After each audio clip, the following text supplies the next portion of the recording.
Surely I should be due a growth spurt by now.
The show begins!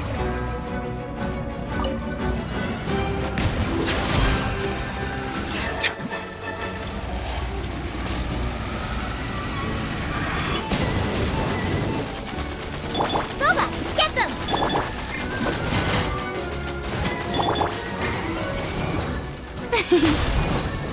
Strike a pose! Time to shine!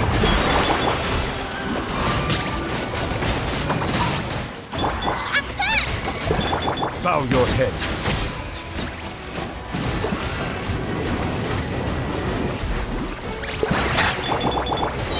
Nice and spicy.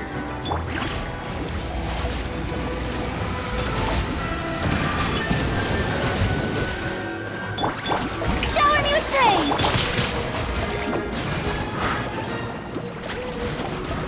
Away I go. Out of the frying pan, into the fire. You're toast. Settle down. Let the mighty be humble.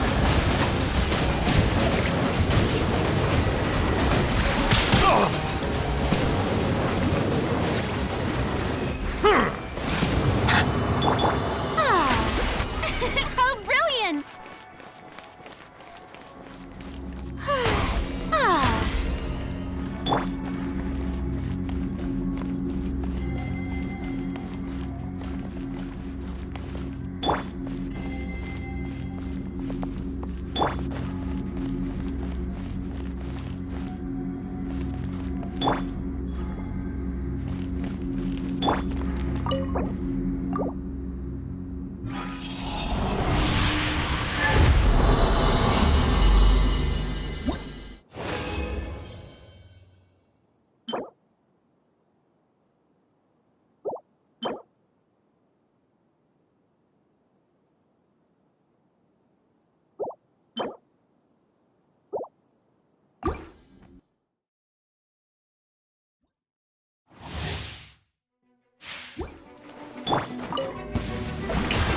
Let the world collide!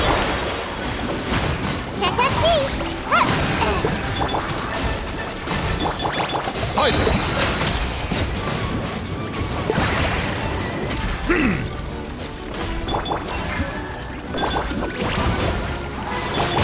Boba, get them! Hey-ya!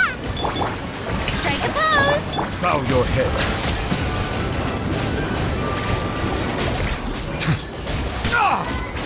The tides beckon. An oversight on my part.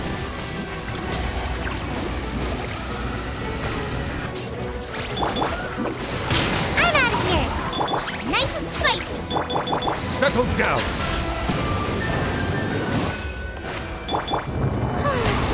show begins!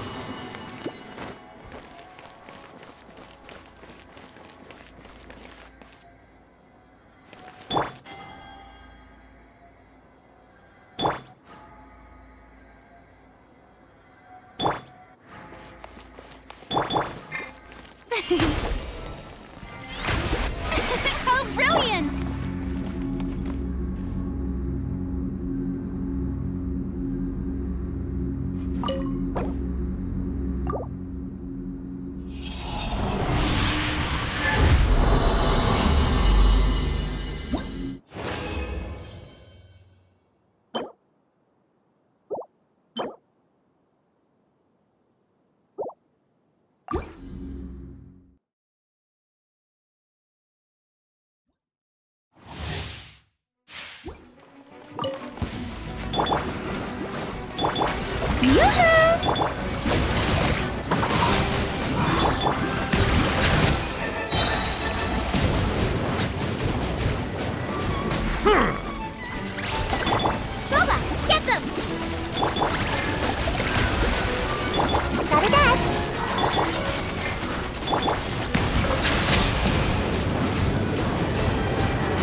Silence! Justice is blindsided.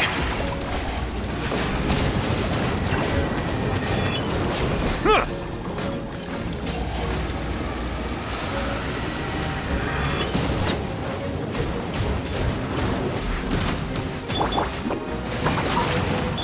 Shower me with praise!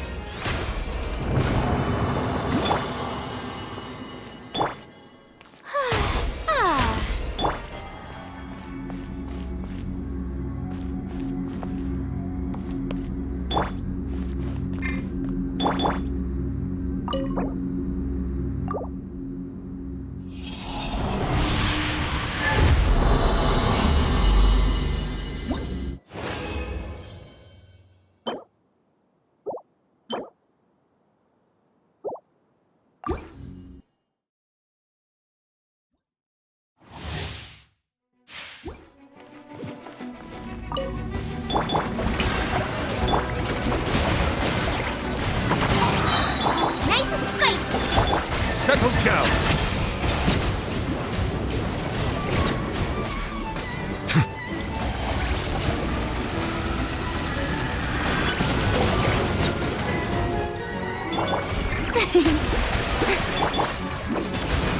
And away I go! Out the frying pan, into the fire! Hey-ya! Let the world come alive! Let the mighty be humbled!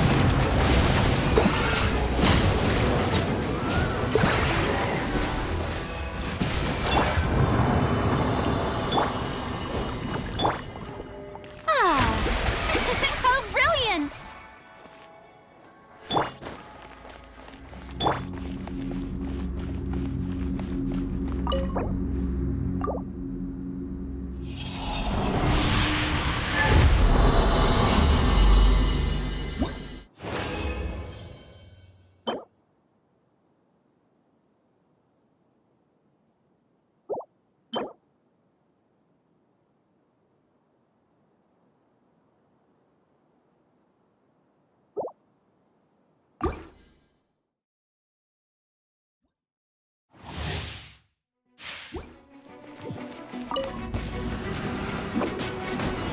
Can't catch me! Yoo-hoo!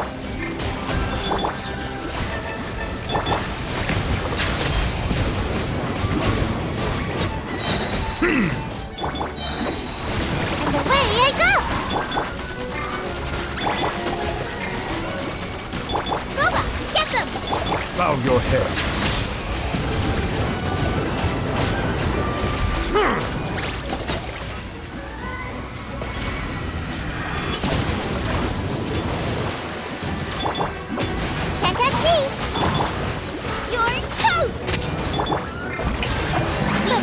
Echoing song! Silence! Be sanctified.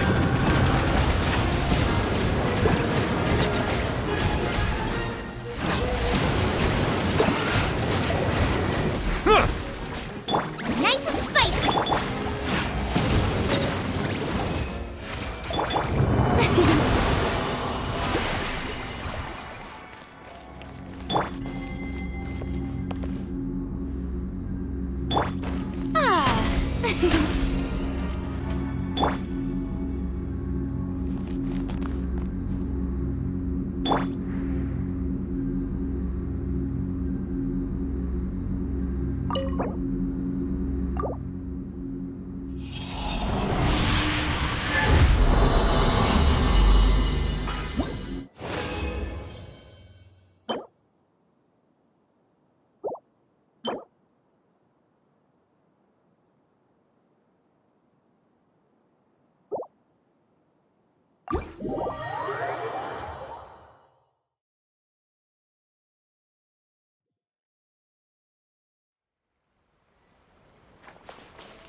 I see everything.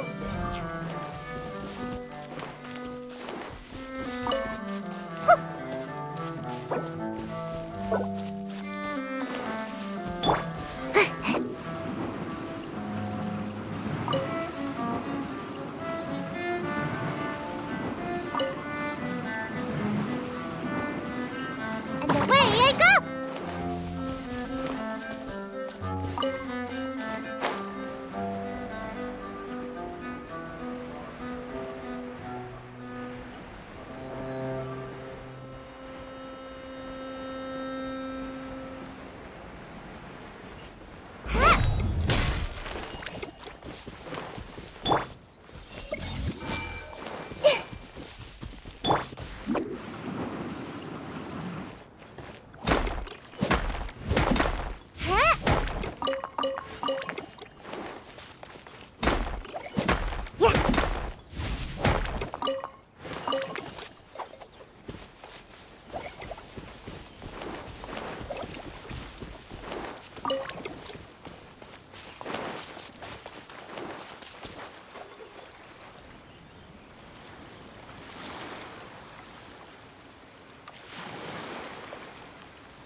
Mission accomplished. Can I go back and sleep now?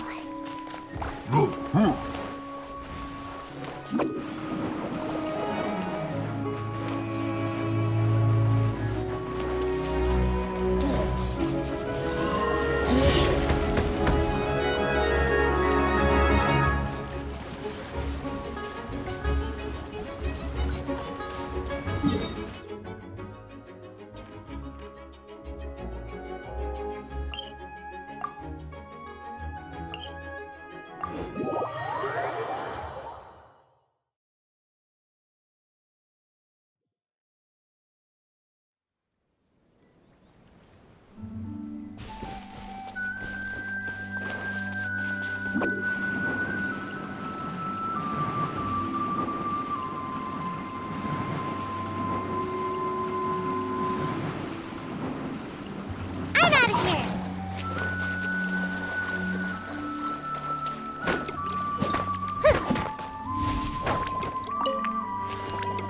Make my escape.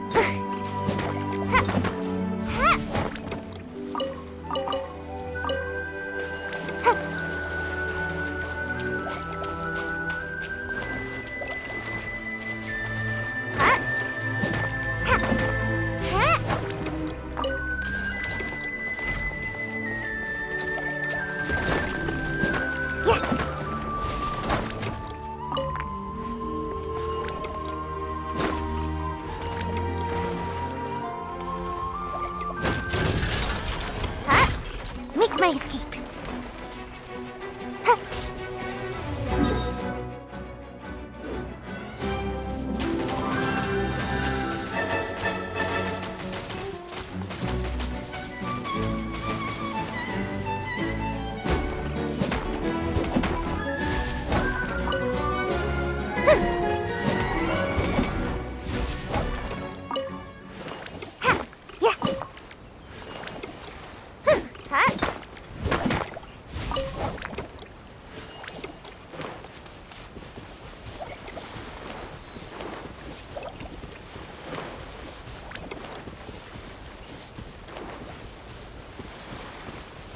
Make my escape.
Make my escape.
Everyone hold hands!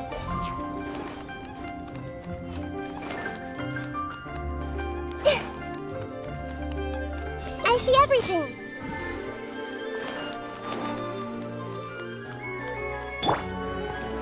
Make my escape a play!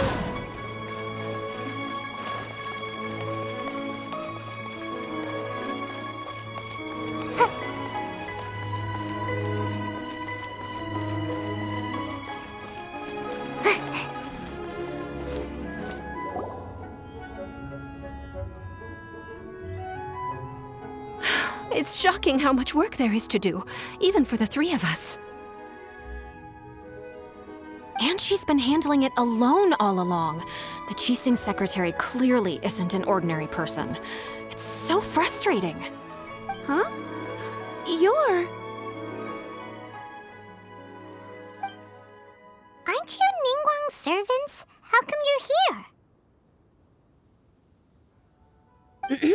We are Miss NIngguang's private secretaries, not servants. Have you seen Miss Ganyu, Traveler? It has been several days since Ganyu left for Jueyun Karst. She's the general secretary of the Liyue Qixing. We've only taken over her responsibilities until she gets back. Even though the Qixing have made peace with the Adepti after the latter had denounced Liyue, they still want to pay their respects to the Illuminated ones. They commissioned Ganyu as their envoy to deliver a letter to Jueyun Karst and bring the Adepti the latest news about the crisis. Still, Ganyu should have been back to her usual responsibilities by now, but she's disappeared without a trace. Is that so? Maybe Ganyu just took a little detour. Who can blame her after working so hard? I'm afraid it's not very likely. Ever since we met Ms. Ganyu, she's been nothing but the most conscientious person in all of Liyue. Even when it's time for her annual leave, Ms. Ganyu stays on duty at Yuehai Pavilion saying there is still so much to do. She couldn't possibly be using her mission as an excuse to slack off. Oh, Paimon sees how it is. But she's half Adeptus. She wouldn't get in trouble, right? Why do you look so upset? It's because of this absurd workload of hers. When we first heard the three of us would be taking over for Miss Ganyu, we thought it would simply be a matter of changing our work environment. We couldn't have imagined that Miss Ganyu's daily workload far exceeds what the three of us are used to doing. Speaking of Jueyun Karst, Traveler, I've heard that you can go in and out of there as you please. Of course! We've been there lots of times! That's good news. Could you go to Jueyun Karst and find Miss Ganyu for us? Preferably before we collapse under this workload. We're saved. I remember Miss Ganyu said that she'd be visiting Cloud Retainer's abode. You might as well start looking for her there. It's about time she came back to work. Otherwise... No, perhaps we should go to Lady NIngguang first and bring up our overtime pay again.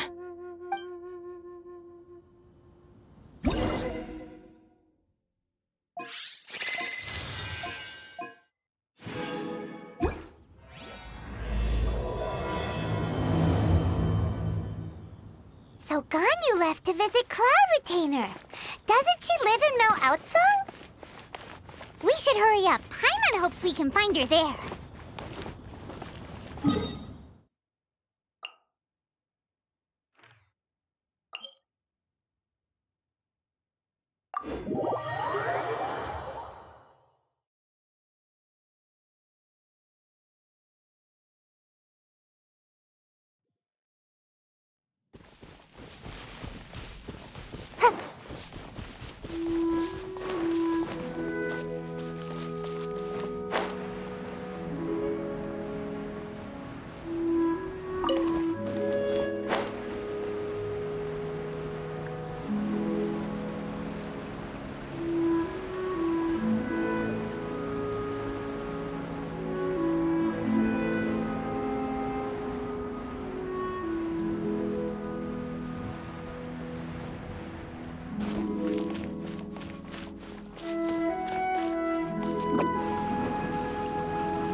I did not expect to meet you here.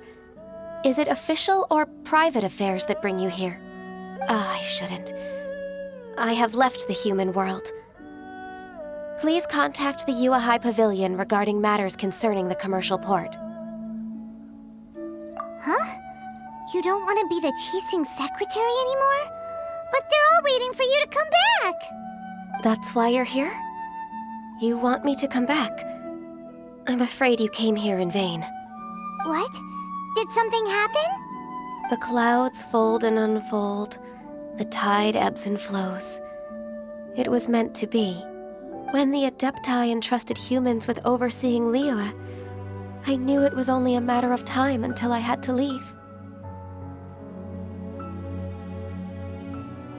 My Adepti blood makes me unwelcome in Liyue Harbor. I delivered the letter and came back to Liyue Harbor, only to discover that I had been replaced by Baiwen, Baishao, and Baishu. Perhaps that mission of mine was just a pretext to remove me. Since the Qixing gave me a chance to leave with dignity, I decided to be tactful as well. I appreciate your kindness, but there's no need for your words of comfort. After 1,000 years away, I came back to Jueyun Karst. Looking at the clouds floating among the mountains brings me peace of mind. I feel better now. But... Who disturbs the peace of these mountains? Cloud Retainer, we're terribly sorry. We just... One merely jests. One felt your presence the moment you set foot upon this land. Wow, you Adepti really are impressive. Come here to chat about the old times with Ganyu. It looks like you get along quite well. A matter leaves you at an impasse then. Not to worry. One is exceptional at seeking avenues for conversation. One has been one's own companion in idle talk for many a year. Yes. Since you are Ganyu's friends, tales from her youth shall one apprise you of, perhaps? Oh, Cloud Retainer. Nothing to be ashamed of. You were so cute as a child. One is most certain that your friends would like to hear of it. Oh, Paimon wants to hear it! Little Ganyu loved when the horns on the top of her head were caressed. When one was still taking care of her, one was pestered most often to touch her horns. She was elsewise loath to sleep. Wow! Plump she was back then. Why, when she stumbled while we ascended the mountain, she would roll down to the bottom like a little ball.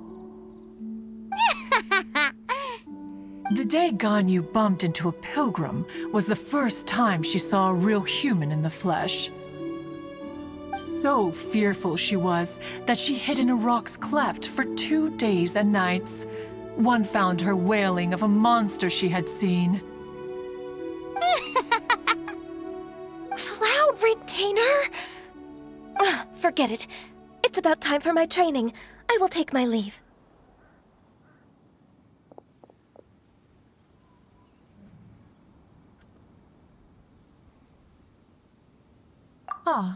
One's intention was merely to relieve the awkward tension. And you did the exact opposite. Impressive. Be that so?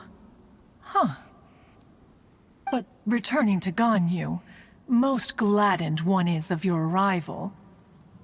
One cannot help but feel that remaining in Jueyun Karst shall not be good for her.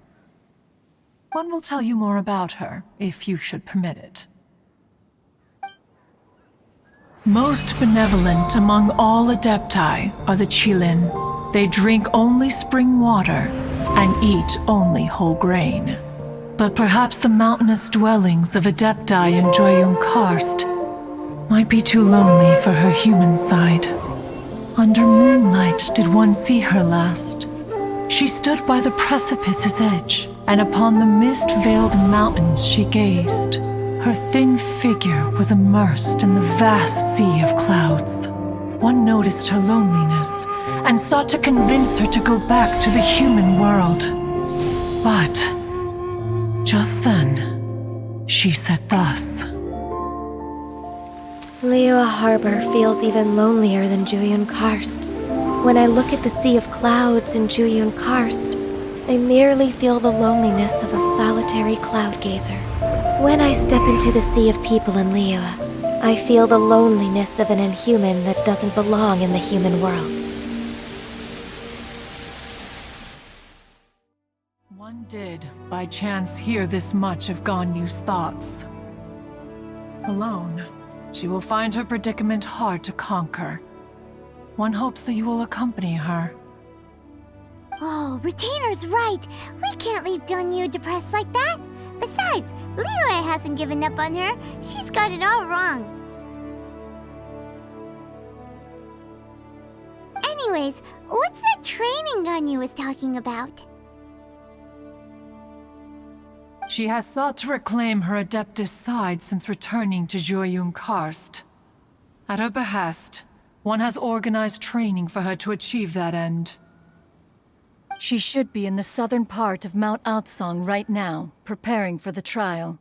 Huh, is that so? Let's go take a look then!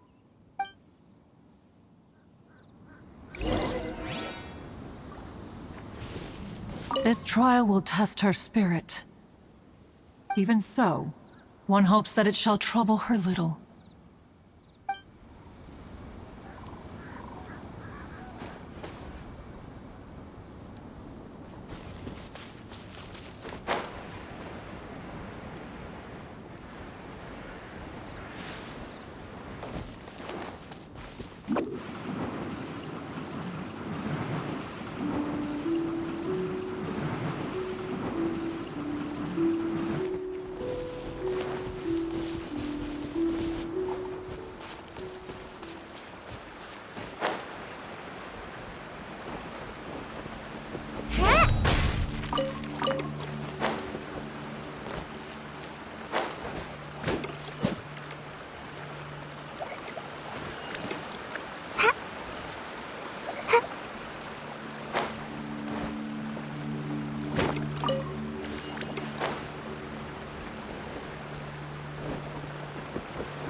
Ganyu?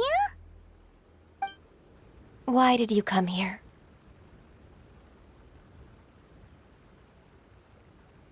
Is that so? You really are interested in the ways of Adepti. This trial was prepared by Cloud Retainer. Its goal is to help me feel like an Adeptus again. The training is much to her signature style. I hope it won't make it seem like she is too unaware of the abilities of others. Is it difficult? No, I'm aware of your strength, Traveler. The power hidden within you is not inferior to mine. If you're ready, we shall begin the training.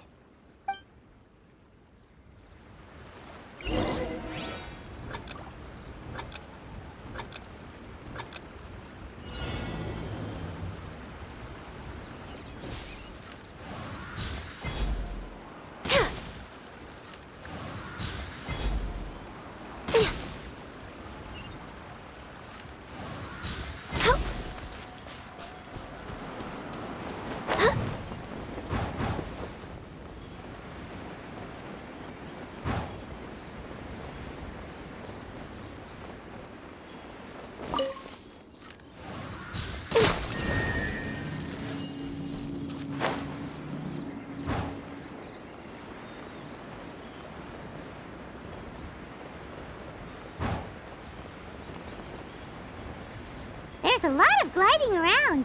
It does feel like something Cloud Retainer would come up with.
Next on the agenda...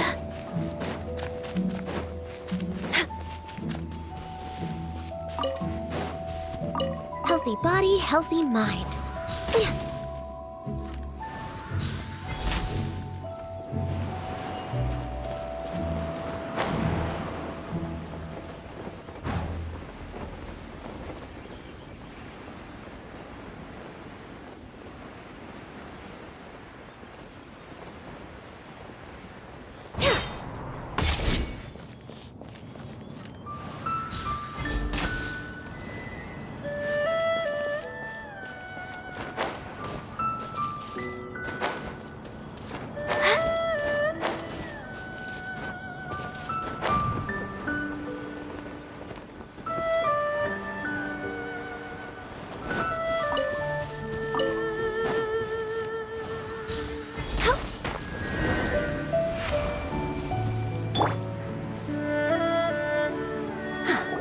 We've completed the task. What do you think? Hardships are a fact of life, both for the Adepti and humans alike. Ganyu, what were you planning to do once your training was over? The training's not over yet. The part prepared by Cloud Retainer is only the first trial. Huh?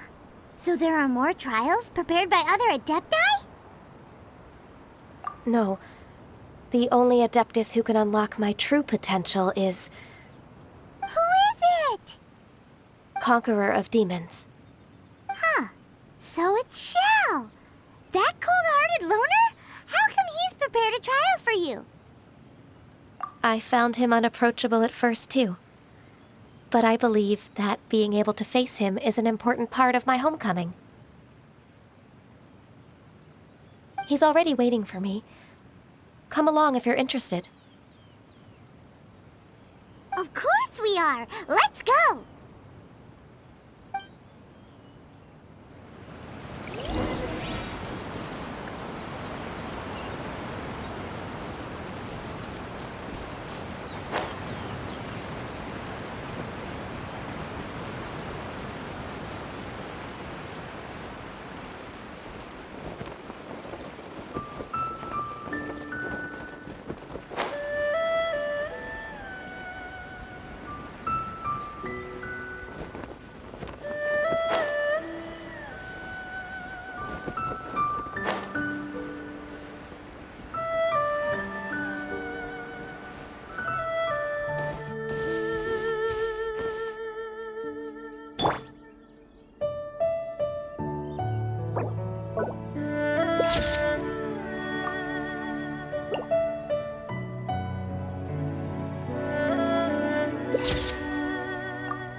You're half an hour late. I see you still haven't abandoned the wrongful ways of humankind. I'm sorry. I had a meeting with Cloud Retainer. I don't need your explanations and don't require any mutual understanding between us. I'm just helping you with your training. That's all. Xiao is such a strict teacher. You're neither an Adeptus nor a human, always treading the line between the two worlds. It must create a lot of confusion. Instead of explaining yourself to me, you should face your true self. I have nothing to hide.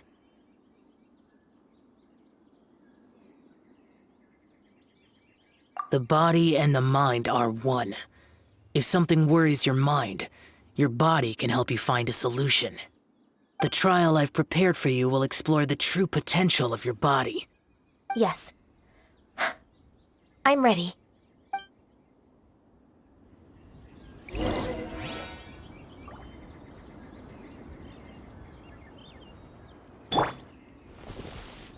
Focus on the trial. I'm not here for idle chatter.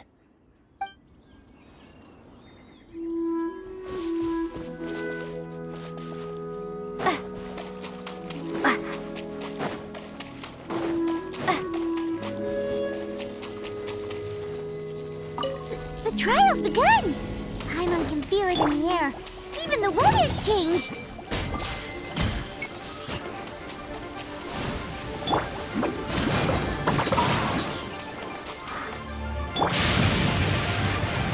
We're way behind schedule. Everyone hold hands! Check that key! No touching, born of ice and frost. Come on now! Drop! Settle down!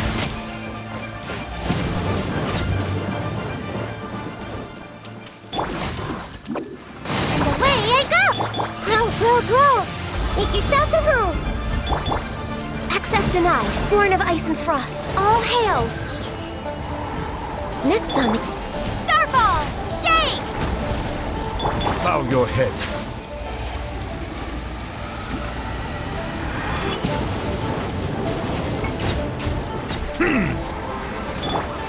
Hey! I'm out of here! No touching!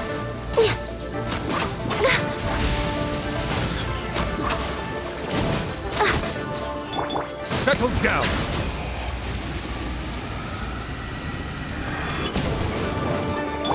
I see everything! Can't catch me! Ninjutsu! Ha! Ha! Silence! Born of ice and frost. Blaze over. Access denied. I'm out of here! Bow your head.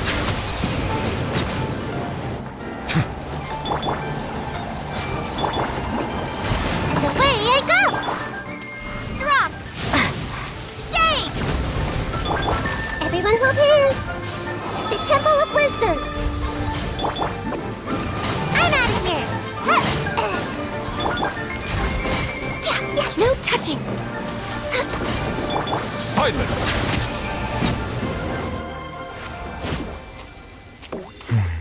It's over.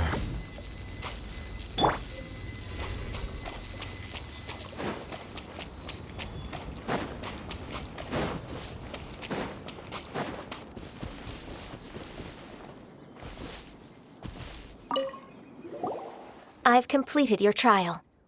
You don't have to report back to me. Seeking other people's validation won't benefit your training. Only you can evaluate the result of this trial. You'll progress faster that way. Understood.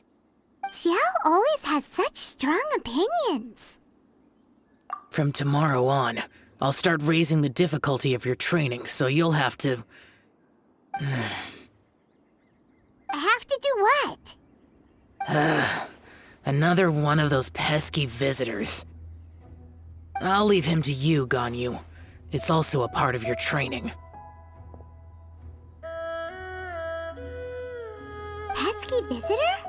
So even here there are those that Xiao can't deal with?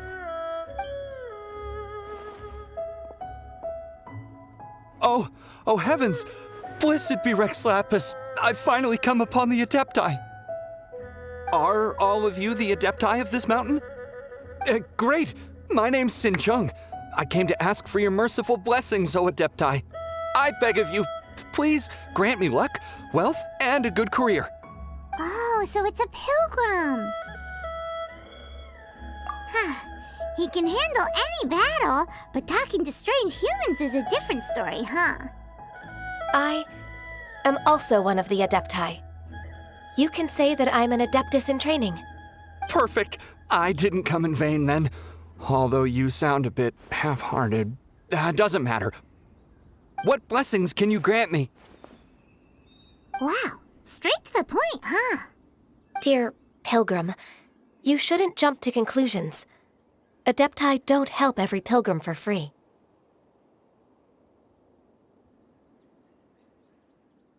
For free? Do you mean that you charge people for the blessings of the Adepti? That's not what I meant. What I'm trying to say is that everything should be earned through hard work and earnest living. It would be unfair to other people if you got everything you wanted for no reason. Hold on. I've heard this all before. You're just like my old man, always nagging me. Your father must have experienced it firsthand. The lives of the common folk are riddled with hardships, but are also full of joy. A person of your age should focus on work and family, instead of chasing after fairy tales.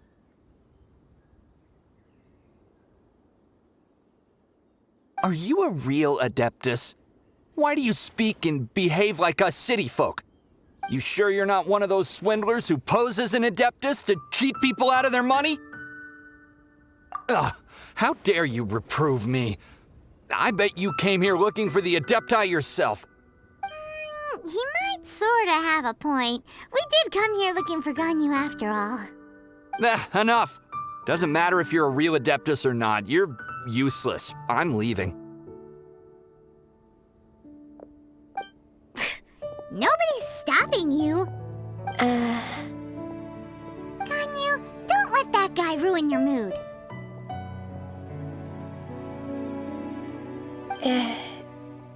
It's not his behavior. The things he said, he was right. I thought that coming back to Jueyun Karst and devoting myself to training would make me feel like an Adeptus again. But being questioned by him made me realize that I...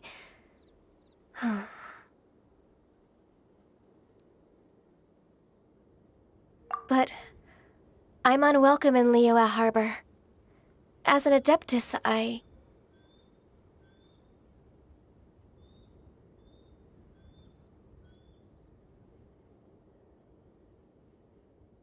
It's true! Just believe us! All right. I'll go with you to Liyue Harbor. That said, I still trust my initial judgment. If I'm proven right, I'll return to Jueyun Karst once again. It's a step in the right direction. Let's go!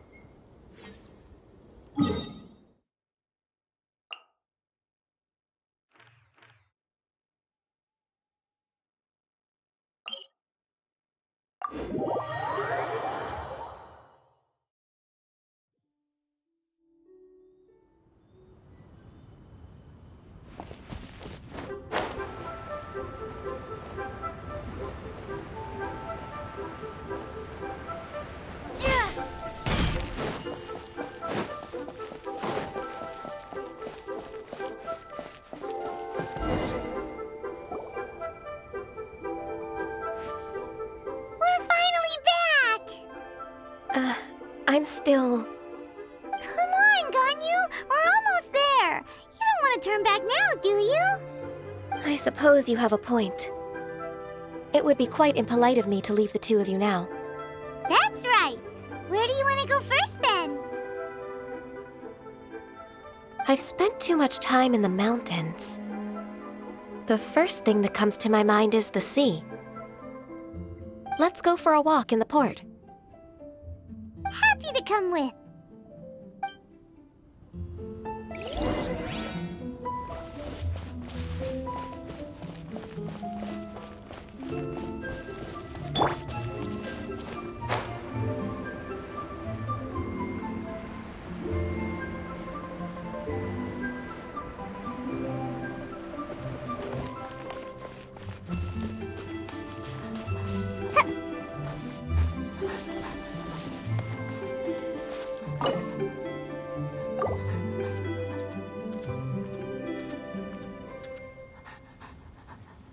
declare your commercial goods.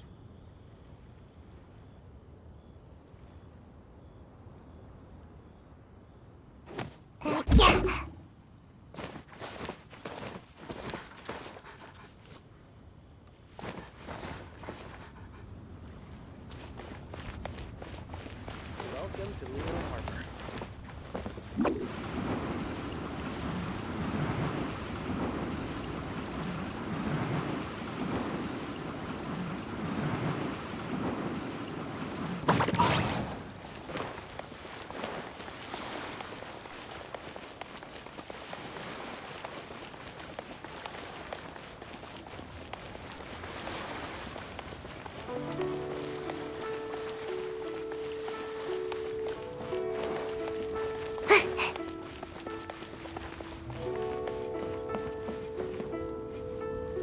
Make my escape.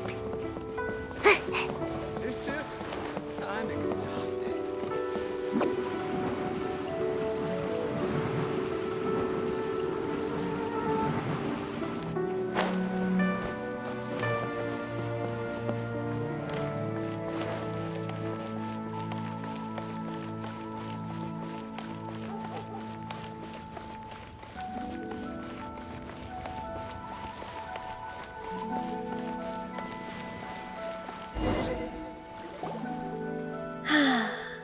The sound of the waves in this familiar port.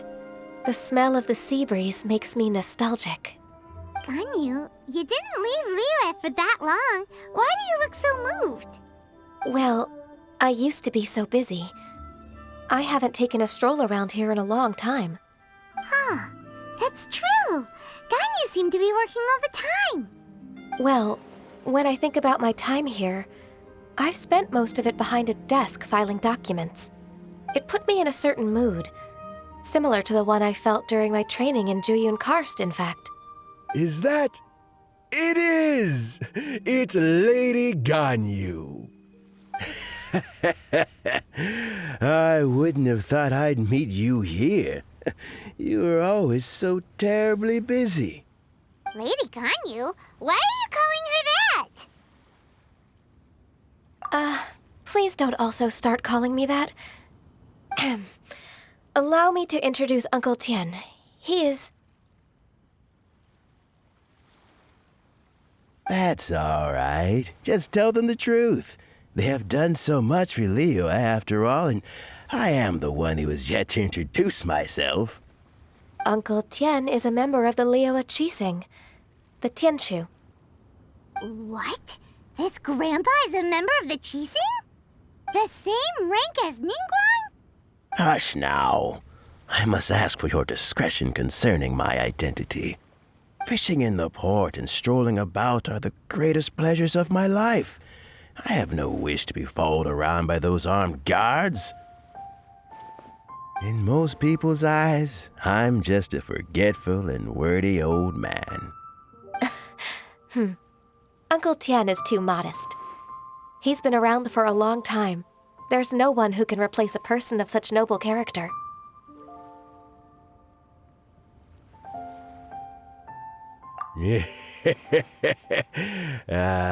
What an honor to receive such high praise from Lady Ganyu herself.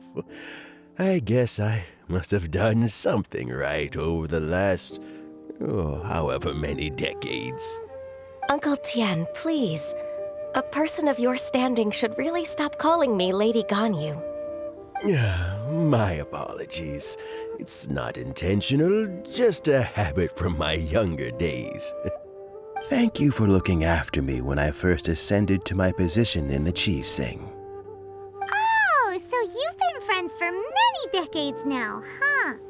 Oh, I was just fulfilling my duties as the Qixing secretary. It's nothing worthy of your gratitude. Talking about secretaries, I don't know if I should bring it up. Ganyu, I believe you know my daughter, Qixing. She seems to be a bit troubled recently. Yes, she works at a.k.a. Pavilion and she's my junior. How can I help her? I don't know myself, really. She's all grown up now and doesn't like to ask for my help. May I trouble you to meet her at UAI Pavilion? She just needs a bit of guidance. With pleasure. Solving the Qixing's problems has always been in my job description. She's back in character, just like that, huh? Let's move then, to UAI Pavilion.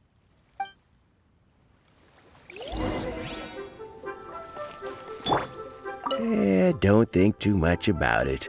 My daughter really needs Ganyu's help, and there's nothing more to it.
Can't catch me!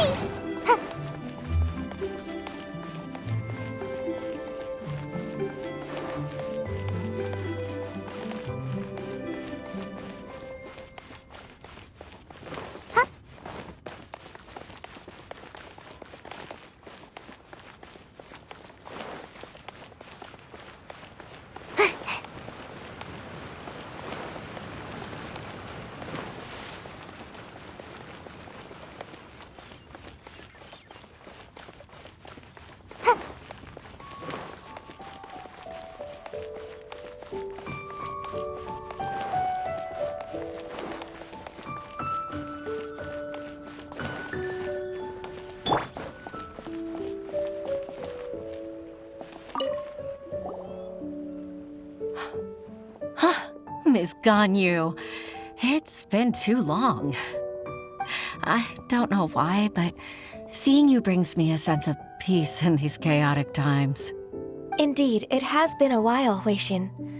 I'm flattered, but aren't you exaggerating a little? I heard that you've encountered some problems and came to see if I could be of some help. My father asked you to come, didn't he? Abusing his status as a member of the Qixing to trouble you. Don't worry. I'm always happy to help a junior colleague from UAI Pavilion. Ganyu's not only a competent secretary, but also a great mentor. So, what can you tell me about the problem? Where should I start? I discovered something strange while organizing tax records. There are obvious irregularities in the tax declarations of two stores, Second Life and Wanyo Boutique. However, whether I question the shopkeepers or check their accounts, I can't seem to make any progress with my investigation. Without any evidence, my hands are tied. I see. It's not uncommon for merchants to be blinded by greed. Well, is there any solution you can advise? Naturally. I've dealt with similar issues hundreds of times. Give me a moment to consider the best approach in this scenario. All right. Let's approach it this way, then. Your enemy knows you best. Huh? If I remember correctly, Second Life and Wanyo Boutique are old business rivals, competing for market share due to their similar wares. In that case... I know what you mean, Miss Ganyu. Exactly. Let's start with Wanyo Boutique. The owner's name is... Bolai, isn't it? Yes, you're right. Follow me, please.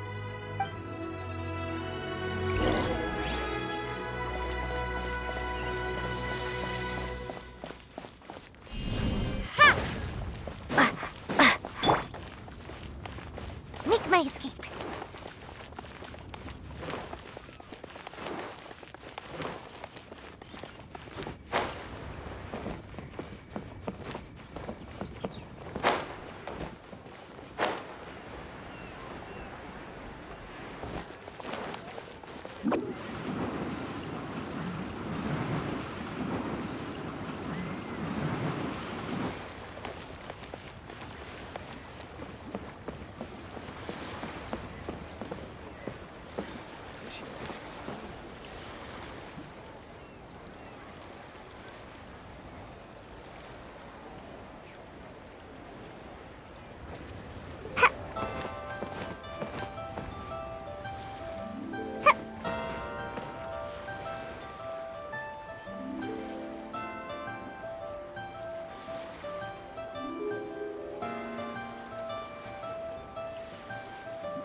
Surely I should be due a growth spurt by now.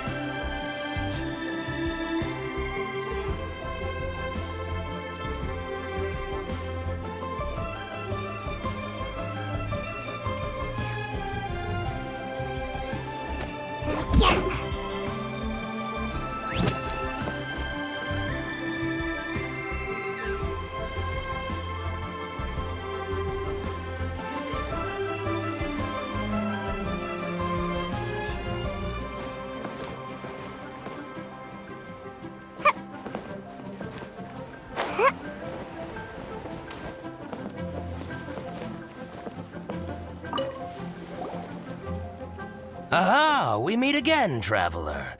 And you must be from the Yuehai Pavilion? I suppose you're about to place a big order. I'd be honored to offer you my wares. That won't be necessary, Mr. Bolai. Wanyo Boutique's credit is not sufficient to accept orders directly from Yuehai Pavilion. Should we need to place such an order, we would certainly go to Second Life instead. What? Second Life? Ugh. That rascal Dongsheng. He's stealing all of my customers. Well, Second Life's credit has always been excellent, and based on their tax records, their business is thriving. Tax records? Thriving? Huh. Is there anything you'd like to share with us, Mr. Bolai? Don't let that rascal fool you. I know his dirty tricks best. If you don't believe me, show me his tax records. I'm sure I'll find something fishy in there. You know Second Life's business so well? Of course. Ugh, their every transaction makes my blood boil. I'd rather lose money myself than see that rascal make some. Well then, please look over this tax record. We'll review Second Life's credit based on your observations. Oh, of course. I'll read very, very carefully. Line by line and word by word.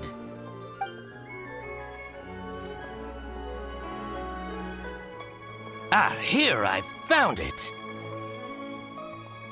That exquisite wooden furniture set he bought from Fanmu Carpenters at the beginning of the year. Ugh, he even flaunted it in front of me. Look at the tax record. Not a word about that furniture. And he kept all the profit for himself. I see. He must have gotten rid of all the documents related to this transaction. No wonder there was no trace of it. I told you so. Just as I expected. Ugh, I can't wait to watch him squirm. But, Ms. Ganyu, despite all this, can't he just flat out deny ever making this transaction? He might have destroyed all the evidence, but I believe the supplier, Fanmu Carpenters, might still have some proof of it. Aha, you're right. Master Lu from Fanmu Carpenters must still have the invoice. He wouldn't be swayed by the likes of Dongsheng. I hope so. Let's go to Fanmu Carpenters. It should be near Qingxu village. Thank you for shining a light on this case, Mr. Balai. Oh, please, that's nothing. I just hope you won't be lenient with him once you find the evidence. That's the best way to show your gratitude. I'm afraid I can't go to Qingxu village. It's all right, Weixin. You can stay in Liyue Harbor and finish your work. Leave the rest to us. Ah, that's so considerate of you. Still, I'm sorry to trouble you like that.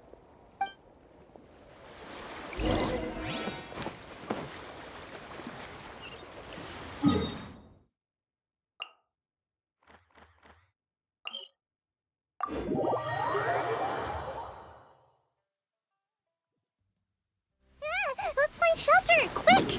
Watering works on plants, but not people. Phew, this weather is wild. Best thing to do is dive under the covers, work away I go!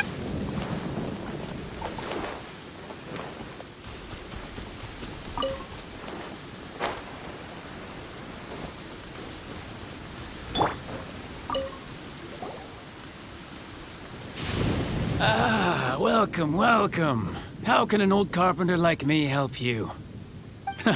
I'm usually happy to take new apprentices, but I'm afraid I can't take too many at once. But I'm always around if you're keen for a chat. Qingxu really is full of lonely old people. Hey, I heard that, Flying One. Paimon, sorry. Master Lu, we've just come to see you and ask you some questions. Don't worry, I know. You're from the Yuehai Pavilion, right? Why would the Qixing care about an old man like me? Well, whatever. You said that you want to ask me something. Ask away, then. You're very direct, Master Lu. I will be plain. We're looking for proof that Dongsheng from Second Life has been evading taxation. Dongsheng bought some furniture from you at the beginning of the year. Do you still have the invoice or any other record of that transaction? Oh, it's about Second Life. It was a big order. How could I forget? Sure enough, Mr. Balai was right. Could we perhaps borrow that invoice? We won't have any evidence to bring against Dongsheng otherwise. Of course you can. But I'm not so sprightly anymore. What's that supposed to mean? I only do my woodwork and display finished wares here at Fanmu Carpenters. As for old documents and such, I keep them all in a warehouse west of here. But some troublemakers have recently moved there, invading my warehouse. I tried to drive them away, but they just wouldn't leave. Since you need that invoice anyway, it may be best to get it from the warehouse yourself. And while you're at it, you can teach those louts a lesson. So that's what happened. I see. I'll leave you to it then. I need to get back to work.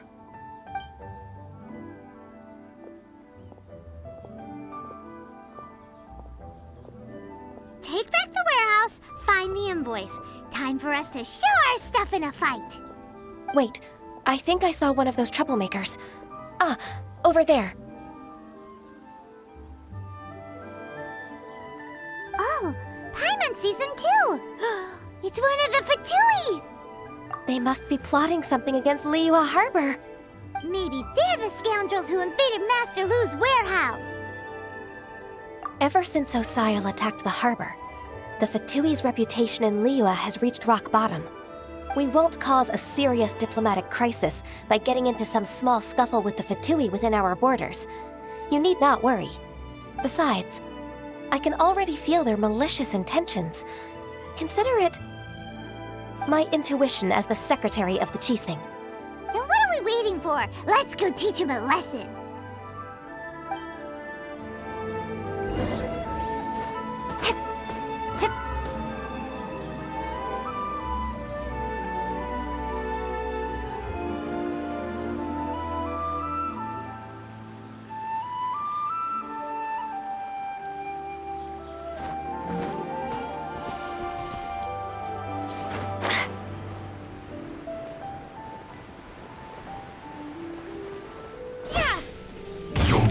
Frostbite. Heat! Frozen. Flash Frost. Starfall! Ha!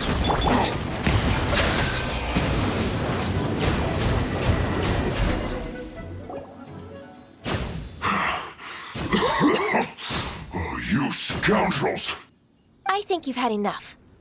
About time you tell us your plan. No? Plan? What plan? We just taught you a lesson, but clearly you weren't paying attention. If you don't spill whatever you're scheming against Liyue, we'll be forced to use harsher methods.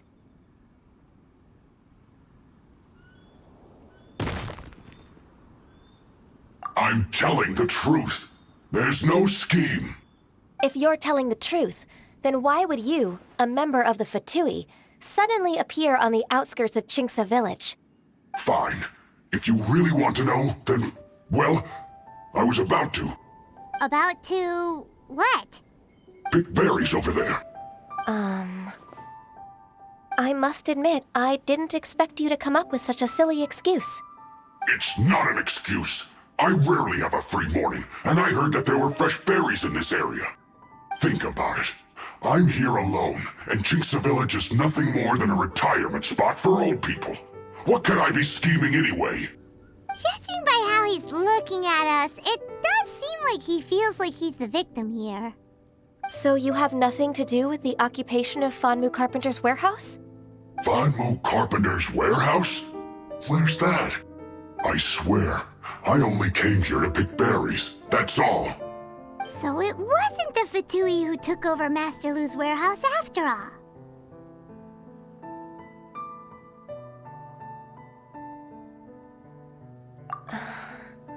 I also feel that he's telling the truth. Whoopsie! I misjudged the situation and offended you.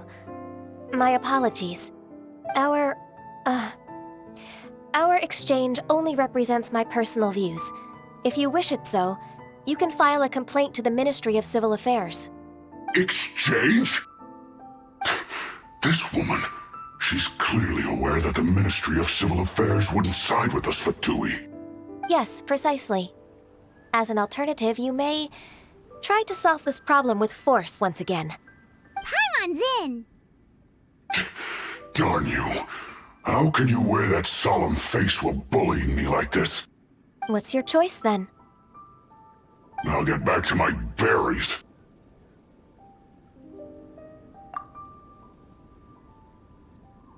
What a bittersweet ending. I made a laughingstock out of myself. I might have spent too much time away from work. My intuition is not as accurate as it used to be. No worries. It's always nice to teach the Fatui a lesson. Let's keep moving towards Master Lu's warehouse. Our goal is to get the invoice, after all.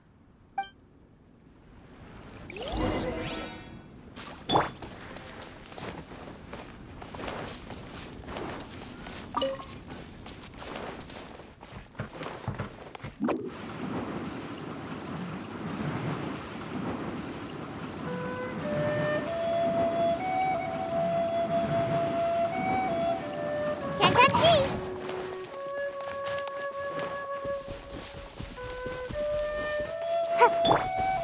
I see everything!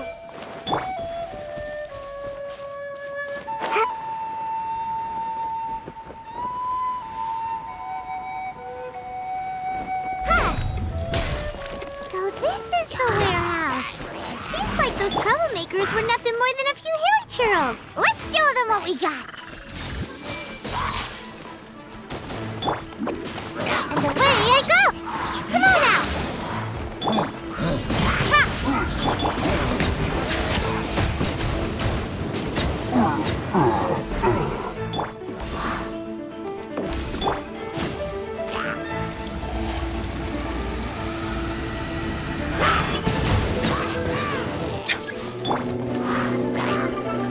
Make my escape.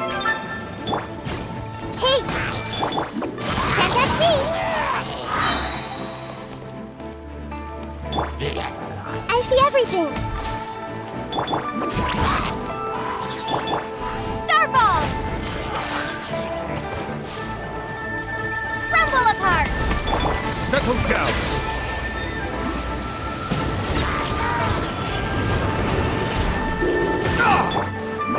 Away I go! Committed to memory. Ha! Silence! All clear! Quick, let's look around for the invoice.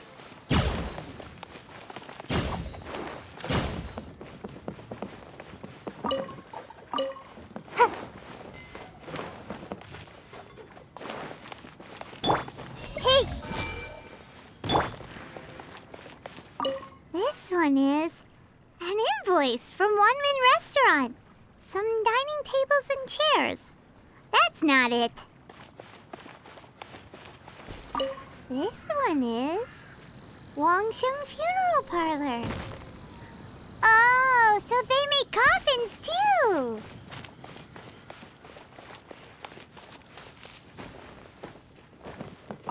This one is Second Lives. We finally found it. Let's bring this invoice back to Huishin.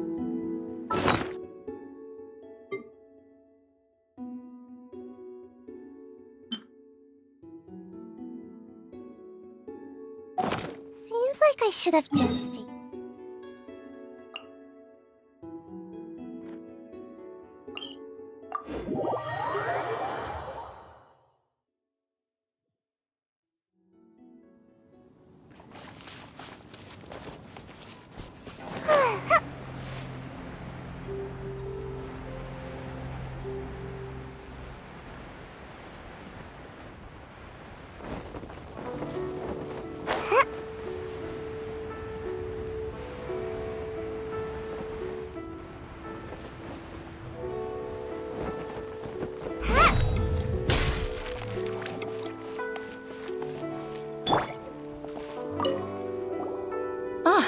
Ms. Ganyu, you're back. I hope it wasn't too much trouble rushing about like that. I promise to help you and I'll keep my word. Nothing to worry about. Look, it's the invoice for the transaction between Second Life and Fanmu Carpenters. We've brought it back. Oh, thank you so much. Now we can solve this problem. Agreed. How about we go to Second Life and have a nice chat with the owner?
Isn't it Huixin from the Yuehai Pavilion?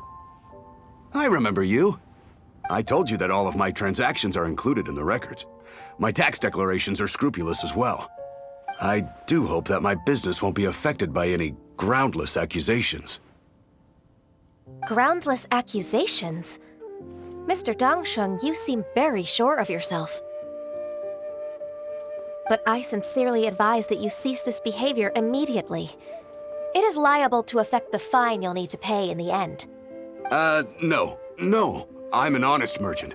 I would never get involved with any fraudulent sources of profit.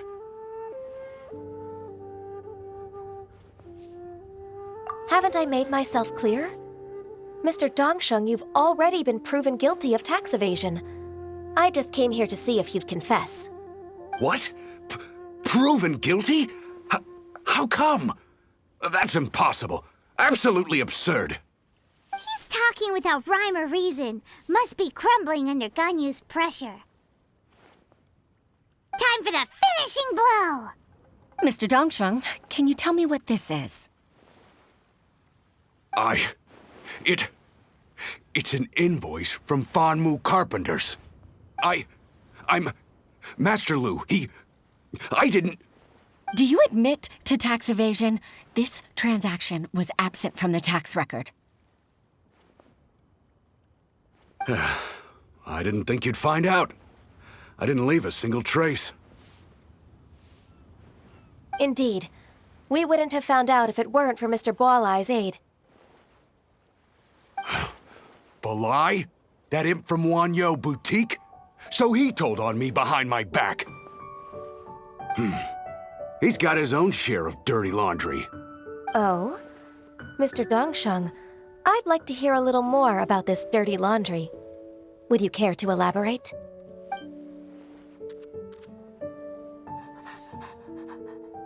I don't think you'll need my guidance for what comes next. Yes, thank you, Ms. Ganyu. I can take it from here. That's good. I must say, you're truly impressive, Ms. Ganyu.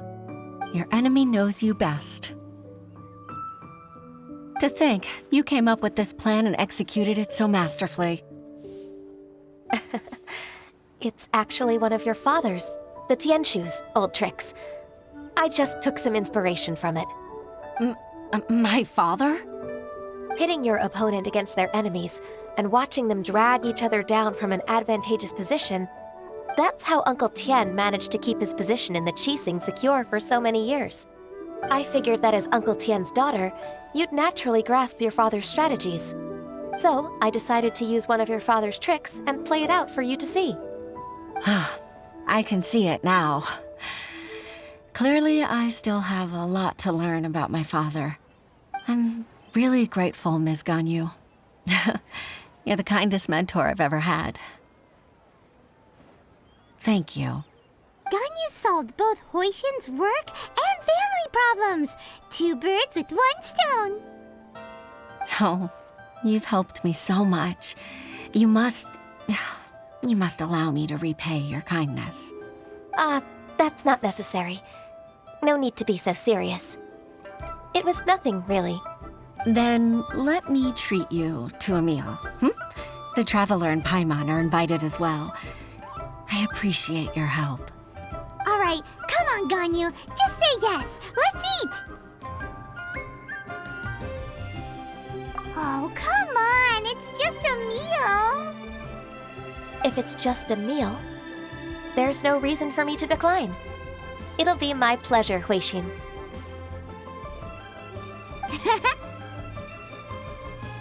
Actually, I've already booked Senor Kiosk. I need a moment to prepare everything first. Let's meet there in a while. All right. We dare not refuse such generosity.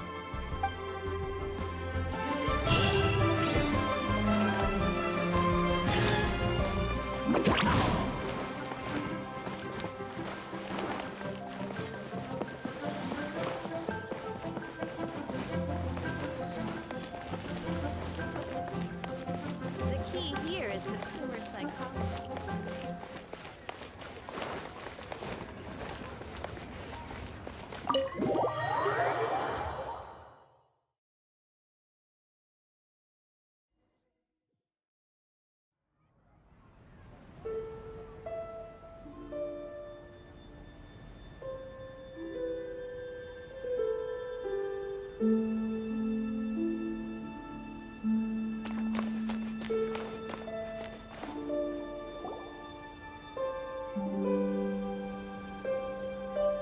Miss Ganyu, thank you for accepting my invitation. And as for the two of you, your presence is also much appreciated. Sure. That's so kind of you, Huixin. You went to great lengths to organize this. Truth be told, apart from thanking you for all the help, there's something I'd like to tell you. Oh? If there's anything I can help you with, just tell me straight away. No need to hesitate. Oh, no, I don't really need help. Could you just listen for a bit? With pleasure. When I was a little girl, my father used to tell me many stories about you, Miss Ganyu. Even though I have the utmost respect for my father, I always admired how gentle and reliable you are. I've only decided to join the Yuehai Pavilion staff because I've always looked up to you. I didn't know that you think so highly of me. However, in reality, working at the Yuehai Pavilion turned out to be an arduous task. I can't compare myself to such an outstanding secretary like you. I often doubt myself as a result. I disagree. You're a great secretary in your own right. Thank you. Over the years, I became a mother, too. Huh? So Uncle Tian is a grandpa! Influenced by my youthful ideals, she followed my footsteps and came to be a secretary at the Yuehai Pavilion, too. At first, I was worried about her. It's not an easy job, after all. To tell the truth, I'm still unsure if she's capable enough. But after all that happened this time, I've made up my mind to support her choice. So, what made you change your mind? The fact that she'll have you, Ms. Ganyu, as her senior colleague. You'll help her, gentle as always, and tell her your mom used to do it like that. It'd be such a beautiful moment. If it's not too much to ask for, she might still need your guidance in 20+ years, too. Huixin, I never thought that I meant so much to you. Just like when you showed me my father's trick. Having you as their witness makes people feel at ease. Witness? It's true that I've witnessed thousands of years of Liyue Harbor's history. All the changes it's gone through, the stories of its people. But I've always regarded it as nothing more than the source of my loneliness. Huixin, you don't know how important those words are to me. You've made me realize that I share another connection with the people of Liyue Harbor. Apart from my contract with Rex Lapis, they rely on me, accept me, and long for me to bear witness to their stories. Oh, of course. You're irreplaceable to us. That's right. That's why I can't disappoint you. Hooray! Ganyu's finally cheered up! Even if I've really been supplanted, I wish to fight for my place. I won't let you down. I'm going to fulfill my contract and keep working as the Qixing secretary.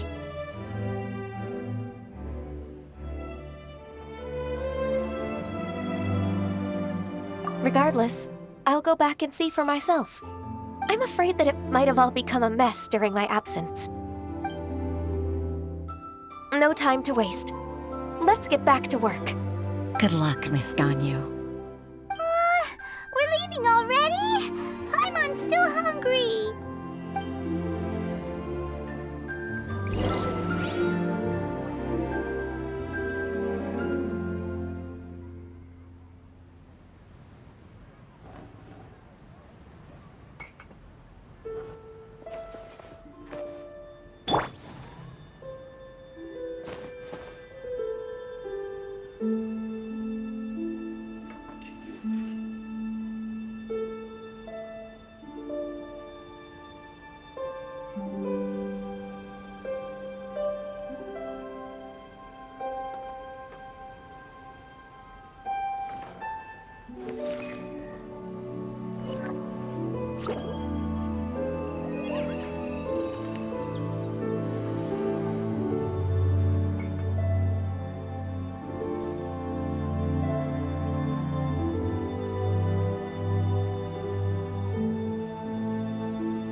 Something on your mind again?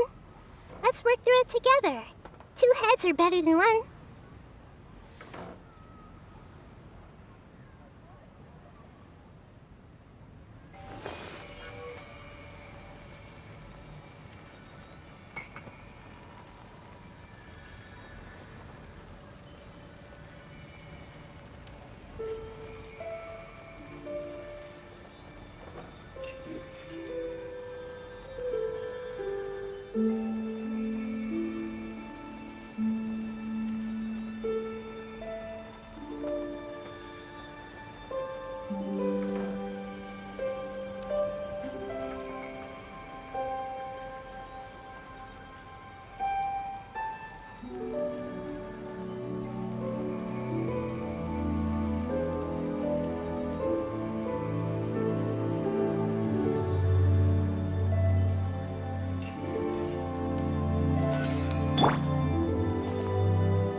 This is a peaceful neighborhood.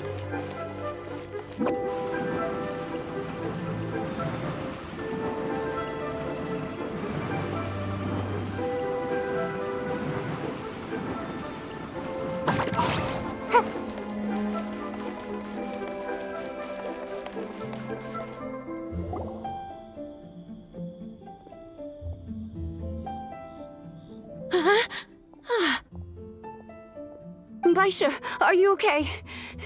Did you fall asleep standing up? Look! Look who's back!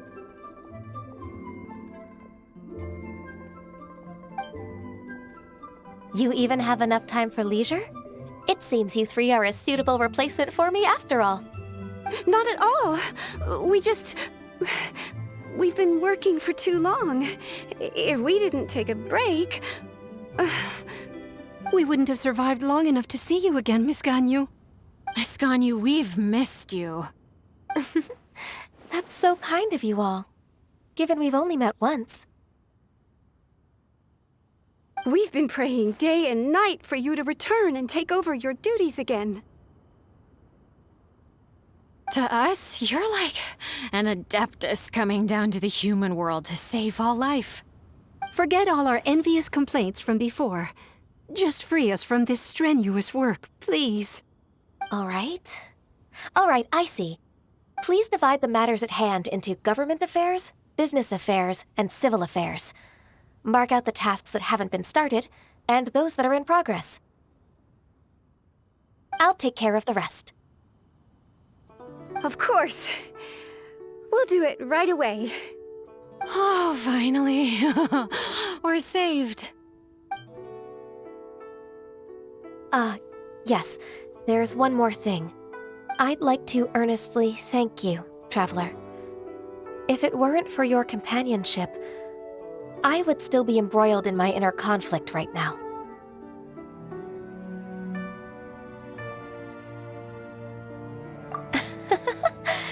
To think that I'd gained a human friend outside of work.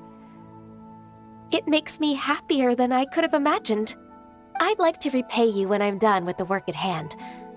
What would you say if I accompanied you on one of your trips? Sure, but are you ever done with work, Ganyu? Let's cross that bridge when we come to it, shall we?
everything!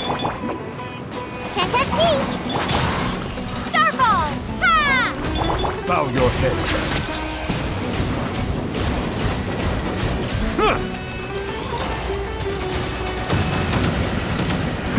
This is growing, but it poses no threat to me.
Everyone hold hands!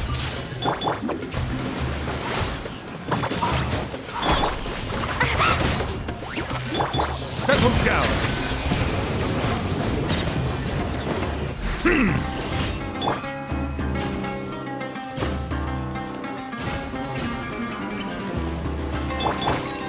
Hey!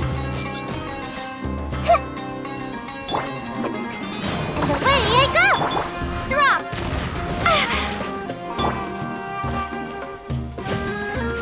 I see everything!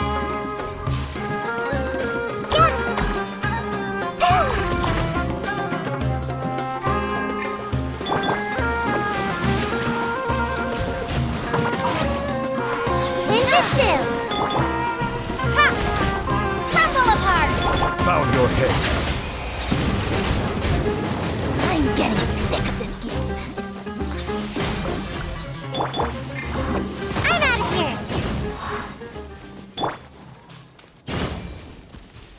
Yeah.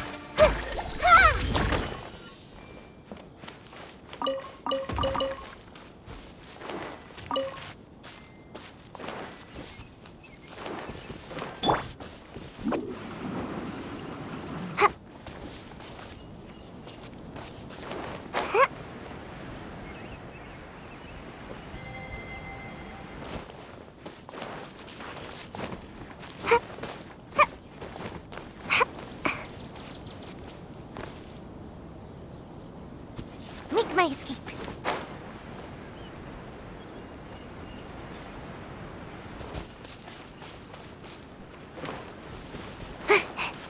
Make my escape.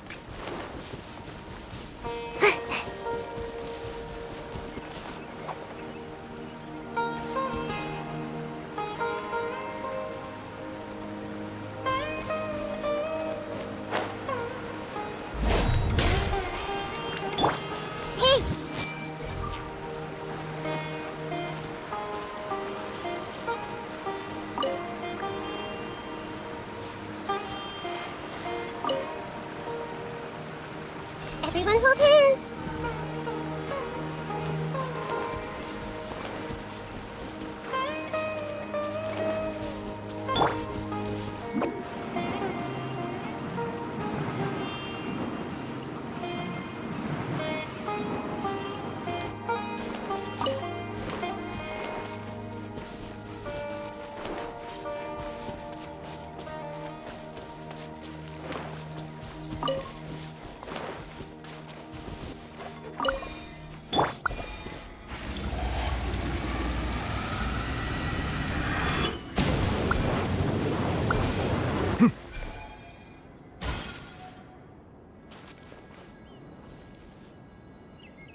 Maybe a growth serum?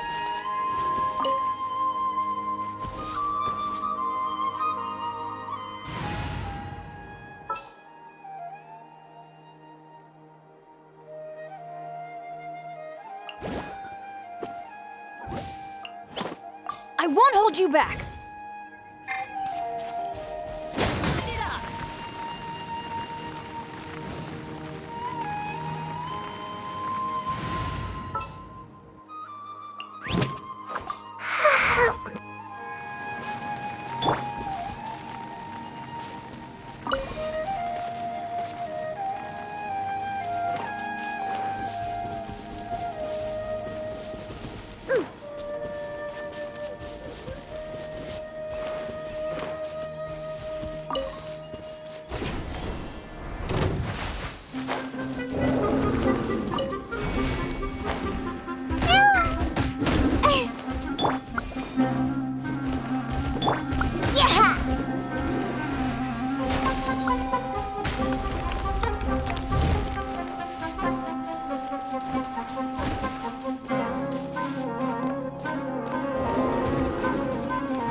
Make my escape.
Silence!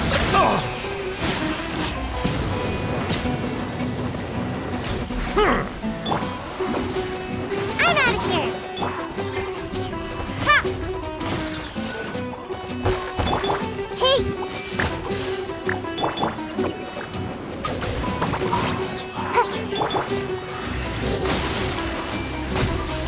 Sharing my knowledge!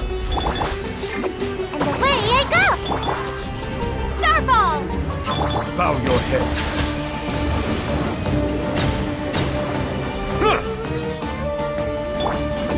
I'm out of here!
Make my escape.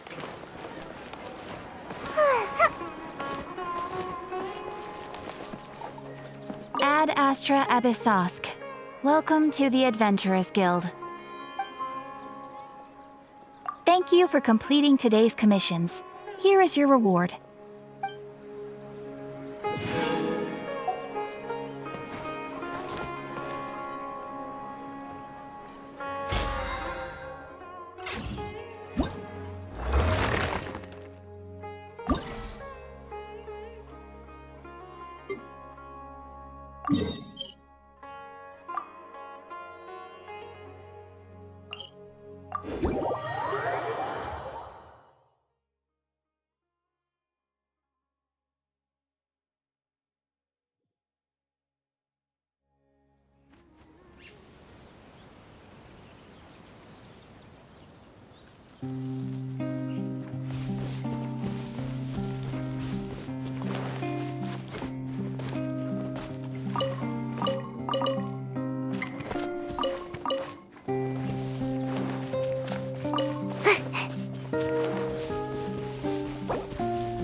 Make my escape.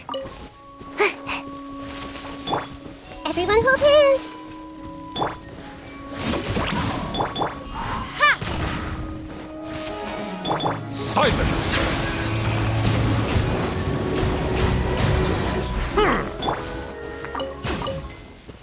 Make my escape.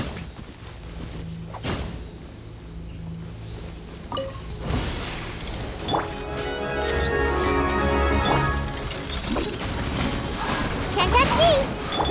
Drop! Ha!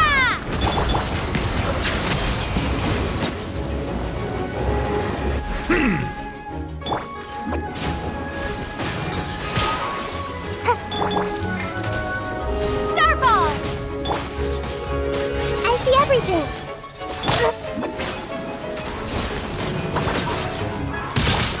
Justice is blindsided.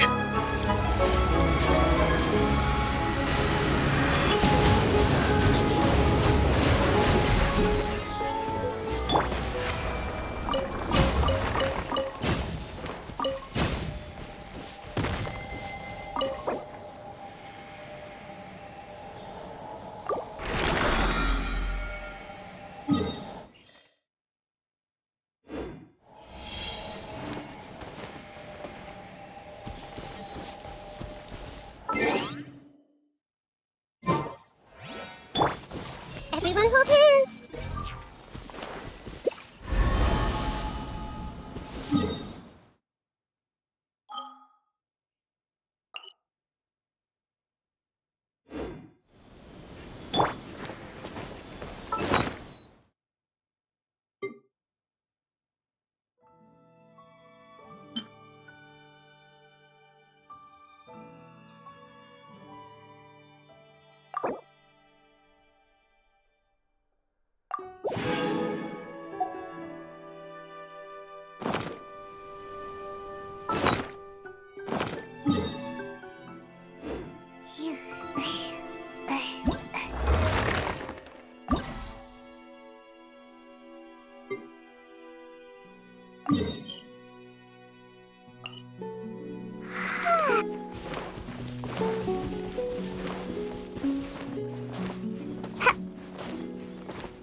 Please appreciate my sincerity.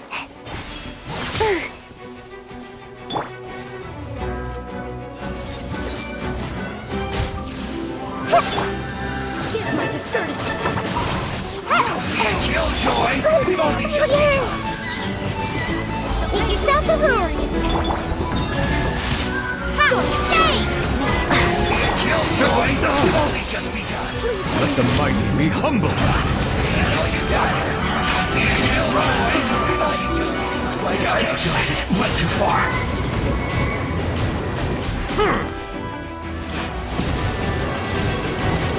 Gout! Silence! So quiet. The banquet must go on. I see everything! Gotta dash! Stop! Give my flyer in consideration. Bow your head. I have... Let's move. Everyone hold hands!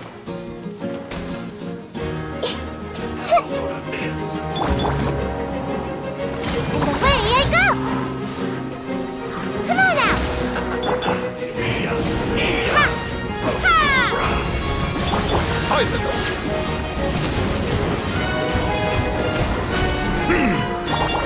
I'm out of here! The Temple of Wisdom!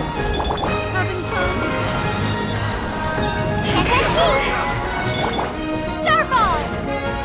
Bow your head.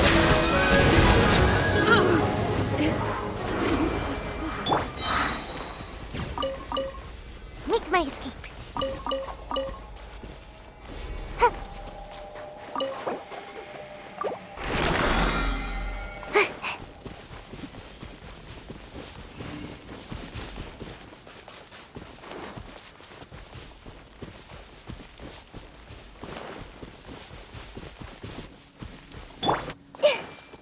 Hey!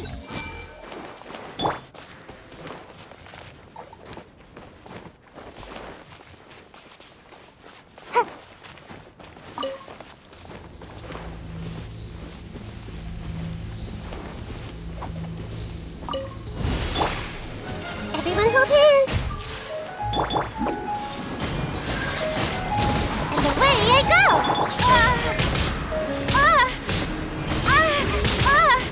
Crumble apart! Ha! Bye! Ninjutsu!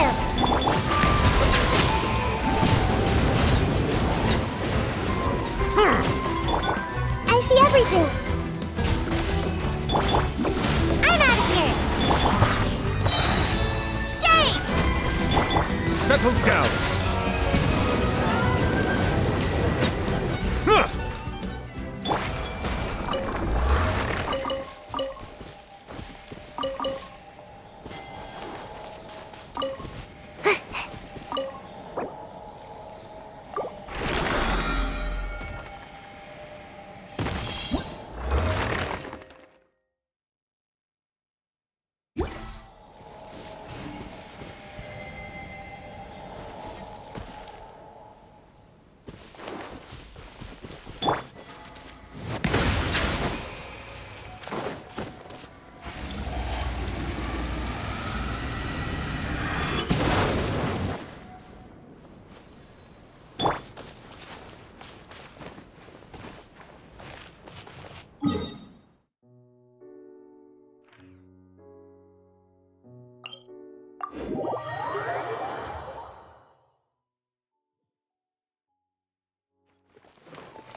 Feng's Ironmongers. Here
Make my escape.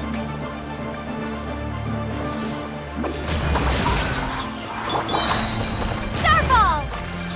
Bow your head.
my escape.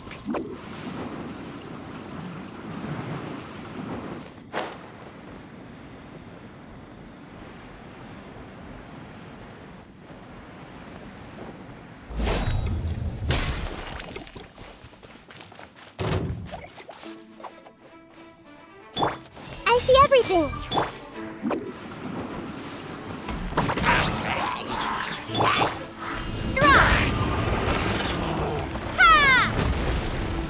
Settle down!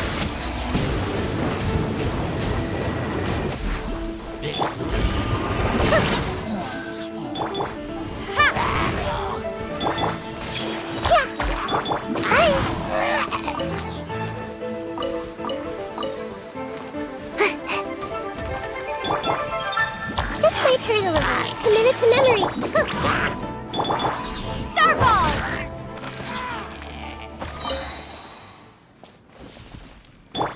Make my escape.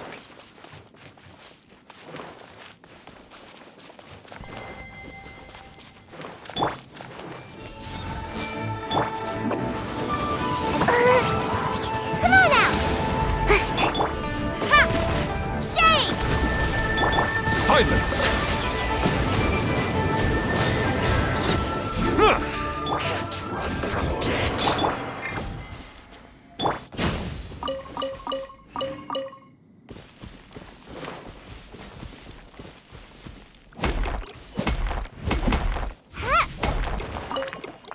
Make my escape. Ha! Cha!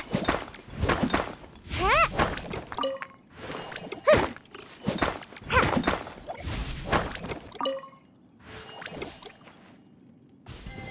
Ha!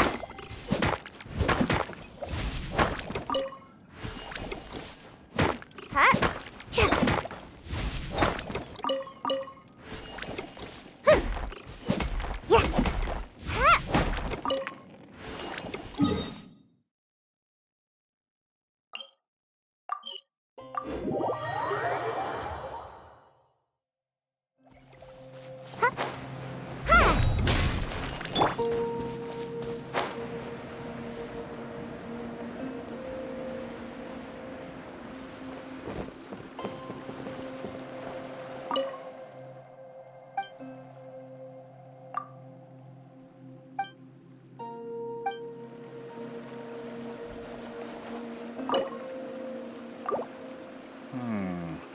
I need to collect more information.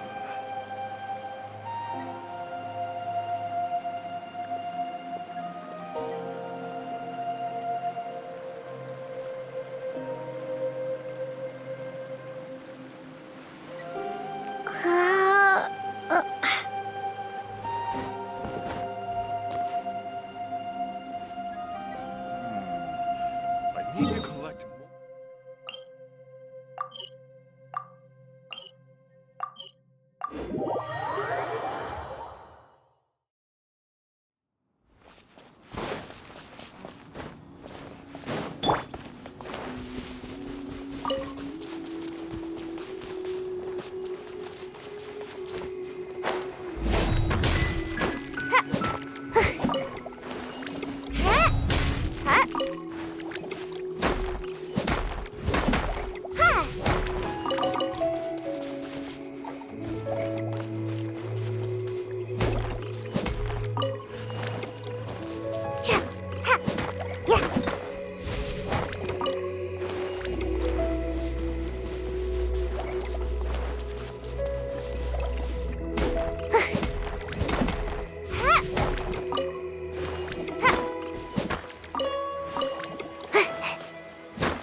your head.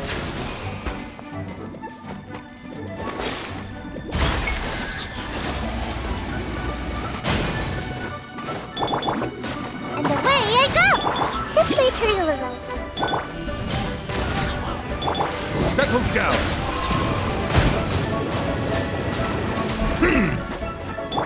Bye! Starfall! Bow your head.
I see everything.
Can't catch me!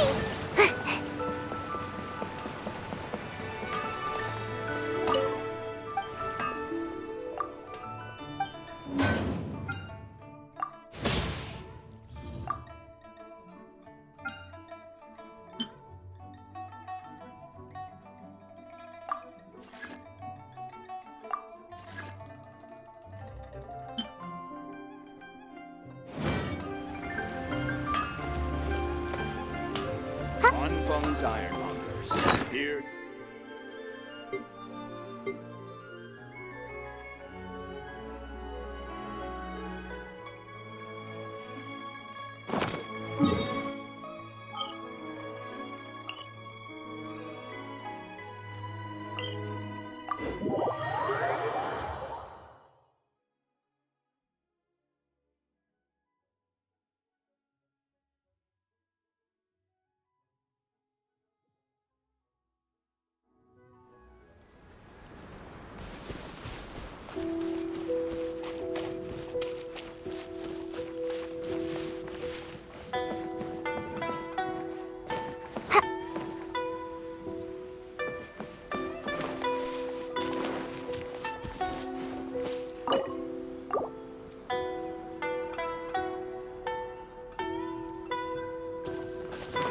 That cat can talk.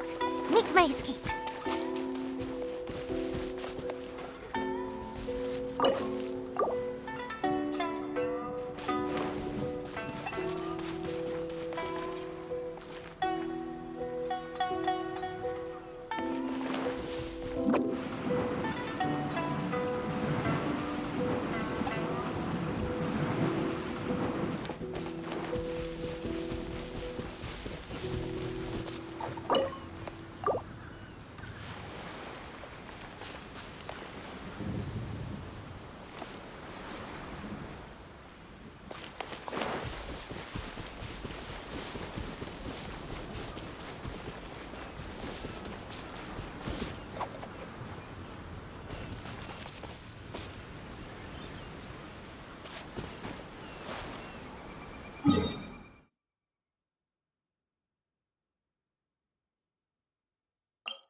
Surely that child isn't Narukami, please. See that he stays safe.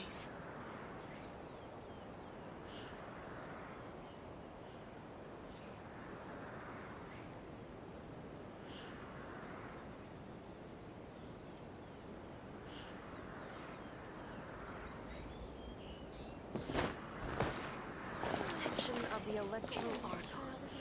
May the blossoms of the sacred Sakura bloom eternally.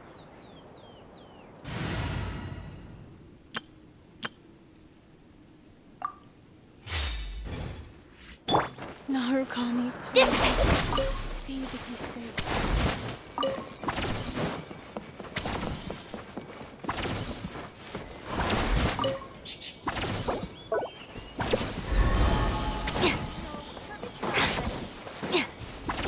Our bond is strong.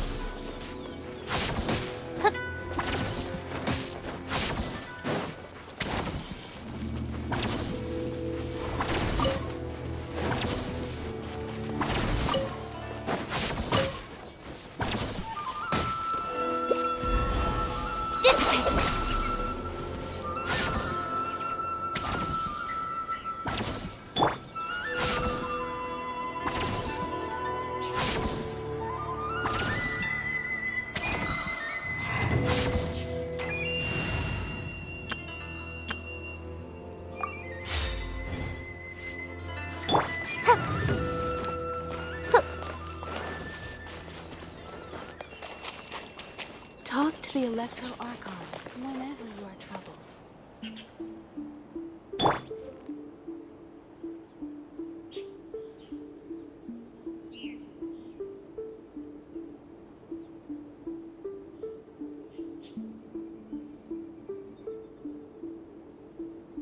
I wish my sister could play hide and seek with me.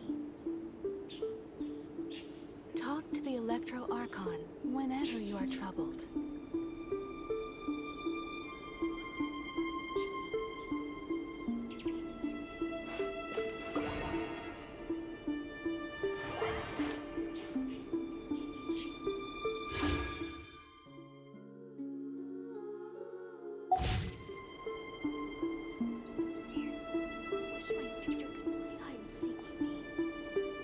Talk to the Electro Archon whenever you are troubled.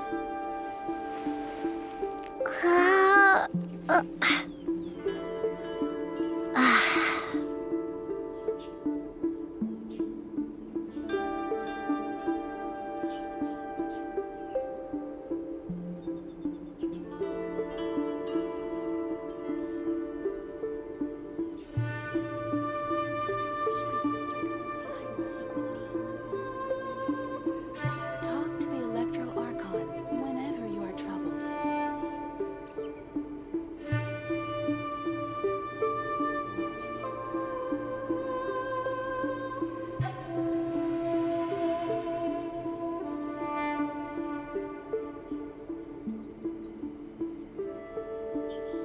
I wish my sister could play hide and seek with me. Talk to the Electro Archon whenever you are troubled.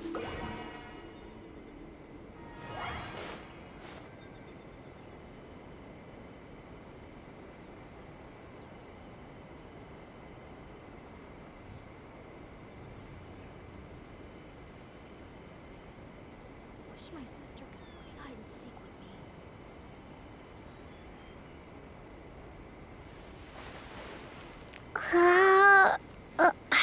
Talk to the Electro Archon whenever you are troubled.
Traveler, Paimon, it's been a long time.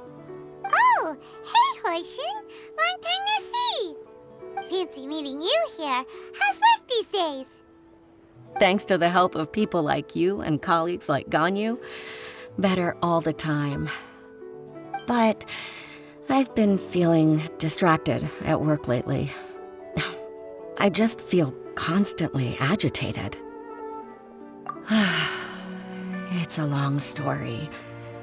But my father, he's thinking of stepping down from the Tianquan position due to health issues. Huh?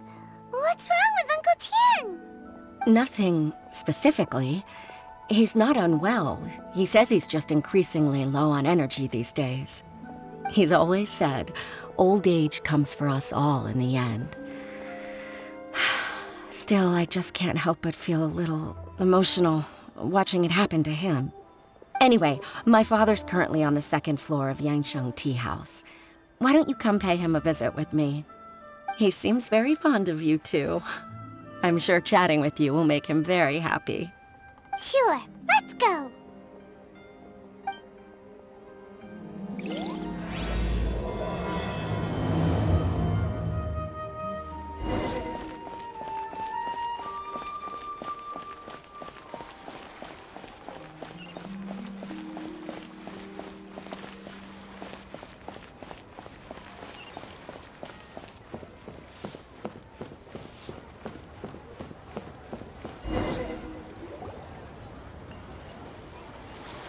Uncle Tian, we're here to chat with you.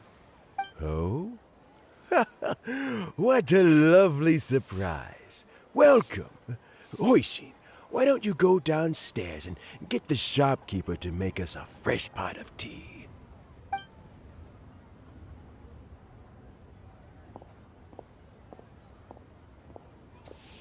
I heard that you've been traveling all over the place recently.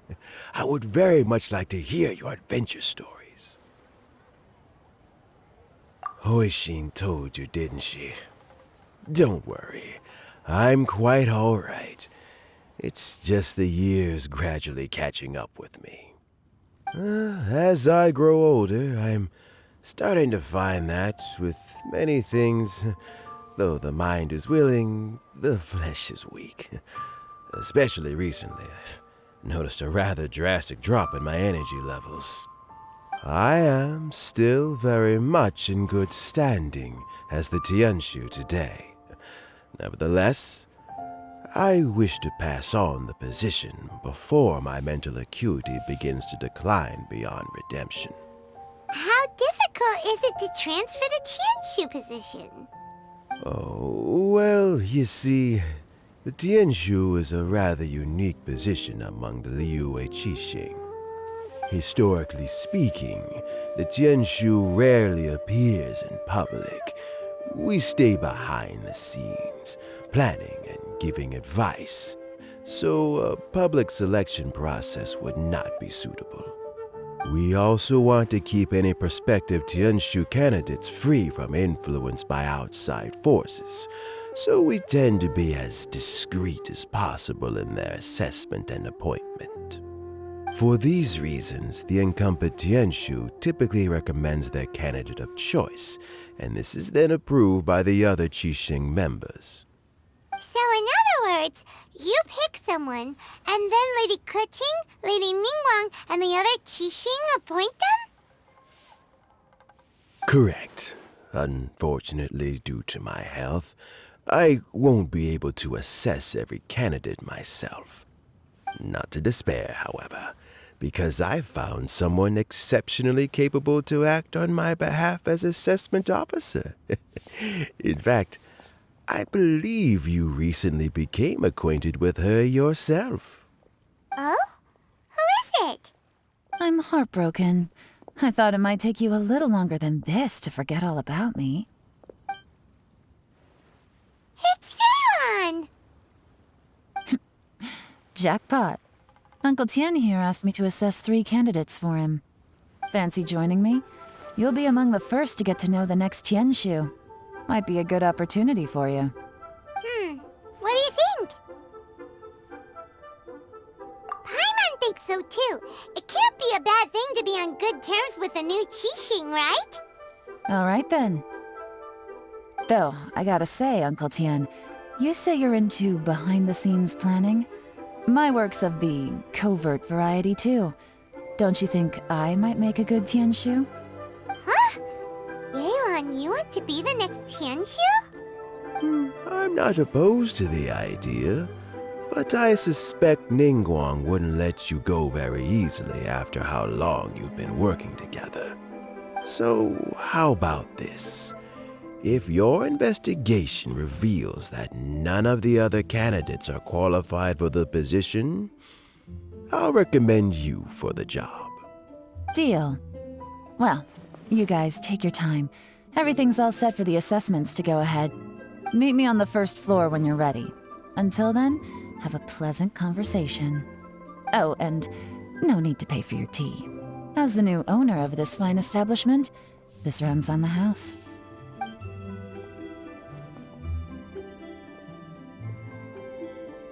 You're all set?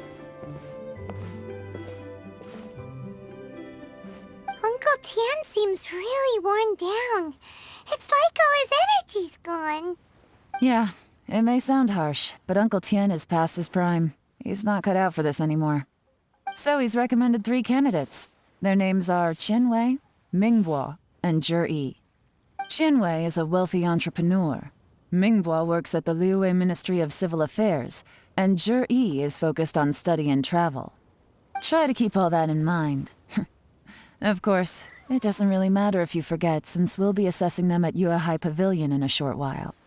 Qianwei, Mingguang, Zhi. Paimon should be able to remember their names, but what does the assessment involve exactly?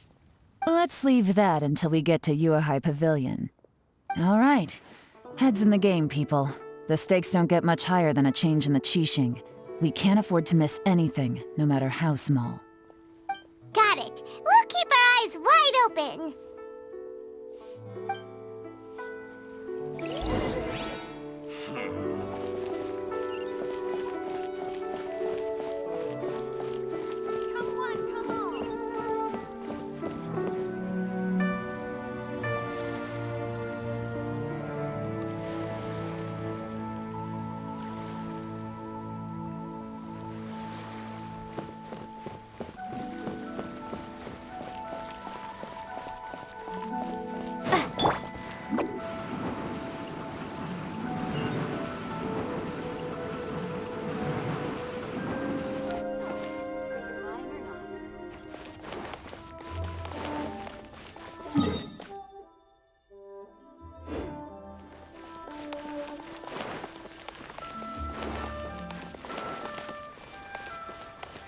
Make my escape.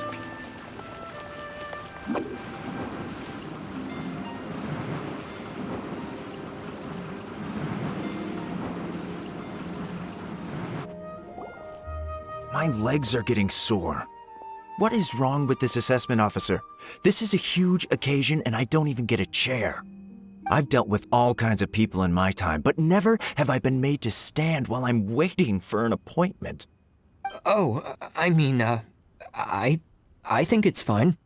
That's called being complacent. If you're happy to just accept the way things are, you'll never be able to change anything in the future. Oh, come on. That's just... Now you're just being unreasonable. All right, you two. Let's not get into a big argument over this. It's not worth it. Qianwei, that was a bit uncalled for. And Mingguang, cut him some slack. We've all been standing around for a while. It's natural to be getting irritable. Look, how about this? There's no rule saying we're obliged to stand up while we wait, so why don't we borrow some chairs from the guild nearby? Fine. They're not the best quality chairs, to be sure. But under the circumstances, it would be better than nothing. It looks like all 3 candidates have arrived.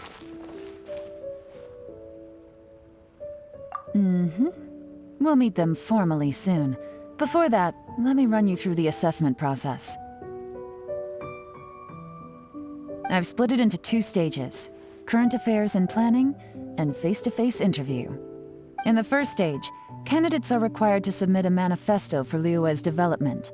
In the second stage, we will ask them some questions in person. Writing a manifesto takes time, so I informed them of this requirement in advance.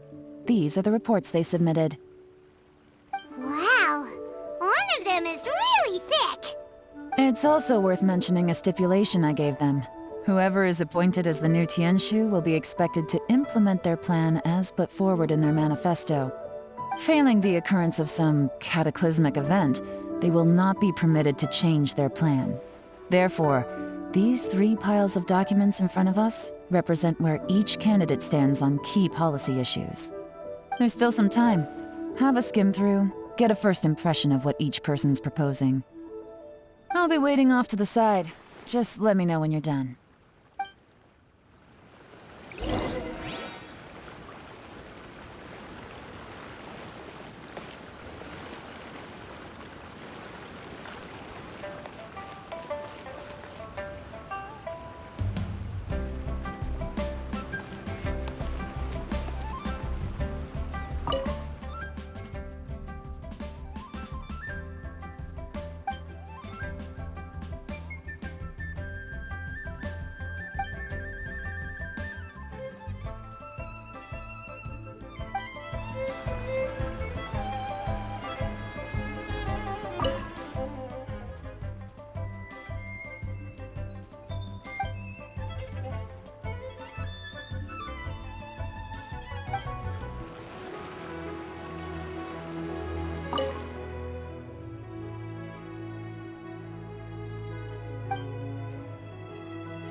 Finished, huh? What did you think? Everyone took it very seriously. Of course they did. They have the chance to be picked as the new Tianquan, so you can bet they're putting their best foot forward. And keep in mind, whoever gets in has to execute their plan as written. Nobody wants to have any regrets. That's for me to know and you to find out. We can talk more after the interviews. We'll see the candidates now. Let's do one at a time. Start with Chenwei. Yes, ma'am.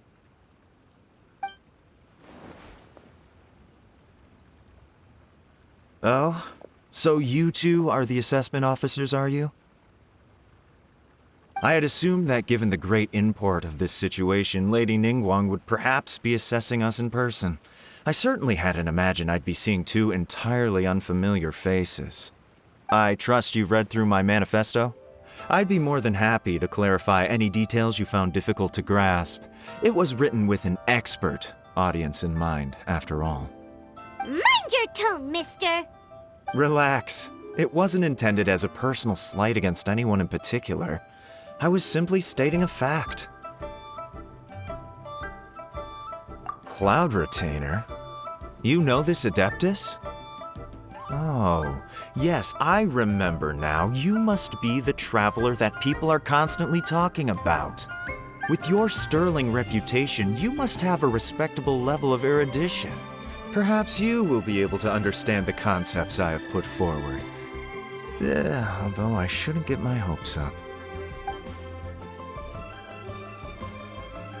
Oh, is it my turn?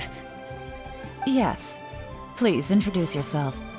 I'm, Mingbo. I work in the Ministry of Civil Affairs. I've worked there for, 9 years, 5 months, and 3 days. In that time, I've handled, 2,347 cases.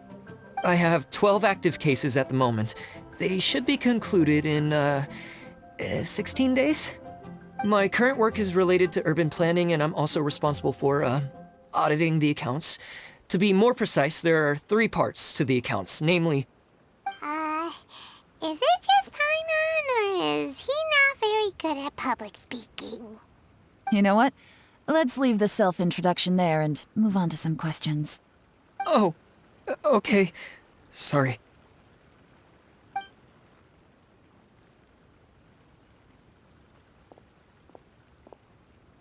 Hello. Not gonna lie, I'm feeling a little nervous. What would you like to know? You're here to assess me, so ask away and I'll answer your questions to the best of my ability. Your manifesto is very wide in its scope, but you don't seem to be personally involved in many of the specific fields. How can you be sure that you have the ability to put your plan into action?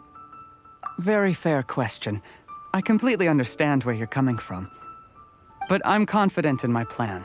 I've visited many different places, talked to lots of people with far more expertise than myself, and my manifesto is the conclusion of these efforts.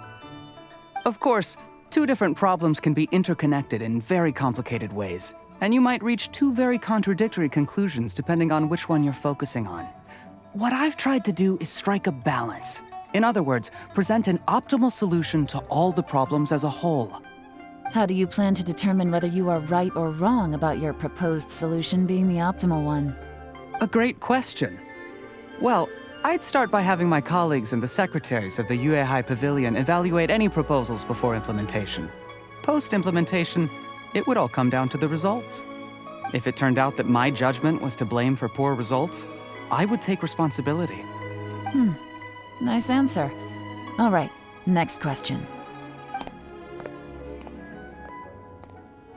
He seems like a great guy. Everything he said was thoughtful and logical, and he was just a pleasure to listen to. Here's my take on what we just learned. As you saw, Qianwei is highly knowledgeable. He proposes many excellent ideas in his manifesto which effectively target the big issues. But he is very proud and incredibly stubborn. He doesn't care much about other people's feelings. NIngguang's plan is more thorough and more measured. You can tell he's meticulous in his work, very detail-oriented. But he and Qianwei are otherwise polar opposites. Ningguang is not very articulate and comes across as very timid in conversation. Perfect summary! Paimon couldn't agree more! You're good at this, Yelan. Last but not least, Zhi. His manifesto is full of pertinent details, his methodology is sound, and his proposals cover a broad range of fields, which is quite a rare feat. The depth he goes into in each and every area means it can only be a product of painstaking work. Plus, he is modest and good at dealing with people. But what really interests me is that many of his views happen to coincide with Uncle Tian's. Having someone like Zhi take the position would certainly put Uncle Tian's mind at rest.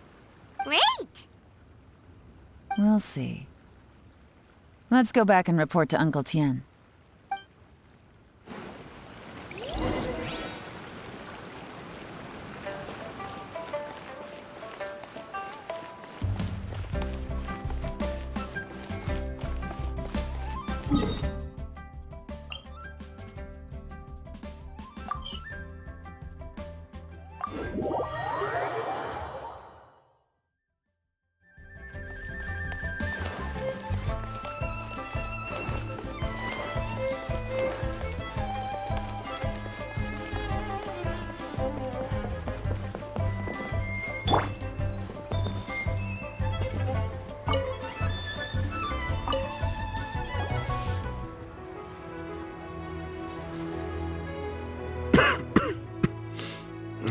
I see.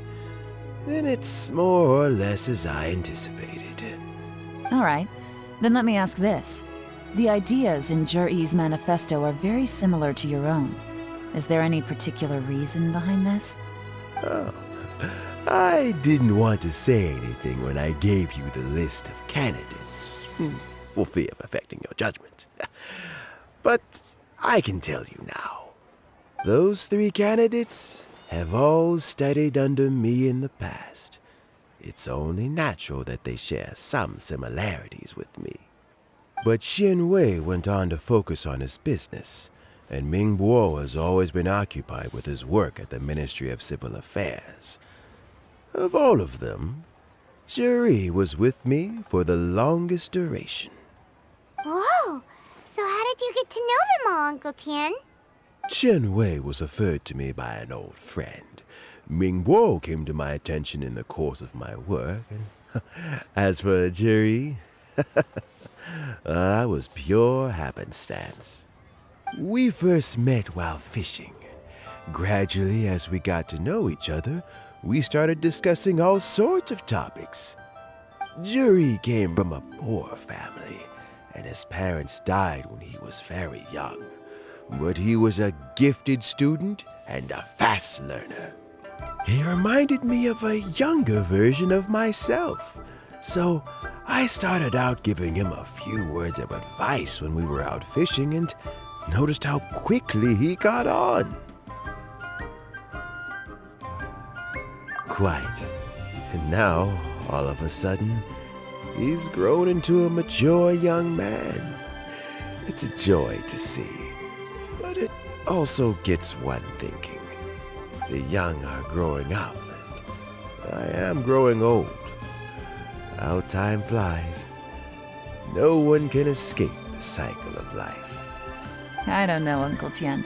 You still seem in pretty good shape to me. You might have another few years of work left in you, don't you think? Oh, you. There's really no need to console me.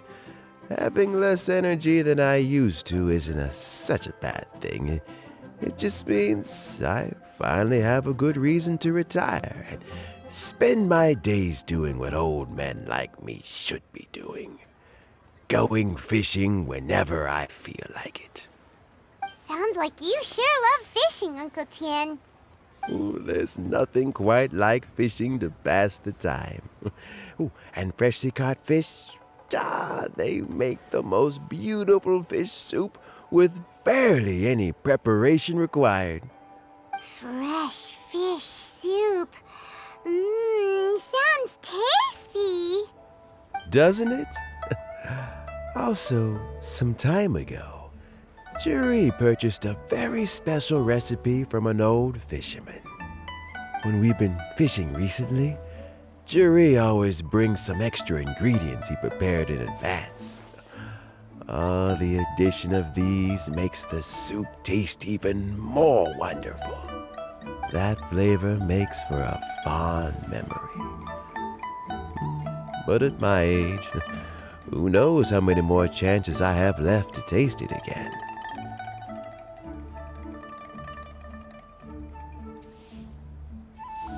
Oh, can Paimon come next time too? Paimon really wants to try it. Let's get back to the matter at hand. Uncle Tian, we've reported back. Do you have a verdict? I appointed you as the assessment officer, and I trust your judgment. Had you not asked me why Jade's ideas were so similar to mine, I was not going to mention my history with any of them. This decision must be guided by what is fair and right. Please disregard all other considerations and make your final decision only after a thorough review of each candidate's talents and capabilities. Remember, you must be thorough. Understood. Come on, let's go talk somewhere else. Bye-bye, Uncle Tian. Look after yourself.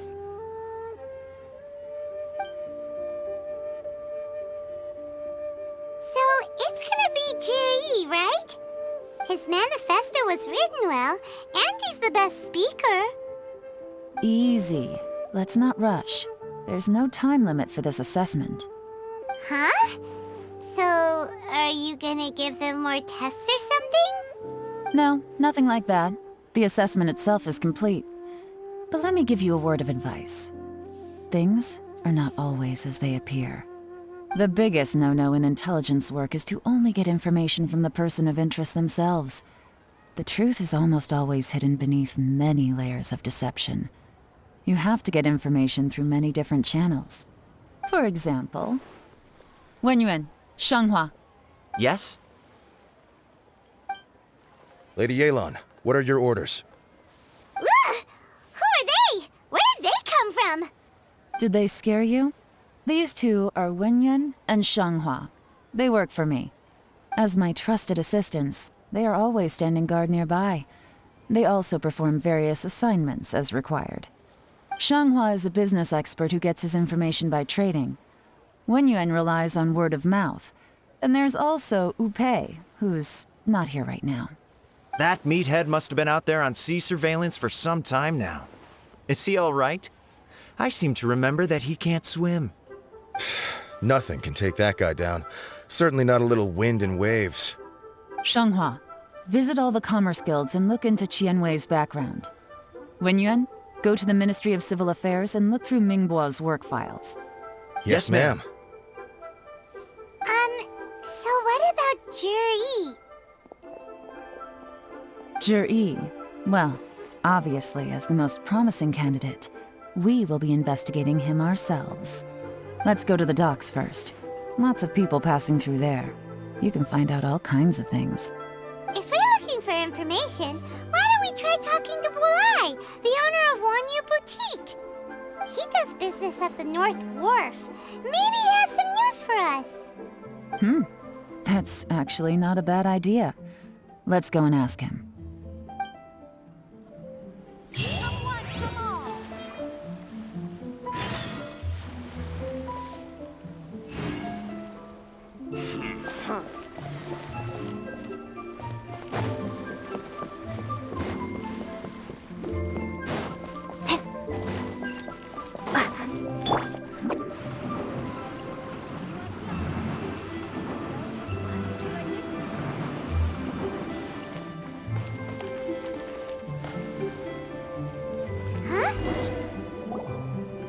Look, your asking price for this batch is just too high. I can't buy in at this price. How am I supposed to turn a profit? Come on, hear me out. I'm telling you, this is the single best batch of Sunsetias ever. You won't find anyone who disputes that. I accidentally dropped one into a well, and even the water turned sweet. Even so... All right. I'll let you in on a little secret. The boss of Second Life also wants to buy from me, but I haven't responded yet. If you won't take him, I'll just have to partner with them instead, and neither of us wants that. Okay, well, when you put it that way, I'll accept your asking price. I'll take all your stock. Don't sell a single one to Second Life.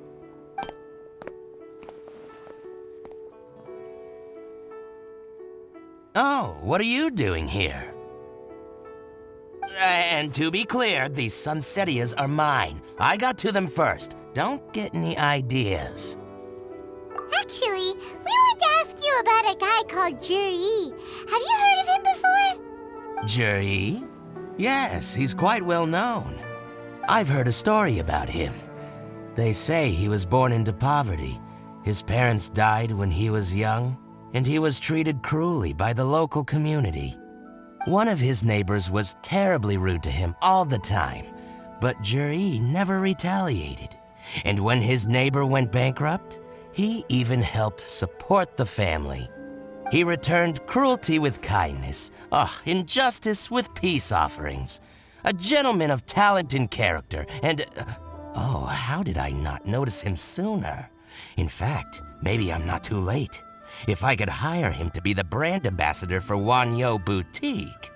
Oh, he sounds like a decent man. We can finally breathe a sigh of relief. Why are you asking about him anyway? You aren't looking for a brand ambassador too, are you? Well then, in that case, the higher bidder takes the... that's Juri right over there. Why don't we go and talk to him? Where? It's him, all right. Looks like he's chatting with Linglong. Come on, let's follow them and listen in. Try not to let him see you. We want this information to be as truthful as possible. I'll just go and fetch an employment contract. And hey, don't try and cut me out of this. Hey! I understand. Let's walk and talk.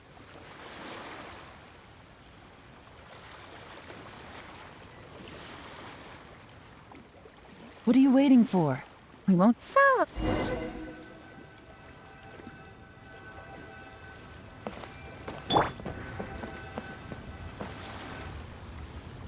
Try not to let him see you. We want this information to be as truthful as possible. I understand. Let's walk and talk. What are you waiting for? We won't hear anything at this rate.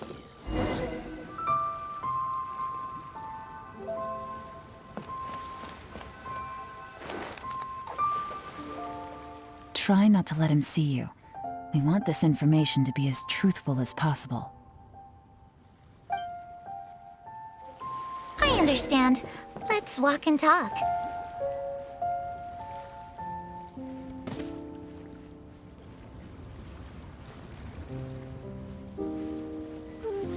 So, you were looking to buy a wineware set? Oh, now I can see that you're a connoisseur, so I won't bother trying to con you. I trust you understand our shop quite well?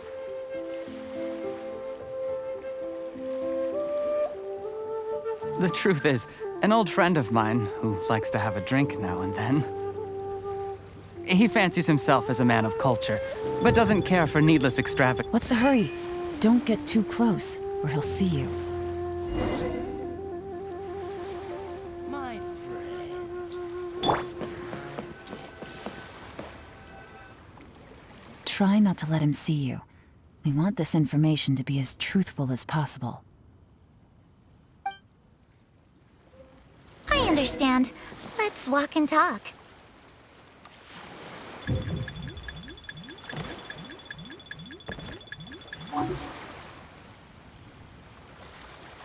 So, you were looking to buy a wineware set? Oh, now I can see that you're a connoisseur, so I won't bother trying to con you. I trust you understand our shop quite well?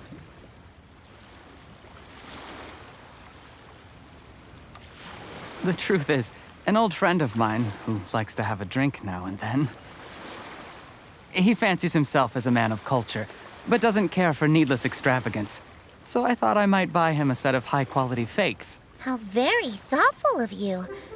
Leave it to me, then. Come and collect it at Shigu Antiques whenever is convenient.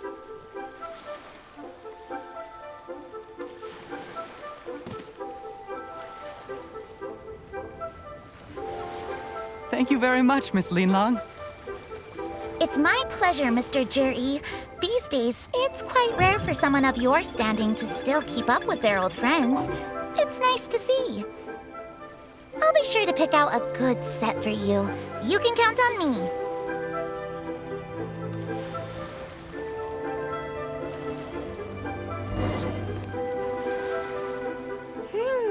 Juri seems to get along really well with everyone. Are you satisfied now, Yelan? Seems like everyone thinks Juri's a great guy. We shouldn't jump to conclusions just yet. Let's go check out the wharf where he usually goes fishing. Do we have to? Wait, you're not just trying to dig up some dirt on Juri because you want to be Tianquan yourself, are you? Maybe I am. Maybe I'm not. But hey, if I do become Qingxu, I'll look out for you guys. You'll be able to try all the finest food for free. How does that sound? We will? Well, come on! Off to the South Wharf we go!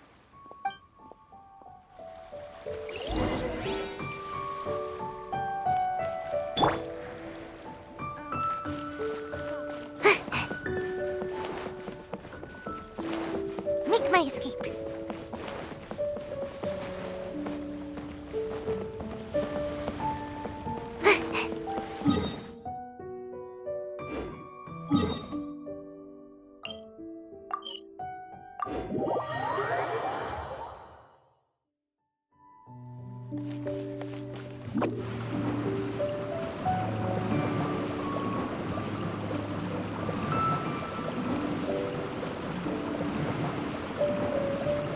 I'm out of here!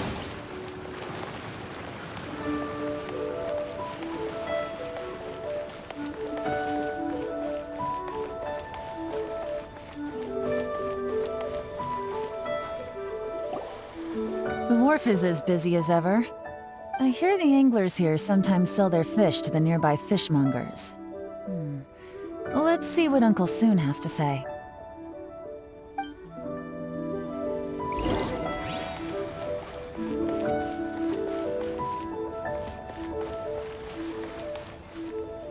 Welcome. What would you like to buy today? Sorry to interrupt. We're actually members of the, Liyue Anglers Association, and we just wanted to ask a few questions about someone. We've heard about this young man called Zhi, who's supposed to be a fantastic fisherman. Just wondering if you happen to have heard of him? Whoa! Yelan made up a whole fake identity without batting an eyelid! Ah, yes, Zhi. He's been making quite a name for himself recently. I've got some friends who travel all over the place, and they tell me everywhere they go they meet someone who's heard of him. Apparently, he had a rather tough time growing up. Had to work several jobs alongside his studies to make ends meet. How does that saying go? What doesn't kill you makes you stronger. Well, if there's anything to that logic, he's sure to be phenomenally successful one day. Yeah, we think so too! But I'm afraid your Anglers Association might be in for a disappointment. Oh? Why's that? He's good at a lot of things, but fishing isn't one of them. He fishes at the wharf and sells what he catches to me on occasion. His catches are always mediocre. Not terrible, but equally nothing to write home about. If you're looking to recruit some new members, though, I do know a few top anglers I could put you in touch with. That sounds fantastic. I've got a couple of other things to attend to right now, though, so why don't I come back some other time and we can chat over a drink? Sure thing. See you. Everywhere they go, they meet someone who's heard of him. Come on, let's keep asking around.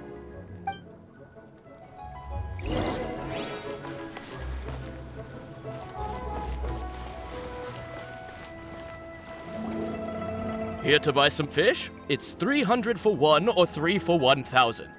You better hurry. When they're gone, they're gone. Hello, we're from the Society for Fish Price Research. We'd just like to ask a few questions. Wow, she switched identity again! Society for Fish Price Research? I haven't done anything illegal. Stay out of my business.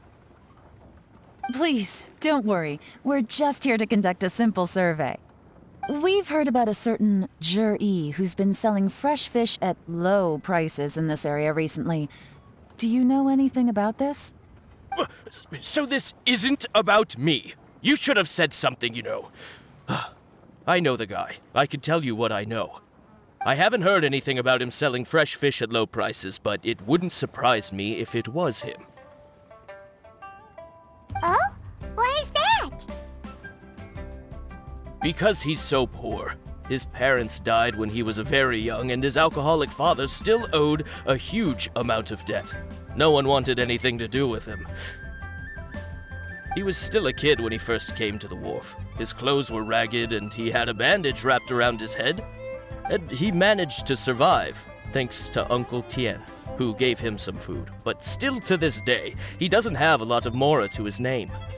I mean, he can afford to eat and everything, but you'll often see him haggling with others over just a few mora. So, I wouldn't be surprised to find out he's been selling a few fish. It's not like he catches much anyway, so it's not going to affect my business. Don't tell him I said that. You'd rather he didn't know? Well, I spoke to him once, briefly, and I just had a feeling that he really cares what other people think of him. I think he has pretty low self-esteem, but hey, it's hardly my place to say anything. What he's achieved already puts most people to shame. And nobody's perfect. I just wouldn't want to upset him, that's all. I see. Well, thank you for sharing that with us. Not a problem. And just for the record, there's absolutely nothing wrong with the price of my fish. The more times you say it, the less convincing it becomes. Doesn't have a lot of mora to his name. Okay, let's keep going.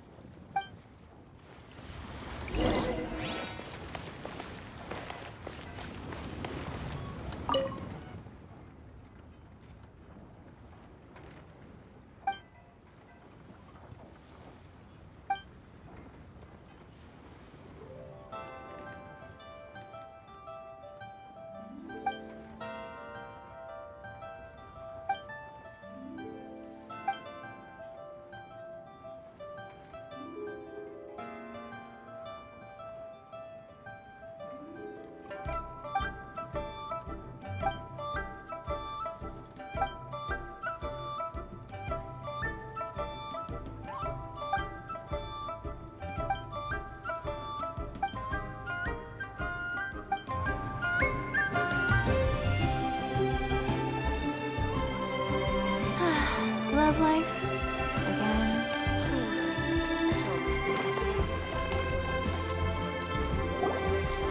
Hey, it's you guys! Wait, what's the phrase? Oh yeah, honored to meet you. What brings you to me? The truth is, we are but newcomers to this territory. We heard tell of a great martial artist, Master Dugu, who knows everything there is to know. Hence, we sought you out to ask for your guidance. Really? People said I know everything there is to know? But of course, we also heard that Master Dugu is a kind and virtuous swordsman who never turns away anyone who comes with questions. Great! So what do you wish to know? Nothing happens on this street that I don't know about. Now she's lying to a kid. So, Master Dugu, have you heard of one by the name of Jur-E? Sure have. You mean that guy that all the grown-ups are talking about these days? I've heard many tales of Juri. For example, I can't remember. Probably 'cause it's nothing that important. I prefer stories about sword-fighting heroes.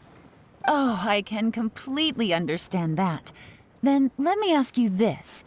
Do you remember roughly when the grown-ups started talking about Jur-E?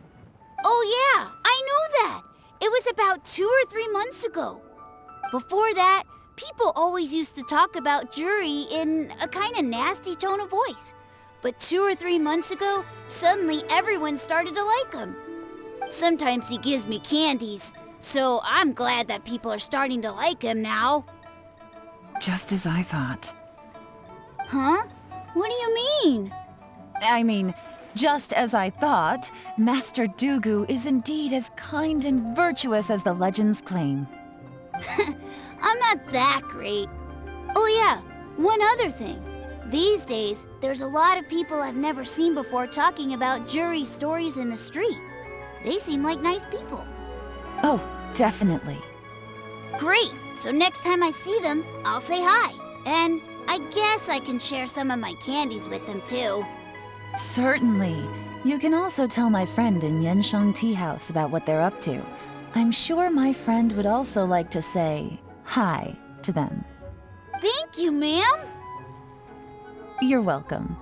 Well then, fare thee well, Master Dugu. Until we meet again. Any of that sound strange to you? Strange? What was strange about it? Juri seems to have a great reputation. Uncle Soon and Uncle Gao spoke highly of him, and Dugu Shuo seems to like him too. True, but the issue is, where did his sudden celebrity come from? It almost seems too good to be true. Sudden? Too good to be true? What do you mean? So he returns cruelty with kindness and had to work to support his studies. These are the kinds of things that make someone well known in their hometown. But Uncle Soon said even his friends who travel far and wide hear about him wherever they go. That's a little over the top, if you ask me. Do you remember what Dugu Shuo said about Jur-E's stories? Clearly they left him with a good impression of the guy. But beyond that, he wasn't interested in the details. That's the reaction I would expect from any normal person. Plus, there's the fact that all this praise of Jur-E has only been happening within the last 2 or 3 months. His childhood, his studies, the thing with his neighbor, none of these are recent events. So why are these stories only going around now? When you put it like that, it is kinda strange. Of course, if that's all there was to it, I wouldn't look into it any further. Jur-E was born into a poor family. Paying people to get his stories out there is within the rules of the game as far as I'm concerned. The problem is, do you remember what Uncle Gao said about him? He's stayed poor his whole life. Everything he's earned he's either spent on studying, traveling, or paying off debts. I don't think he has the mora to pay for a publicity campaign. Right, and that changes everything. It can mean a powerful faction is trying to gain influence over the Liyue Qixing. That's the worst-case scenario. But all too often, the most pessimistic speculation turns out to be closest to the truth. Someone's trying to gain influence over the Qixing? That sounds serious. What should we do? Even if we asked Jiri about it, surely there's no way he'd admit it. First, we need to find out who's supporting him. Don't worry, I've got a plan. Remember the current affairs and planning stage of the assessment? Since the successful candidate is duty-bound to implement their plan after taking office, their manifesto tells us their stance on key issues. Whoever is secretly helping Jiri must be seeking to benefit from his actions after his appointment. So, we should be able to find some hints in Jiri's manifesto on who we're dealing with. Come on, let's get back to Yansheng Tea House.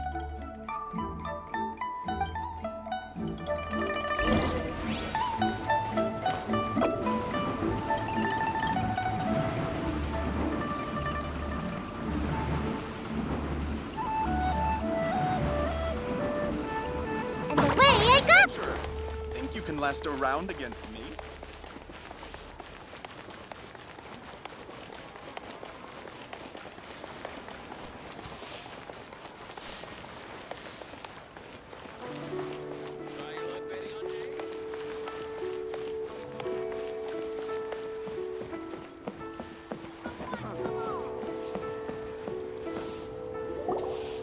Jiri's manifesto covers a huge range of topics. Looking for details that don't add up will be like trying to find a needle in a haystack. I'll divide the reports into 2 piles. You take one, I'll take the other. When we're finished, we'll put our heads together. Officially, the assessment is already over, and I'll be expected to announce the results before long. So we have to get to the bottom of this as quickly as we can. Yikes! We better hurry! Whatever else Uncle Tian might think of Jiri, the fact remains that he's one of his favorite students. Any evidence he's left is not going to be immediately obvious. We'll have to look carefully and think critically.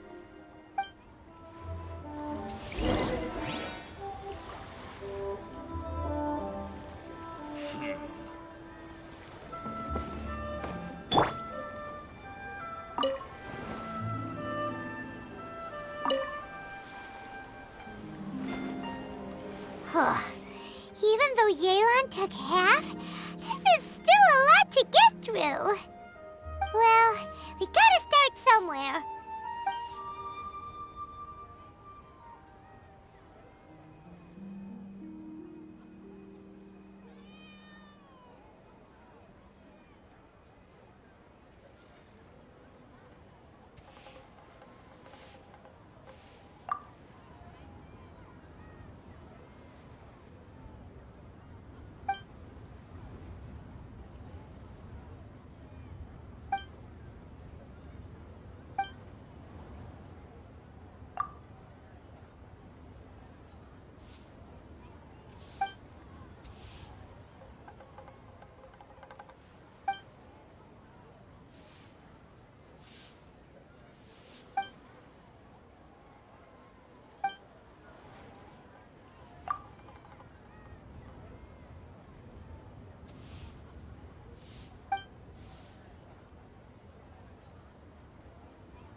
All this reading is giving Paimon a headache.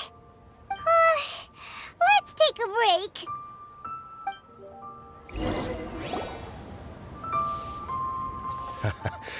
Looks like I'm the first one back, as usual. Oh, hey! It's one of Yelan's little helpers, Shenghua! If you're back, that means you finished investigating Tianwei, right? You betcha. I visited all the commerce guilds and gathered a wealth of information. Every time they asked me to leave, but I always had another trick up my sleeve. Don't drag this out. Just tell us your findings. Yes, Lady Yelan. To summarize my findings, most people who've had interactions with Tianwei will start out complaining about how proud and arrogant he is, but then go on to give a generally positive appraisal of him.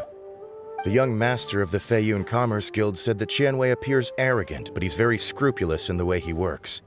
Once he signs a contract with somebody, he treats them fairly regardless of their background.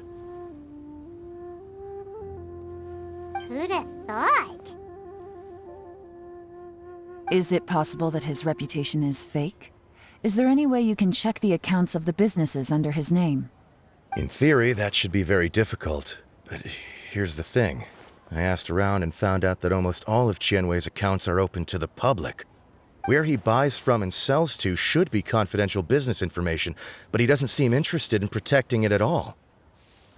Qianwei often sees business opportunities that others don't, but once he's made enough mora off of it, it's like he gets sick of it and releases all of his trade secrets. It's like he wants people to know that they still can't beat him, even if he shares all of his secrets. The fact that someone like that can still make mora is pretty infuriating when you think about it. What a strange guy. It's like he's not doing business to make mora, but instead... To validate his theories. No wonder his manifesto contains so many insights. It's all the result of his first-hand experimentation. I'm back! Huh? How come you're here? Why do you think? Obviously, because I possess superior skills and am always one step ahead of the competition. Well, when you're the competition, at least. Whatever. I'm not getting into an argument with you. If I hadn't had something else to take care of on the way, I would have been back long before you. Lady Yelan, I have finished investigating NIngguang. Well, we're all ears. The Ministry of Civil Affairs says that NIngguang struggles to get his words out when he gets nervous, especially when he's chatting with strangers.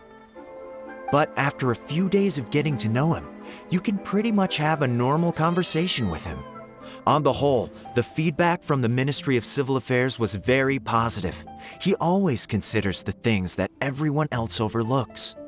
In your opinion, was the Ministry of Civil Affairs' appraisal of NIngguang at all exaggerated?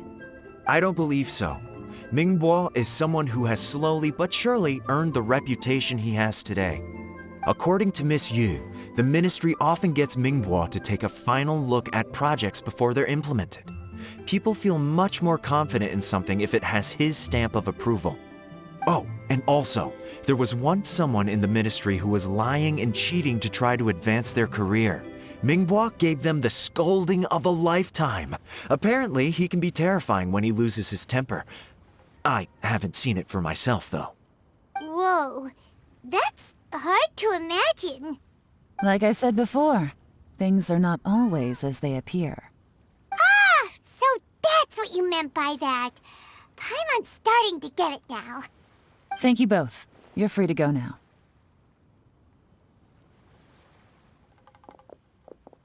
So, have you finished reading the manifesto?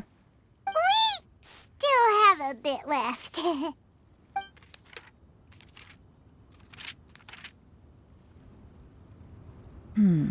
I can't see any immediate problems looking at the individual entries. The only one that strikes me as a little unusual is the Qingxu Pool redevelopment plan. Qingxu Pool has always been home to many secrets. Plus, Ajdaha once wrought havoc there, so there are even more secrets buried deep underground. At some point, a rumor began to go around that there is great treasure buried beneath Qingxu Pool. A long time ago, with the approval of the Qixing, a mining team conducted an exploratory excavation there. So, did they find any treasure? None. The ruin was completely impenetrable. The only way they could have gotten through the solid rock would have been by blowing it open with a special kind of explosive. The technology wasn't mature enough at that time, so the excavation project was shut down and the treasure became a mere legend. Zhi-Yi's manifesto focuses on solving problems, and this treasure hunt seems extremely risky. It seems out of step with the rest of his plans.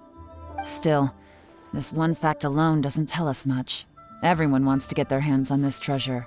The treasure hoarders, the Fatui, even local Liyue factions. Did you find anything? Excavation? Project? Treasure? Did we read anything similar in our half of the manifesto? Oh yeah! Zhi-Yi said the Blackcliff Forge workers should get right of first refusal if any suitable projects come up. Did he now? Well, that makes everything much clearer. So Zhi wants the Blackcliff Forge to excavate the treasure of Qingxu Pool. Does that mean the Blackcliff Forge is Zhi's secret supporter? No, not likely. I've looked into the Blackcliff Forge before. They aren't involved with any powerful factions at present. They do possess some specialized explosives, but it would seem more trouble than it's worth to put so many resources into a risky project like this. Still, since the clues are pointing toward the Blackcliff Forge, we should see where they lead. We may well find something new. Qianwei and Ningguang both turned out to be completely different than what we thought. What about Zhi? Is there another side to him too?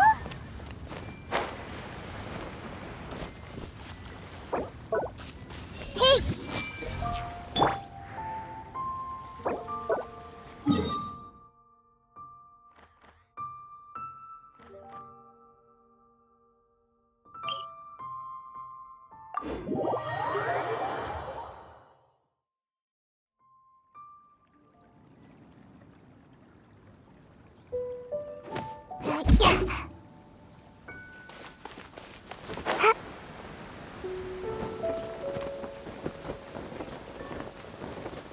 Let's find shelter, quick!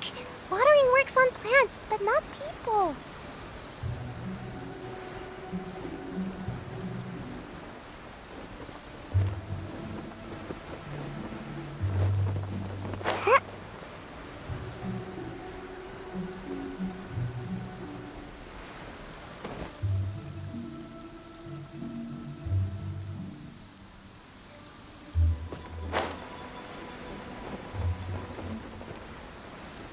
This is the Blackcliff Forge.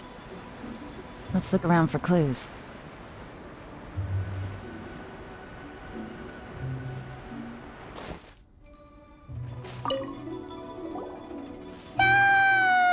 Anything strange been going on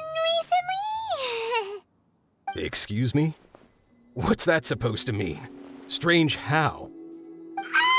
Just, stuff that when it happens, you think to yourself, huh, that was weird. Huh? I don't think we're going to get anywhere asking questions like that. Let's just take a look around.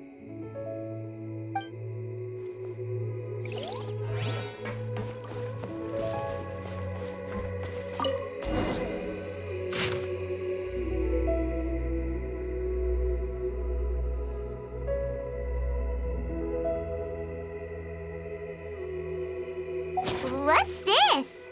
A diary? From the back, it looks like a ledger, but it seems they also use it as a site log. We don't know who wrote it, but it's interesting, don't you think? These newcomers, who could have sent them? You think they're suspicious? Yes. Look, it says right there, one of them's already been promoted to team leader. At this rate, by the time the Qingxu Pool redevelopment plan is ready to roll, they'll be the technical backbone of the team. That'll give them the chance to take a lot of liberties. They can copy any secret texts or steal any treasure they find underground. Imagine if we didn't suspect anything. By the time Zhi recommends the Blackcliff Forge for the excavation project, at most we would maybe do a fresh background check on the place. No red flags if all they did was change some key staff.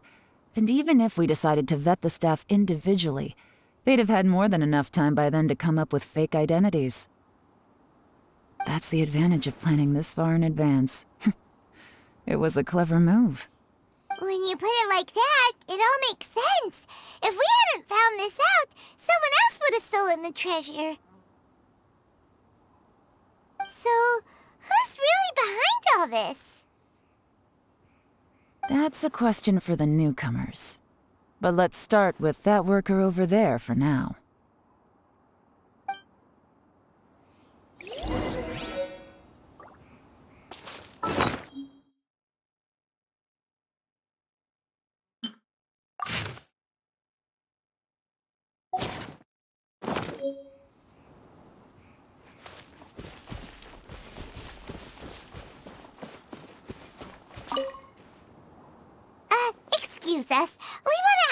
about the newcomers.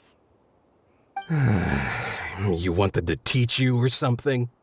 I gotta say, these newcomers are in tip-top shape. Fast learners, too. They're picking up all the skills unbelievably fast. My only complaint is that they're always going out drinking at night, but they never let us join them. I guess they just need some time to adjust. I'm sure we'll get to know each other over time. They go out drinking. This area isn't exactly renowned for the nightlife. I'm guessing it's a long trip to the nearest tavern. You got that right. They tell me they go all the way back to Liyue Harbor to drink at Wanmin Restaurant. It rained after work today, so they actually stuck around at the site for a while. But as soon as the rain stopped, they went out drinking again right away. Hey, you're only young once, right? I say, if they can hack it, let them at it. Interesting. Let's go talk somewhere else.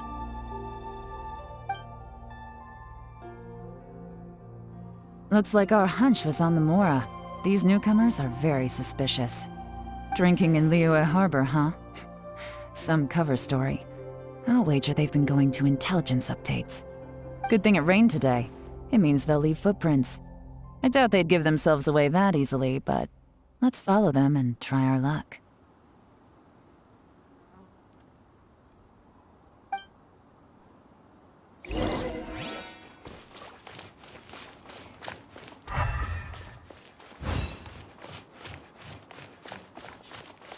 They went that way! Hurry, we gotta catch up!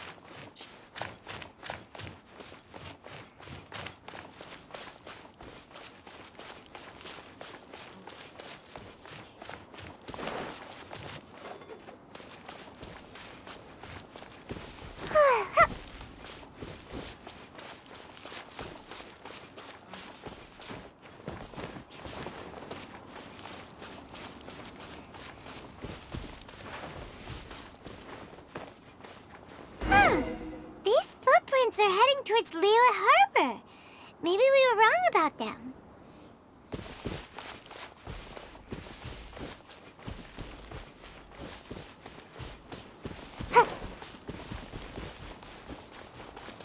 Just as I thought. They didn't go to Liyue Harbor. They went that way.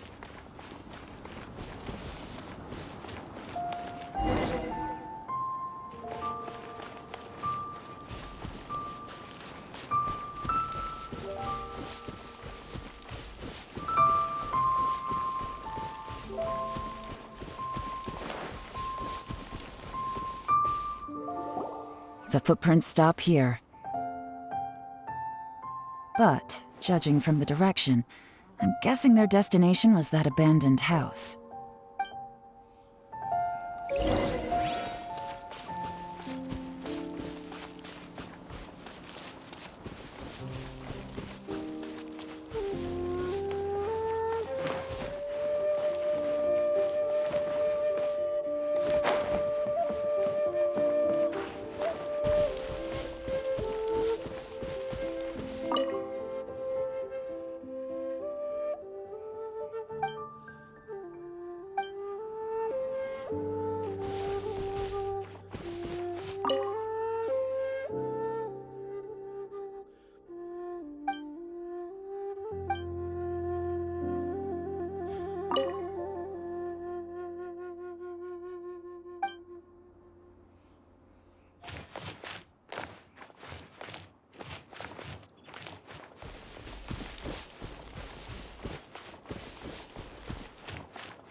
Looks like we were too late. This has gotta be where the newcomers rendezvous with whoever they're working for. But all the evidence has been destroyed. Look at these ashes. Someone was burning documents not long before we arrived. Could there be anything left? Maybe the wind could have blown the fire out before everything was finished burning. The odds of that are very slim. It's practically impossible. I've checked. All the paper's been burned. There's only ash left now. Why don't we wait for them back at the Black Forge! They've gotta go back there sooner or later! We can't count on that. Clearly they were based here at one point, but it's mysteriously abandoned now. To me, that says that whoever's behind this has moved them somewhere else, to throw our investigation off course. Darn! Guess this is where our trail runs cold. Make no mistake, the purpose of our trip wasn't to find any solid evidence. We just need to figure out who's behind Jur-E. I smelled something peculiar the moment I came in. Those newcomers probably thought they'd be safe as long as they burned the letters. But what they failed to consider is that paper and ink from different regions produce different odors when they're burned. Really? Paimon can't smell anything. Do you smell anything? There is a certain place with a freezing cold climate where there's nothing but ice as far as the eye can see. Some wealthy people there put floral fragrance in their ink as a way of injecting a little romance into their writing. When that fragrant ink is burned, this is the exact odor that it leaves behind. Exactly. The evidence will soon be blown away by the wind, so it's nothing we can arrest anyone with. But it's all I need. Now I know who we're dealing with. I can plan our next move. Lady Yelan! Oh, thank goodness I finally found you. I thought I'd never see you again. Who are you? Don't be alarmed. This is Upei. He's Wenyuan and Shanghua's colleague. I sent him to look into Jur-E's regular contacts. Since Jur-E likes fishing, Upei thought he might know some of the fishermen and sailors, so he took a boat out to sea to ask around. I left him a note at Yanshang Tea House telling him to look for me at Blackcliff Forge when he got back. If there'd been an ambush waiting for us there, it means we'd have had some backup. So, what did you find out at sea? Forgive my incompetence. I'm afraid I've come up empty-handed. I asked all the fishermen multiple times, but none of them had any interactions with Jur-E before. Then the waves got so choppy I ended up falling overboard. Fortunately, someone managed to drag me out.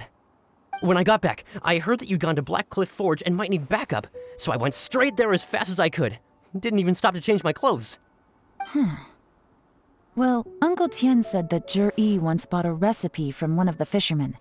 Did you hear anything about that at all? What?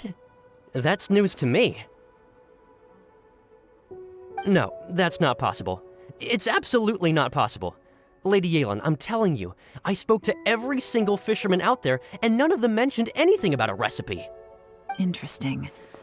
Then I wonder how that even more wonderful fish soup came about.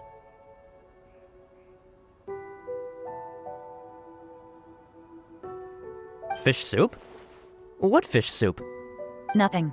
Our priority right now is to find a way to get our hands on some solid evidence. Well, any suggestions?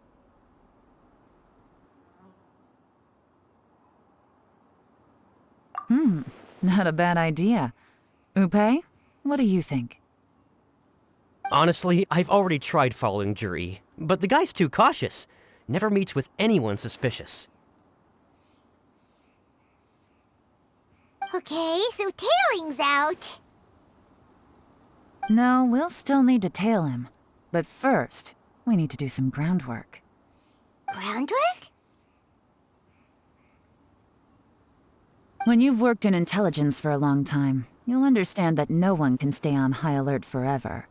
Especially when he thinks he's about to win. Tomorrow morning, I'll announce his victory at Yuehai Pavilion. Take a guess what you think he'll do next. Be sure to arrive on time. You won't want to miss the show.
If you're not sure what to do next, how about I take you on a walk?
Something on your mind again?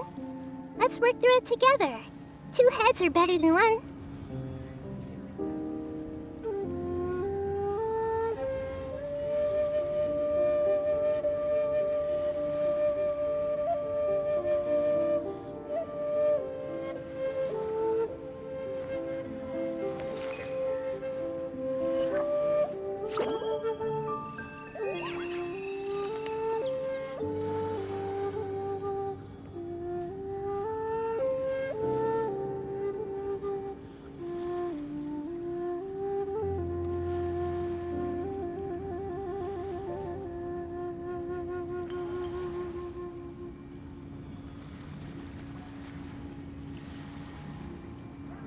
If you're not sure what to do next, how about I take you on a walk?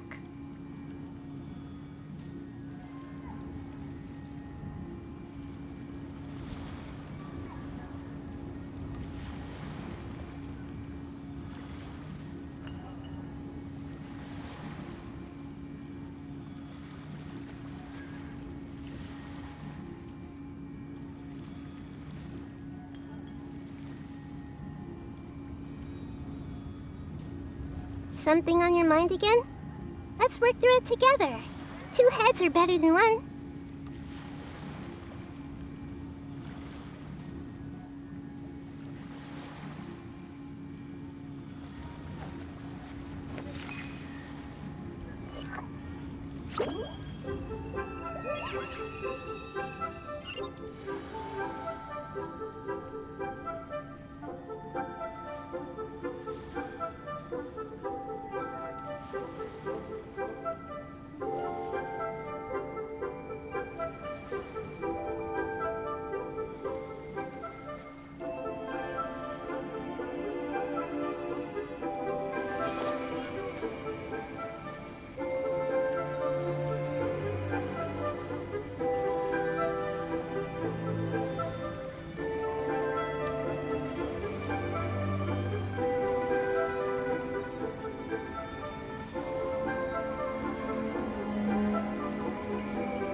What they say is true. You have to see the world for yourself to appreciate how beautiful it is.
If you're not sure what to do next, how about I take you on a walk?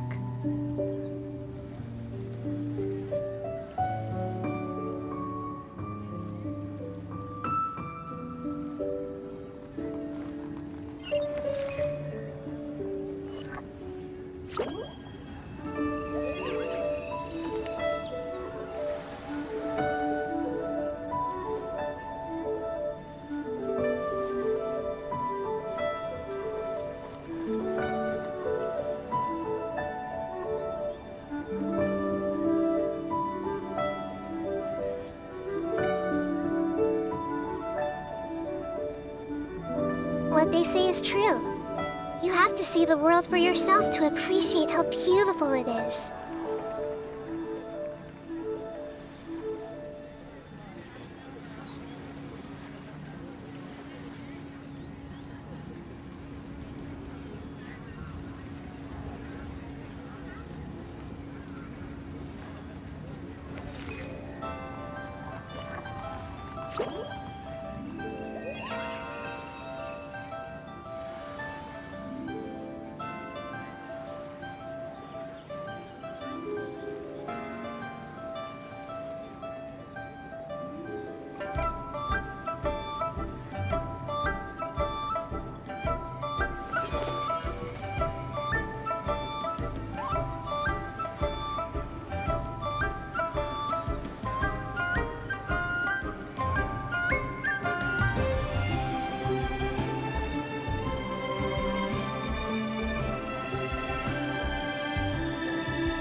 Make my escape.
Make my escape.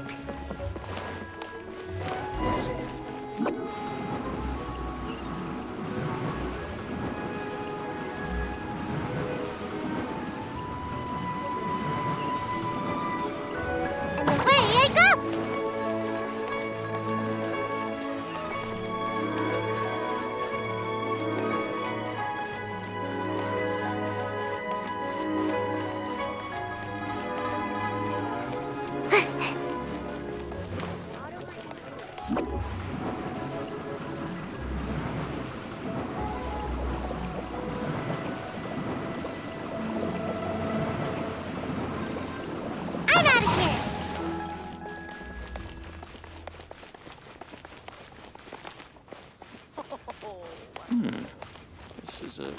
neighborhood. It looks like we're all here. Well then, time for me to announce the results of the assessment process. I won't drone on about the importance of the Tianquan role. Suffice to say that Uncle Tian entrusted me with the monumentally important task of assessing the candidates. And now, it falls to me to give him a satisfactory answer. All of us here know the score. Don't beat around the bush, just get on with it.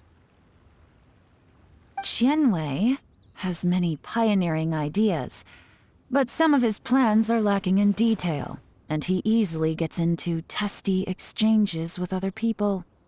Ningguang is reliable, but not quite ambitious enough, and because of his personality, he struggles to win people over. In contrast, Zhi is evenly balanced across the board, and enjoys an excellent reputation in Liyue.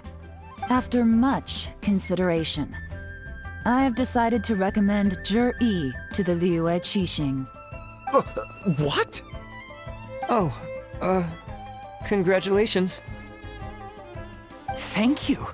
Honestly, I'm a little surprised to hear my name being announced. In my estimation, all three of us are worthy candidates for the Tianquan position. As your competitor, I've become keenly aware of your great talents. Would either of you entertain the possibility of working with me in the future and taking on some of my workload? I'll have to see. I'm in a bad mood. This is the last thing I want to be thinking about right now. I don't mind, as long as I can help. Okay, well, that's all from me. Zhi, you'll have some preparation to do. It won't be long before you're informed of your official appointment. I hope you will work hard and make Uncle Tian proud. I will live up to the Tianquan name. On this, you have my word. I should go. I need to pack my things, and then I think a celebratory meal is in order. Would anyone like to join me? Count me out. I'm not in the mood for a celebration. Zhi seems pretty relaxed now. This would be a good time to follow him. Hey, Traveler, tell me something. What exactly does that guy have that I don't? If you can't answer that, I'm not accepting this result. I, also wouldn't mind knowing. Oh no, if we get stuck here, we won't be able to leave! Follow him. Yes, ma'am.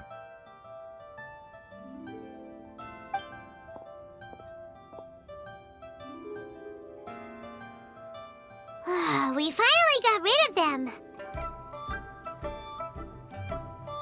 Lady Yelan, Zhi has gone towards Feiyun Slope. Follow him, quickly. So Zhi really sided with the Fatui? But Uncle Tian thinks so highly of him. Why would he do this?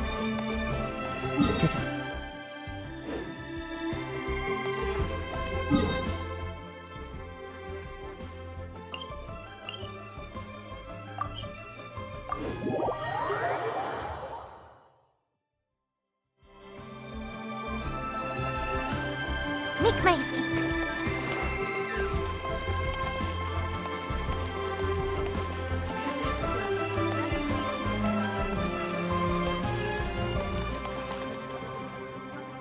I'm sorry, Lady Yelan.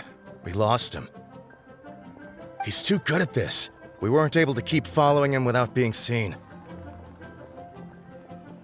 How the heck did he manage to shake Yelan's subordinates?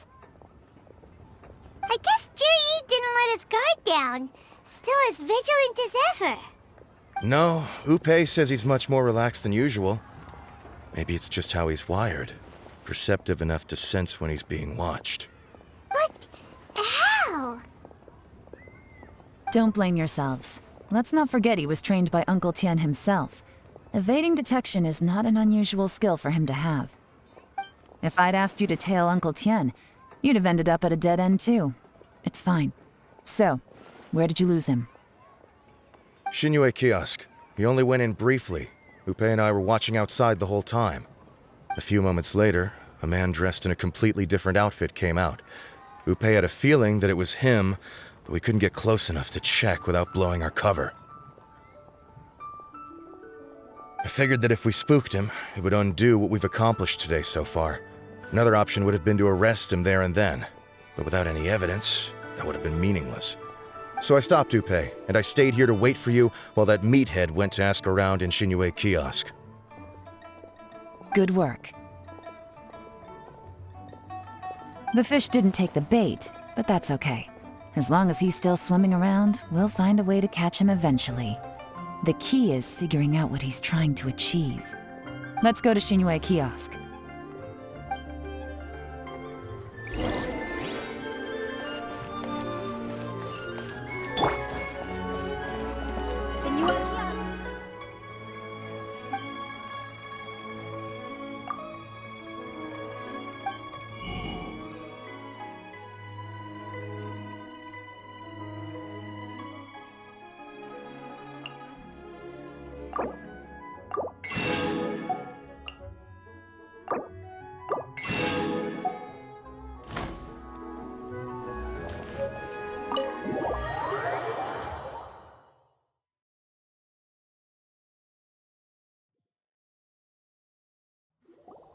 Could you explain to me how that works? A guy like him comes in, changes his whole outfit right under your nose, and you don't even ask him about it? Our customers are free to dress however they please. What grounds would I have to question him? Okay, fair enough, but didn't you think it was just a little bit strange? Well, maybe I did, but it still doesn't give me the right to stop him. Enough. Let's tone this down a little. I'll make this quick. Just one question. What did he buy while he was here? Oh, he didn't buy anything. He just picked up a bottle of liquor that he ordered ages ago. A bottle of liquor? Yes, a very strong kind. Fiery, with a rich flavor. Not something the average customer would order. This gentleman ordered it in person from us a long time ago. He was only here today to pick it up. Liquor and wineware. I see. Let's go. Where to? Shigu Antiques.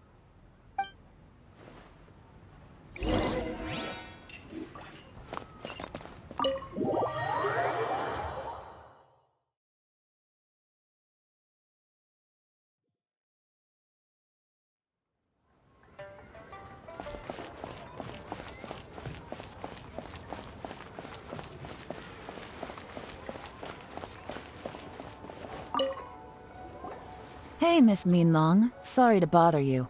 Zhi ordered a wineware set from you not long ago, right? We're friends of his. He's been telling us how impressed he is with the quality, considering how affordable it was. So we just had to come and take a look for ourselves. Sure. Which model are you looking for?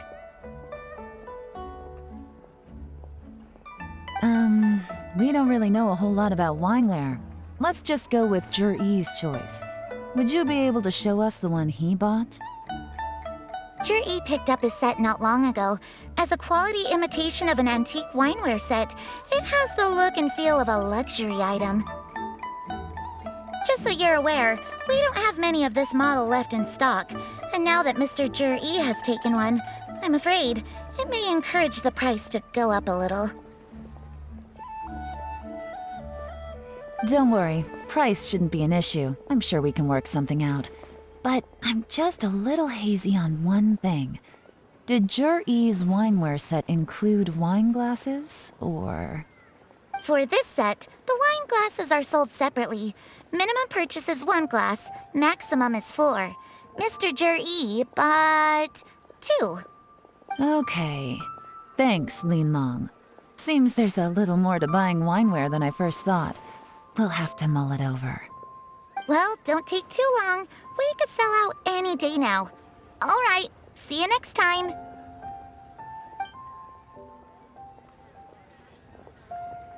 This is turning into a real headache. I'd just like to point out that we have the self-professed Grand Master of Fieldwork here to thank for being wholly incapable of tailing an ordinary civilian without being seen. It's not like you did any better. My specialty is information trading, okay? I don't have the physical agility. What's your excuse? Fair point. Yelan, so has the plan failed? Oh, if we can't figure out where Juri went, there's not much we can do. But why was he buying liquor at Liyue Kiosk anyway? To celebrate? If so, it's no ordinary celebration. What do you mean? First of all, Juri isn't much of a drinker. On some level, he hates alcohol because of what it did to his father. If he was just looking to celebrate by himself, he wouldn't spend his meager savings on an expensive bottle of alcohol, let alone buy a pair of special wine glasses. No, this is a victory feast, held in honor of Juri's private sponsor. Whoever this person is clearly enjoys hard liquor and has a very high status, hence the need for expensive-looking wineware. Now, where might we find Fatui who match that description, I wonder? Fatui officials. Should be either the Snezhnayan Embassy or the Northland Bank. Have both locations surrounded. Take as many people as you need. Lady Yelan, is it time for us to make our move? If so, you can count me in. Get with the program, would you? This is a covert surveillance operation. Juri may be vigilant, but that doesn't mean the same is true for his drinking buddy. In which case, we don't need to change tactics. Just change who we're following. Great idea! So we just need to find out who Juri bought that liquor for and follow them instead! But Lady Yelan, if we get caught, this could become a major diplomatic incident. I'm well aware, but don't you see? Juri is gambling everything on this. If we really want to catch him, we're going to have to accept a little risk ourselves. Stick to your orders, and make sure we're covering all other bases too. Anywhere else Juri might be going. I want eyes on those locations. Yes, ma'am. Don't worry, Lady Yelan. Juri may be a slippery character, but we'll keep a close watch on the movements of all Fatui officials. I'll be waiting for you at the tea house. If I'm guessing correctly, Fatui officials are likely to take action at night. You should go and get ready, then meet me at Yansheng Tea House.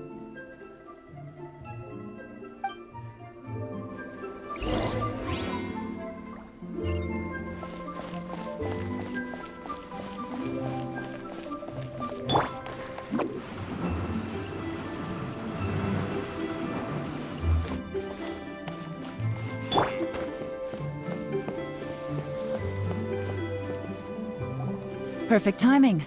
Wenyuan just sent word that the Fatui ambassador, Yusupov, just left the embassy alone. He's heading in the direction of Qingxu Pool.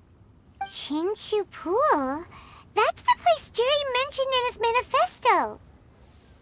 It looks like that's where they've arranged to meet. Sensible choice, I'll give them that. Qingxu Pool is always crawling with monsters. Most people wouldn't dream of going there. It's one place they won't need to worry about being seen. Oh no, we gotta go get them! Let's go. If my hunch is correct, we just might hit the jackpot this time.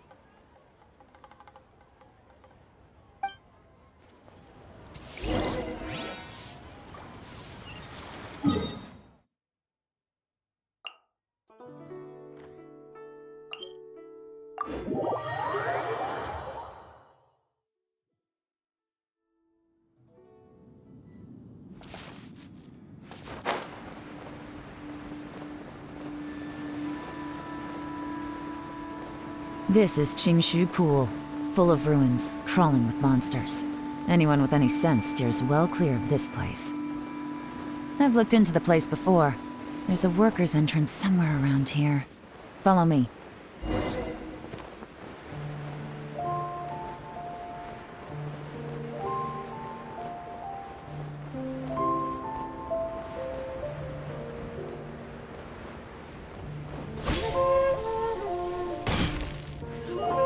There's been some work done on this place in the past, but it's a bit of a labyrinth inside. I can't guarantee we'll be safe once we're underground. The workers left an emergency access route. If we can find it, this will be a much easier journey. Still, be ready to fight at any moment. Any resistance needs to be taken out quickly and quietly. We don't want to attract too much attention. Don't worry, we're all professionals here! Yelan, where are your 3 little helpers at? They have other things to take care of first. We couldn't afford to wait for them, but they'll join us later.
Quietly now. Gotcha. Everyone hold hands. Almost dodged that. Settle down. As I expected, but this shouldn't be too much trouble.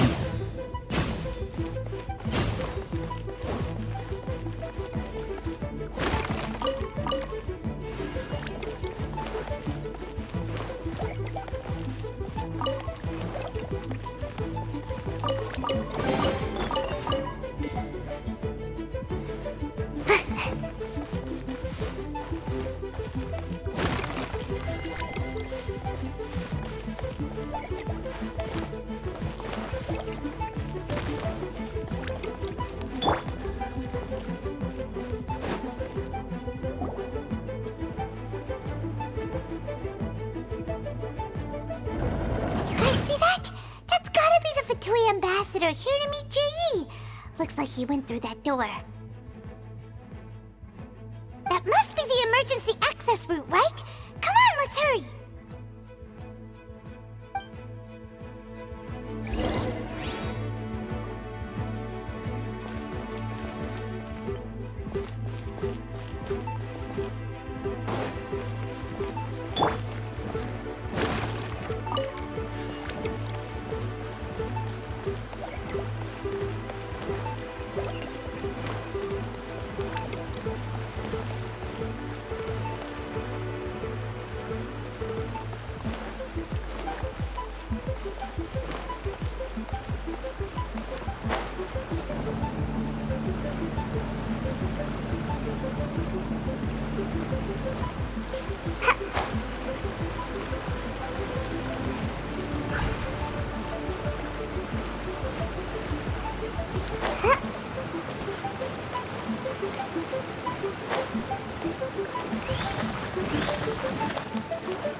Quietly now.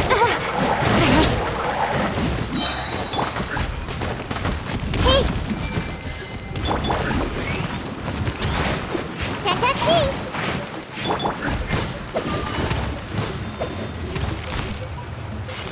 Gotcha! Silence!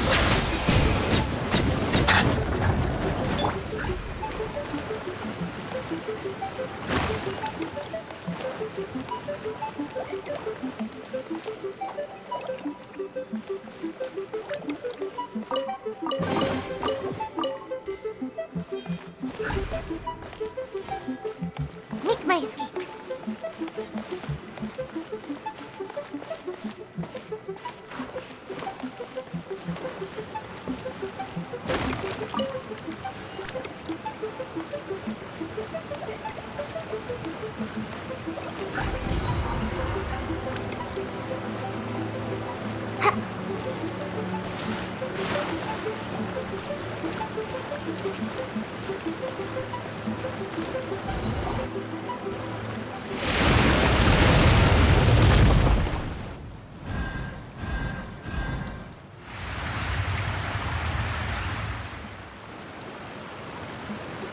The water's gone down. Hey, look! Is that another way through?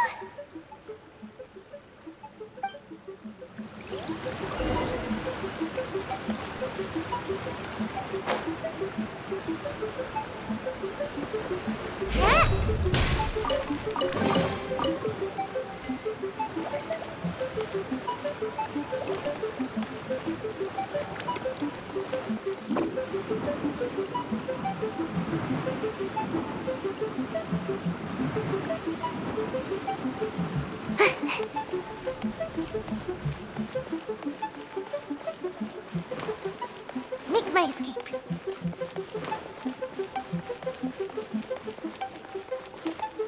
This is the construction workers' emergency access route, but it's closed tight. Trying to break through would be risky. Let's see if we can find another way.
I see everything.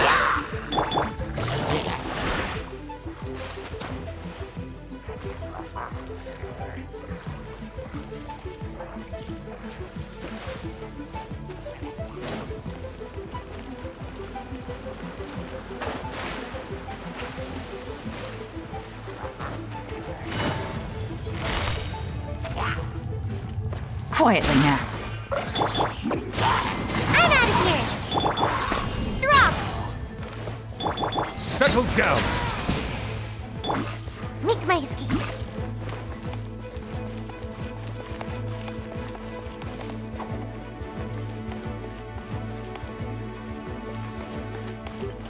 Cha.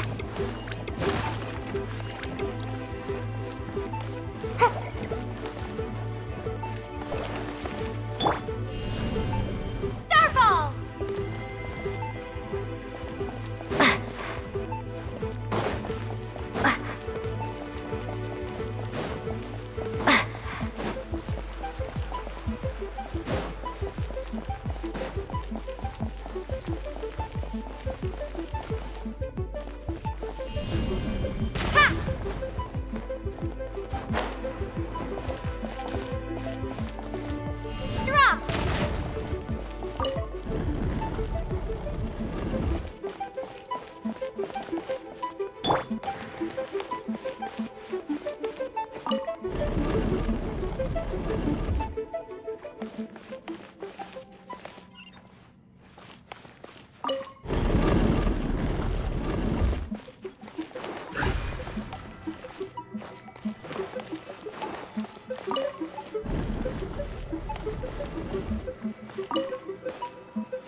Bow your head.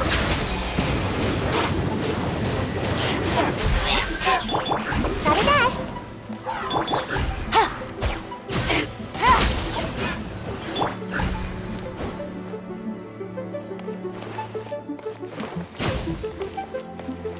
Make my escape.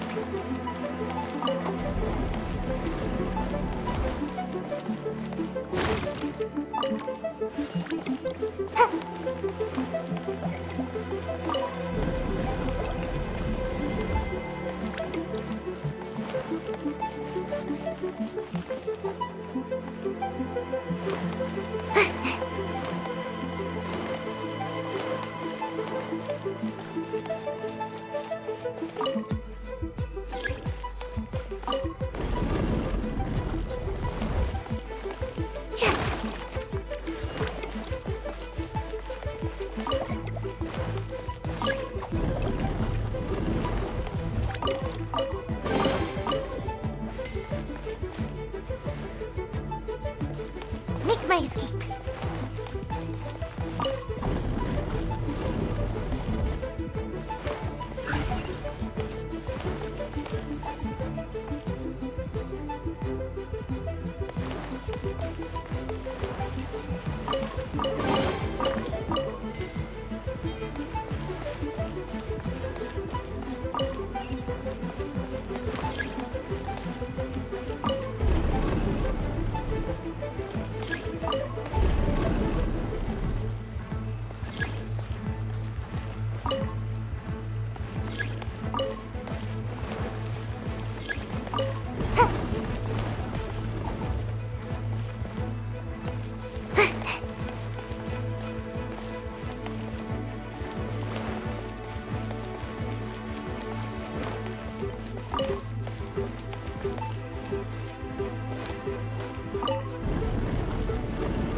Make my escape.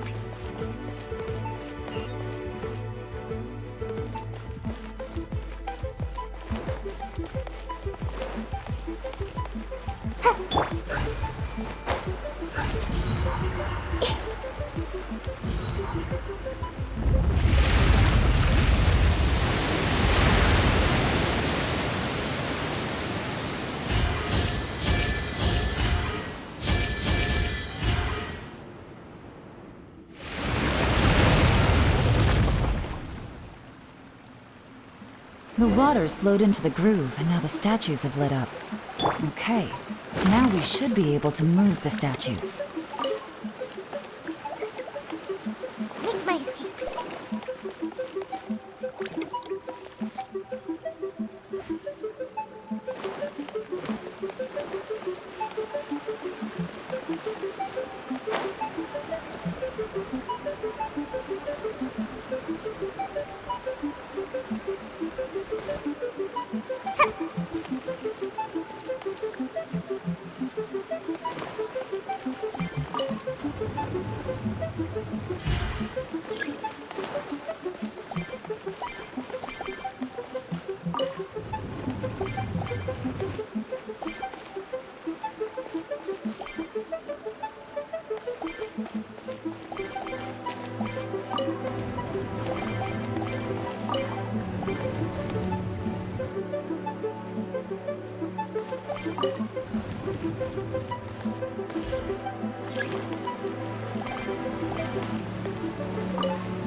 We should be nearly at the bottom now.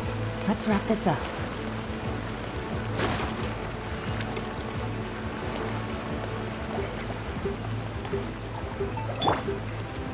Everyone hold hands. Gotcha! Busted!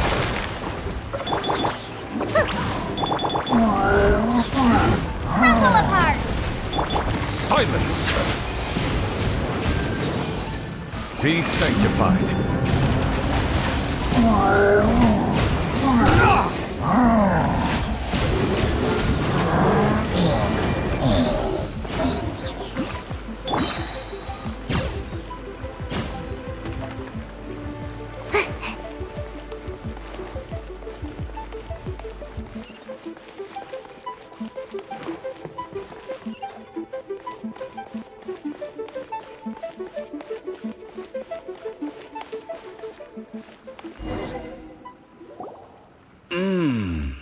I can tell from the aroma that this is very fine liquor indeed. I'm impressed.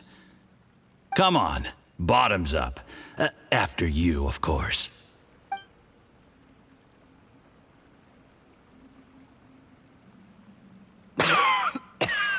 Oh, sorry. That went down the wrong way. I've never drunk anything this strong before. It'll take me some getting used to. You'll get there. If you want to stay friends with us, you have to drink with us. I'll do my best. You're more of a lightweight than I thought. Already struggling after one glass? I thought you were made of sterner stuff. You certainly kept it together when you were poisoning your teacher's soup. Come on, another round. Less talking, more drinking. Sure. You didn't leave me much of a choice, though, did you? Just the mention of poisoning sends shivers down my spine. I'm more timid than you realize. Every time I poisoned him, I had to hide away at home for a few days because I was so scared of getting caught. Look, I know it has not been easy for you, my friend. We appreciate all your hard work. But, I have to say, you really are quite a genius at poisoning people. I mean, the poison we brought from Sinae is as strong as this wine, but you found a way to turn it into an imperceptible, slow-acting poison and came up with the idea of delivering it through fish soup. What was it you said? Oh, yeah. You said the soup's fishy flavor neutralizes the pungency of the poison, and this process even makes the soup tastier as a result. How did you think of that? It struck me one day when I was fishing. I'm lucky it did. Otherwise, I'm not sure I would have been able to fool Uncle Tian. You have performed excellently. The Fatui will continue to provide the support you need to consolidate your position as Tianquan. Of course, this is as long as you continue to do as we instruct. Aside from Qingxu Pool, we also have some other requests for you, which we will inform you of in due course. Don't worry. Whatever tasks you have for me, I will perform them diligently. Did you hear that? It was poison! That's why Uncle Tian hasn't been feeling well recently. It's all Zhiyi's doing. What a nasty guy! Seize him! Hold on. Did you bring a camera? If not, you can use mine. This is quite a scene. We have to capture it for posterity.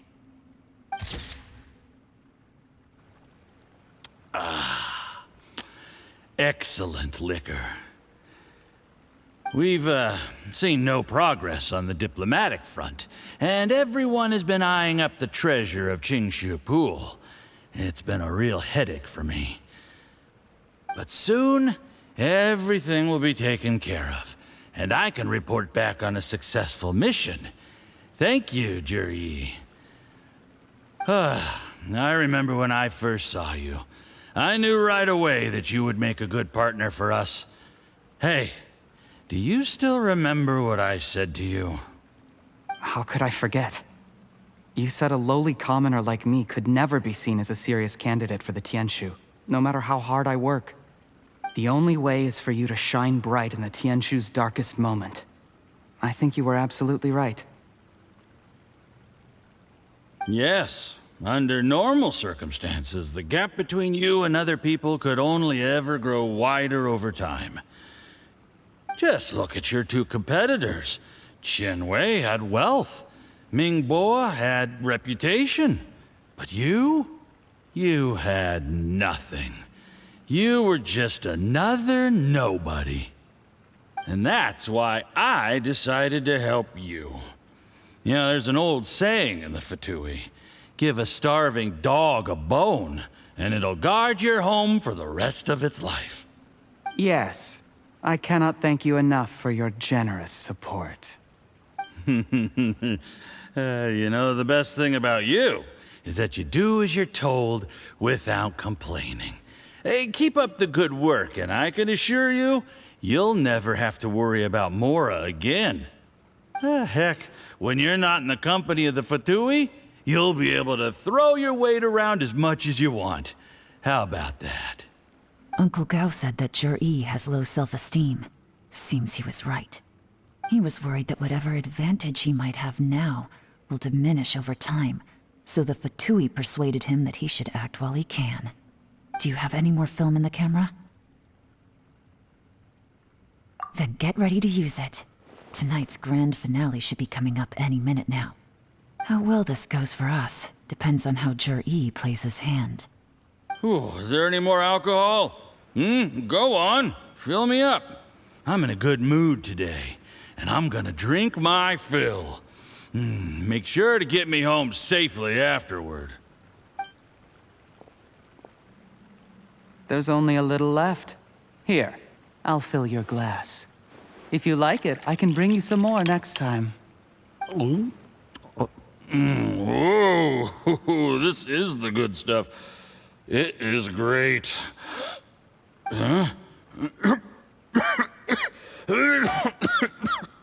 What the?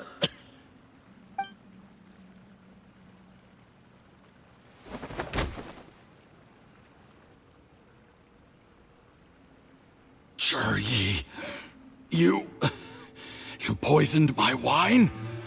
But when? You seem surprised, Mr. Yusupov. How could you?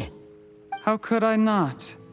I've sacrificed years of my life studying and reflecting to prepare myself for this position. And in the end, I even had to poison my own teacher. You really think I'd put myself through all that just to become your little puppet? I don't want to bow down to anyone ever again. And that includes you. You imbecile. It's the Fatui who got you to where you are. Do you understand? If I disappear with no explanation, the embassy will come after you. They'll get to the bottom of this. Mark my words. Do you see the haystack in the corner? Underneath it is a pile of explosives. And next door in the dark room are the 3 undercover agents you sent to infiltrate the Black Cliff Forge. I'm gonna stay here till I see you slip into unconsciousness. Then I'm gonna set this on fire. Once the flames burn through the hay, they'll ignite the explosives, the ruins will collapse, and everything will be buried. What do you hope to? I took the liberty of leaving some evidence of your contact with the undercover agents at the Black Cliff Forge. It won't take long for people to join the dots. 2 missing person cases will become one as the truth gradually reveals itself. The Fatui planted undercover agents in the Black Cliff Forge to steal their signature ruin-grade explosives. Their plan was to blow through the solid floor tiles in the dead of night and seize the treasure of Qingxu Pool. But things didn't quite go to plan. Mistakes were made that led to the accidental deaths of the entire crew. Faced with the overwhelming evidence, the embassy won't investigate this any further. In fact, they'll be only too happy to blame it all on a rogue operation by you. It explains why you acted alone, while exonerating the rest of the embassy of any liability. Of course, none of that will have anything to do with me. When all of this comes to my attention, I'm afraid I'll have no choice but to cancel the Qingxu Pool redevelopment plan immediately. I guess then, I'll be Tianquan in my own right, with a clean record and well out of the Fatui's reach. Juri, do you really think you're gonna get away with this? The Fatui has a record of everything. That includes the poison, all interactions between us, even my trip here tonight. After I die, they'll come looking, and they'll get to the bottom of this. A record? Oh, you must mean the one in the hands of your second-in-command, Theophan? How do you know about that? Because when you contacted me, I also made contact with your associates. I have Theophan to thank for providing me with the poison I used on you today. He'll help me tie up all the loose ends. After all, your untimely demise comes with a few perks for him. He has been eyeing your position for a long time now. That traitor! Juri, you... Shh. Relax. It's over. After tonight, everyone gets what they want. And anyone else in the know is either my accomplice or about to be taken out of the picture. Sweet dreams, Mr. Yusupov.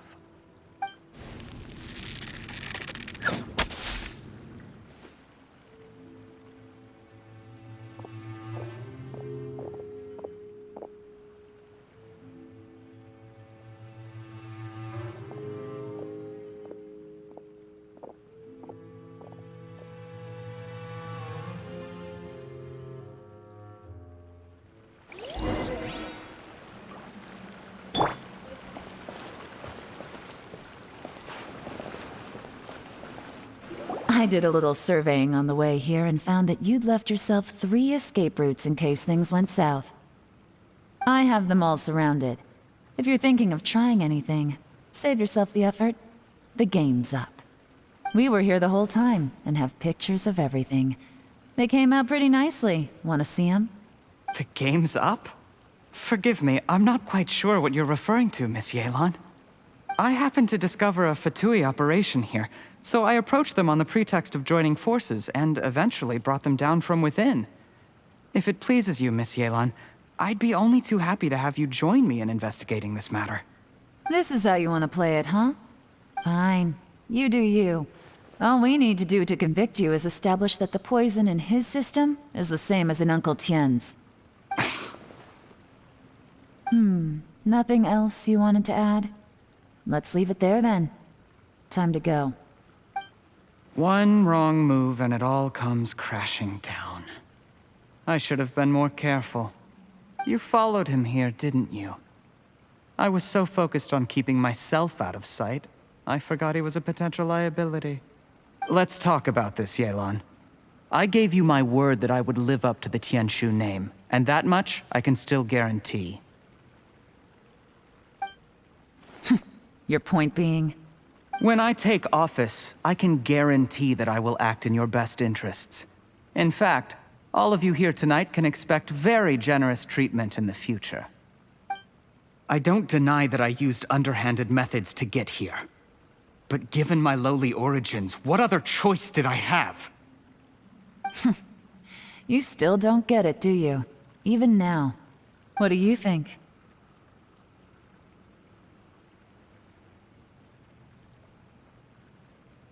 Exactly.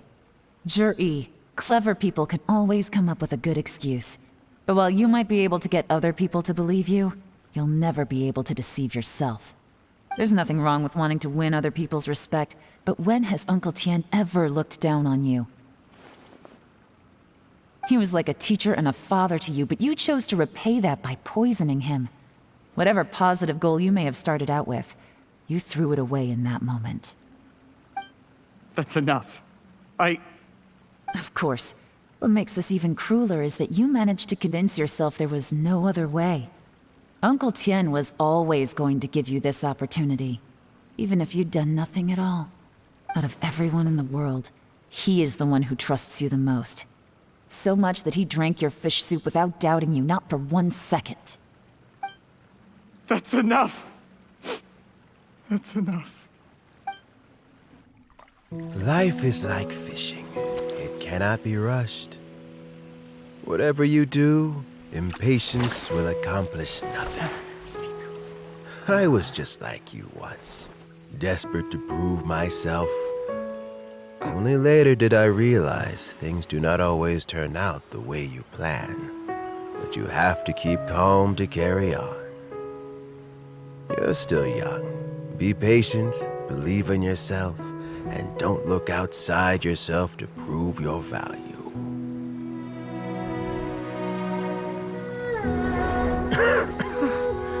Where's Jury these days? It's been a long time since he last paid me a visit.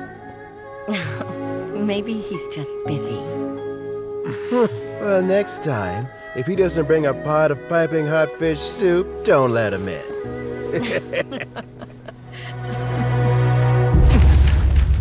Whatever you were thinking about, you'll have plenty of time to mull it over in prison. Oh, I almost forgot. If the Fatui find out what happened today, prison might not turn out to be the safest place for you. Trying to have friends on both sides, it has a way of turning everyone against you. But right now, I have an opportunity for you.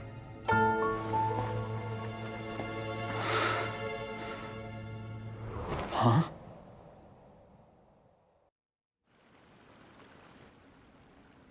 Sorry, things are about to get extremely busy for me. Let's meet at Yanshang Tea House tomorrow morning. I'll have someone remove the explosives. Then, there's someone I have to go and see. Need our help with that? No, it could be dangerous. You should leave this one to the professionals.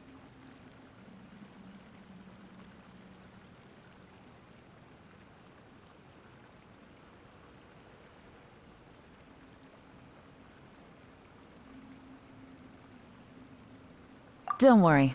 As long as they're willing to cooperate, this'll be a straightforward deal. Get some rest. See you tomorrow.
Make my escape.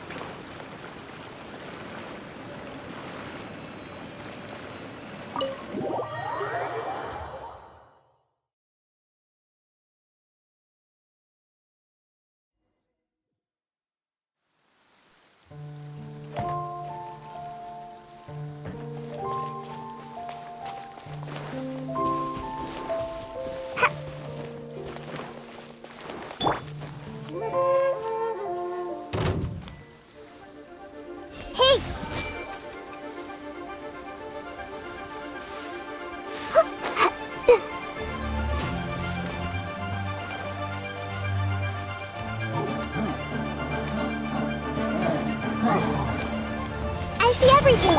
Bye. Ha! Starfall! Ninjutsu!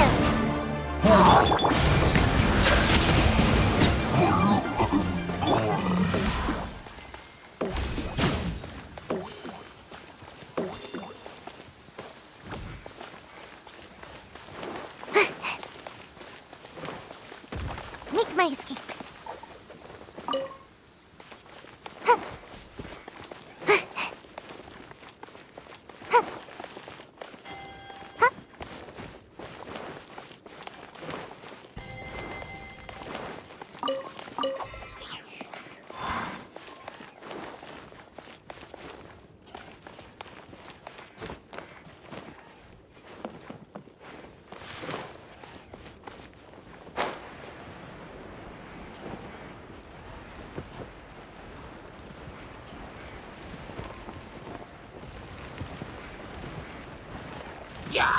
Hey!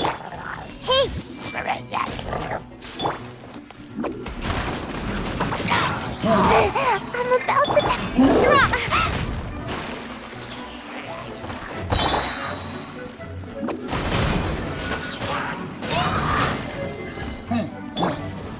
Everyone hold hands.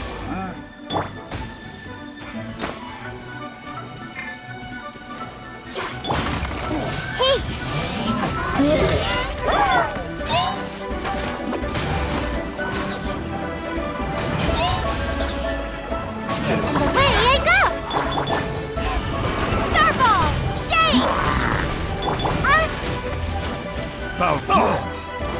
Settle down.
There is now no poison left in his system, but recovery from the damage already done will not happen overnight.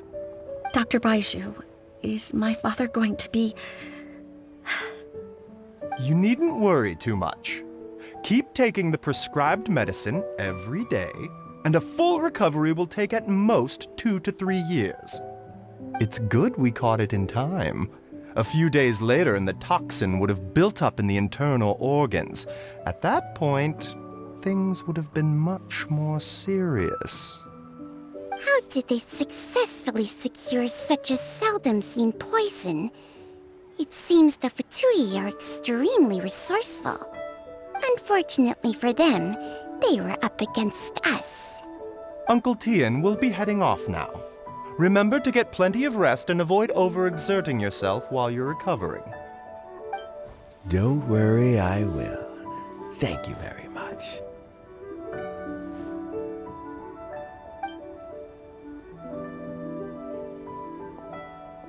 Ah, you're here too? Thank you for all you've done to resolve this situation. And I'll have to make some tea in a moment. You simply have to try it. Yes, the exhaustion seems to have gone, and my mind is steadily getting clearer again. Luckily, it looks like choosing the Tianquan's successor is suddenly not such a pressing issue after all. Hey, Yelan! My work is mostly wrapped up, so I thought I'd take a minute to check in here. The assessment process comes to an end here, Uncle Tian. In my opinion, Zhi is not suitable for the position. But Qianwei and Ningguang both have potential. You have my gratitude. People can change their loyalties easily. I've always known this. But whenever it happens, it's still a dismal experience. Is it just Paimon, or is Uncle Tian not that surprised? Don't underestimate Uncle Tian. He wouldn't have appointed me as assessment officer if he hadn't had his doubts about Zhi. Normally, the Yue High Pavilion would be responsible for assessing the candidates. Isn't that right, Uncle Tian? Yes, to be quite honest, I wanted to trust him unreservedly. But I have to be responsible with the position of Qingxu. When I first met Zhi, I wondered if he had approached me with a hidden agenda. So I secretly investigated him. I concluded that he had no ulterior motives whatsoever. He just saw me as an ordinary fishing friend. In the end, even he changed. But when did it start? I never had any plans to recommend him directly, but I always intended to give him the chance to compete on a level playing field. Family background and fame mean everything to many people, but I don't attach great importance to them. I had no reputation to speak of when I first became Qingxu. I relied on Ganyu's assistance for all manner of things. What I really admired about Zhi was his intelligence and resilience. I have to admit, he's a smart guy, and very cautious. The intel suggests that the Fatui saw him as very low risk, but Zhi was still extremely careful with the poisoning. He chose that specific liquor from Liyue Qixing because the fiery flavor would mask the bitterness of the poison, and he chose to wait until the Fatui official was drunk and had his guard down before delivering it to him. He also installed a secret compartment in the wine pot he bought to hold the poison. As the amount of liquor went down, he'd shake the pot to release the poison from the compartment into the liquor. Afterwards, we also found he had an antidote on him. Had the Fatui official grown suspicious, Zhi would have drunk the poisoned wine himself, and then found an opportunity to take the antidote shortly afterwards. But that's still really dangerous. Yes, had he drunk the poisonous wine, he still would have faced serious health consequences despite taking the antidote. He didn't hesitate to put himself in harm's way to achieve his goal. How is Zhi now? Well, I mean, he is sitting in a jail cell. Like Yanfei says, everyone who breaks the law has to pay the price. Still, he's cooperating. He didn't turn down my offer to strike a deal. I'll make sure there are plenty of guards around to keep him safe from anything the Fatui might be planning. A deal? Does this have to do with what you said to him when you arrested him? Yes, Zhi's not the one I'm interested in. If he was as far as this went, I'd have handed the case off to my subordinates as soon as I realized. But once the Fatui became involved, things got a whole lot more interesting. I thought I might have the chance to catch a big fish. Well, did you? Almost. Unfortunately, it slipped off the hook at the last second. Uncle Tian, Yelan, what are you talking about? Paimon doesn't understand. Zhi colluded with the Fatui to try and secure the position of Tianquan. Or, to put it the other way around, the Fatui made an attempt to interfere in the Tianquan selection process. With Yusupov in our hands and a statement from Zhi, we could afford to continue with a diplomatic offensive. Also, we'd be able to gain control of Theophan, Yusupov's second-in-command. Then we'd have a pawn in the ranks of the Fatui. Pawns like this can be major assets. They open up all sorts of new options. Why else did you think I was investing so much time and effort into this case? So, okay, well, did your plan succeed? We got halfway. The first part went off without a hitch, and we passed all the information on to Lady NIngguang. But when we tried to make contact with Theophan, he was gone, along with all the evidence. The Fatui must be spying on us.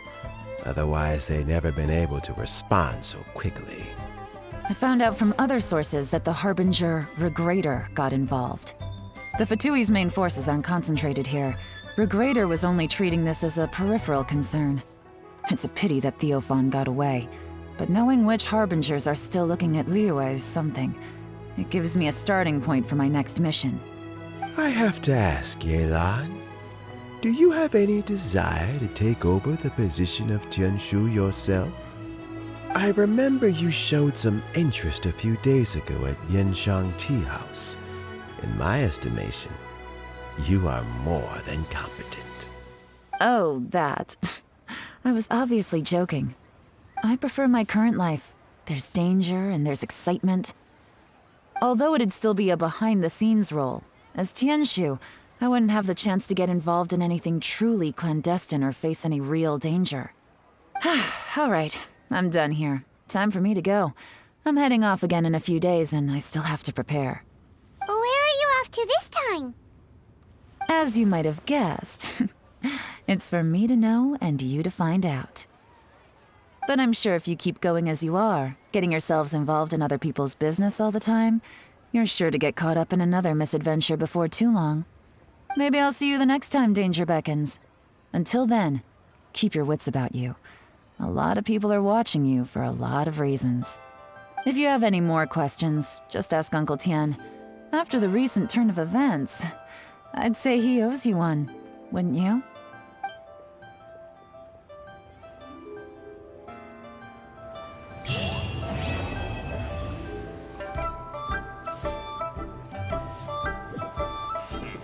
What would you like to know?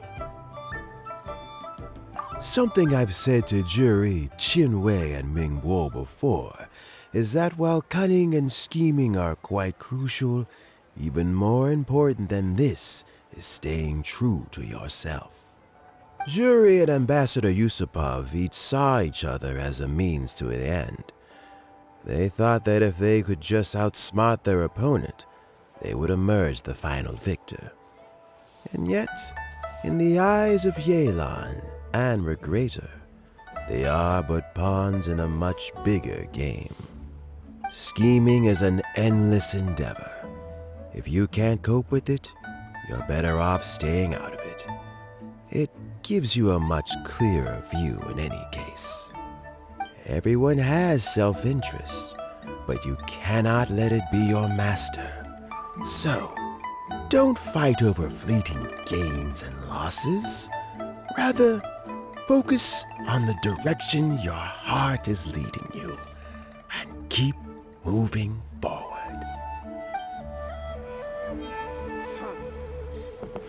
What would you like to know? I first met Yelan when she was very young. Even back then, she was extremely tough, and she kept her cards close to her chest. An old friend of mine once privately commented to me that Yelan is always smiling, but never with her eyes. She is a very dangerous person. Something of an exaggeration in my view. At least, I know she would never hurt the people she trusts. What would you like to know? Regrator is the 9th of the Fatui Harbingers, though likely the first among them where wealth is concerned. However, his wealth is not a mere question of how much more he has to his name. He has a very unique understanding of wealth, and what he's planning may very well shake the world to its core. Beyond that, I don't have a lot of information about him. If you need to know more in the future, you can ask NIngguang. What would you like to know? As Yelan says, now that I'm on the mend, I should have another few years' worth of work in me. During this time, I plan to gradually hand over my duties while mentoring some new candidates. That reminds me. Qianwei and Mingguo are still waiting downstairs. I must go and have a chat with them shortly.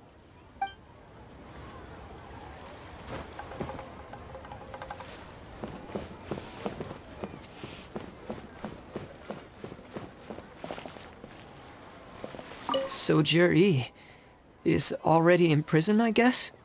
You think? He poisoned Uncle Tian. I still can't believe he'd do that. Why the long face? Nothing. I think it's a great shame. I always thought he's very smart. If he became Qingxu, he'd be able to accomplish many things I could never hope to. Don't feel bad. I'll admit he was a strong contender, but give me 3 years and I'll overtake him. When I become Qingxu, I'll make you my deputy. Like the sound of that? Start by working on your temperamental issues. If you can't keep your cool, your work will suffer. Right now, you still have a long way to go before you'll be eligible to take the Qingxu position. I'll get there, one step at a time. And then, before you know it, there'll come a day when you won't be able to find a single flaw in me or my work. First things first, though. Let's go and talk to Uncle Tian.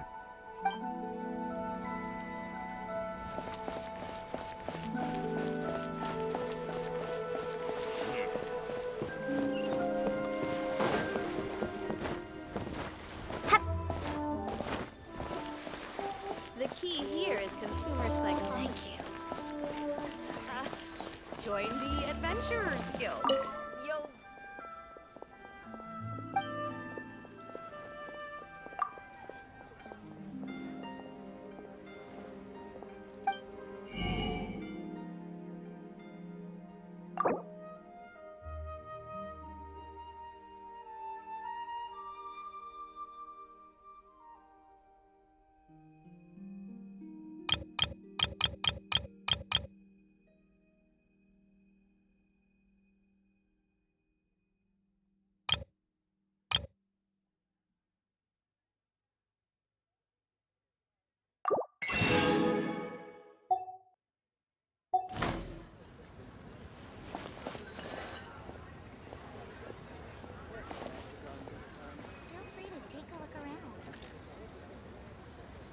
Stock at Seago Antiques?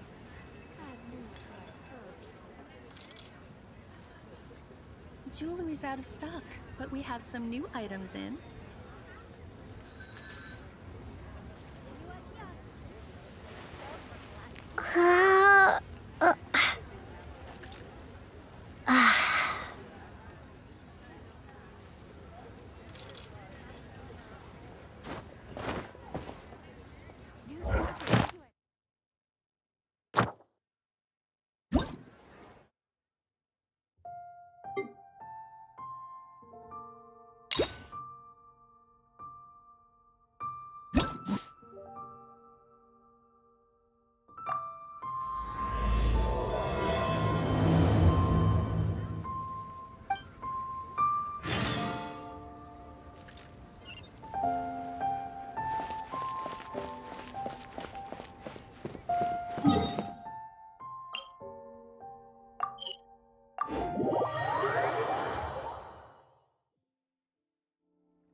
It looks like all our problems are solved.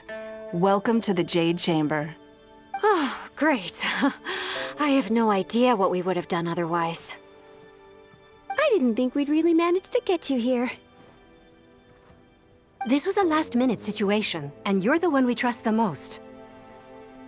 To put it simply, we are just looking for the right person to help. We had a very long discussion about it, but to no avail.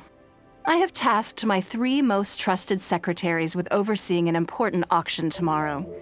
This, however, leaves their regular duties unattended to, and the work cannot afford to go undone. The nature of their day-to-day work is highly sensitive and confidential, so whomever I ask to fill in needs to be someone I can trust, and who doesn't have a conflict of interest. Yes, you were the person who came to mind. We may not have spent a great deal of time together, but I do place a great deal of trust in you. To me, this work is highly sensitive and of utmost importance, though I'm sure you'll find it to be mundane at best. It would not surprise me if you can't bear the tedium or can't make the time. And yet, despite this, I thought it could do no harm to ask the question, on the off chance that you are interested.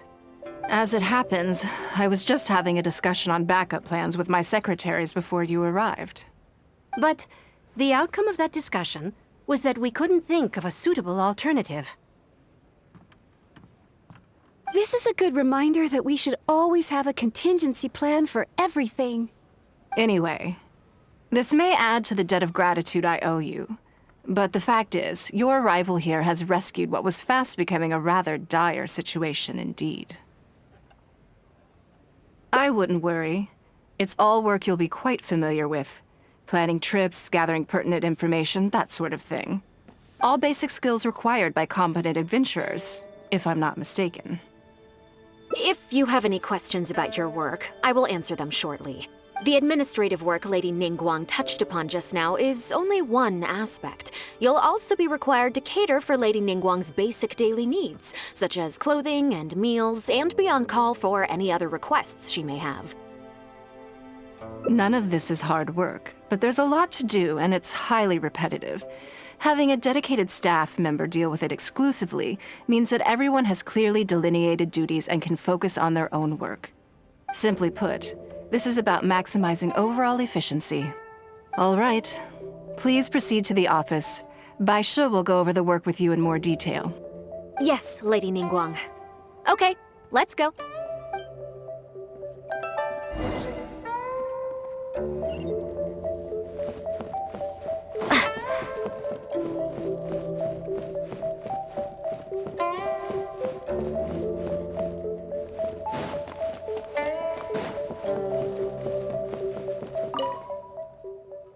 Before I get into specifics, I want to start by giving you the big picture. As a member of the Liyue Qixing, Lady NIngguang's every move is in the spotlight. Maintaining her perfect image at all times is absolutely essential. My usual job is to be her right hand, to maintain her image and take care of all her worries. For example, arranging her daily schedule, picking out clothes for her, dressing her, applying her perfume. You misunderstand me. I am simply trying to impress upon you the sheer importance of the work you will be undertaking. Baishe has always been very passionate about her work. I can leave any task in her capable hands and rest assured that her performance will be nothing short of exemplary. I'm sure she was simply trying to share some of her enthusiasm, in the hopes that you may find it infectious. Thank you, Lady NIngguang. Back to the topic at hand. Let's get into the details. Bai Xiao and Bai Wen handle tasks that require enormous experience, while I'm mainly responsible for organizing her daily schedule and making sure she is well fed, dressed for any occasion, and that all her needs are met. I can go through the methods I use and give you some pointers based on my experience to ensure that you are fully equipped to perform your duties. All in a day's work for the traveler, Great, then I'll skip that and just get to the handover of duties.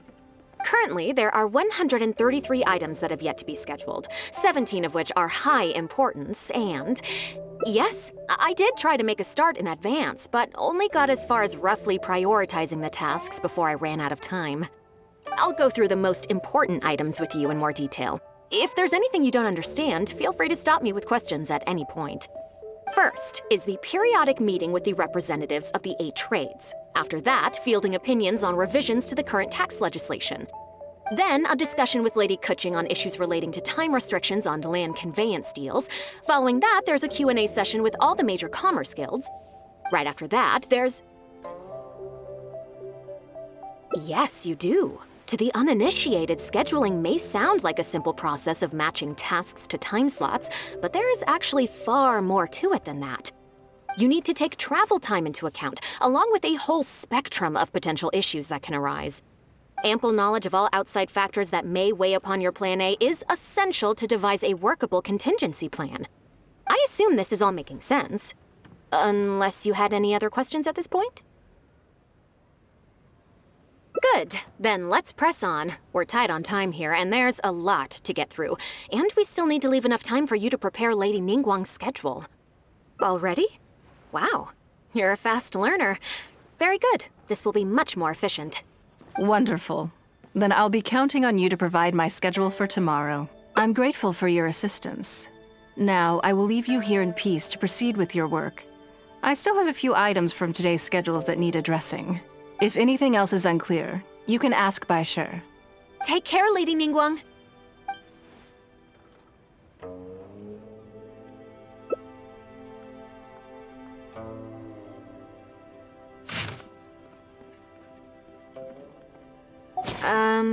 Don't you think that this schedule is a bit of a light load? Yeah, that's true. Lady NIngguang has a lot of work to attend to, and frankly, she doesn't have many opportunities to rest.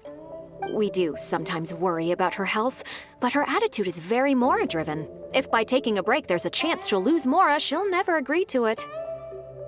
Huh. I see where you're coming from. Yes, you have a point. All right then, let's go with your plan. I'm sure Lady NIngguang has plenty she wants to talk about with you. There's a lot of things that need doing over at the auction venue, so I will be leaving you now. I hope so too. You must be exhausted. Make sure you get an early night tonight.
Yes, I'm already awake. I'll be out in a moment. I'm just changing. Good morning. Did you sleep well? That's good. I was worried you'd be a little uncomfortable. So, what's item 1 on today's schedule?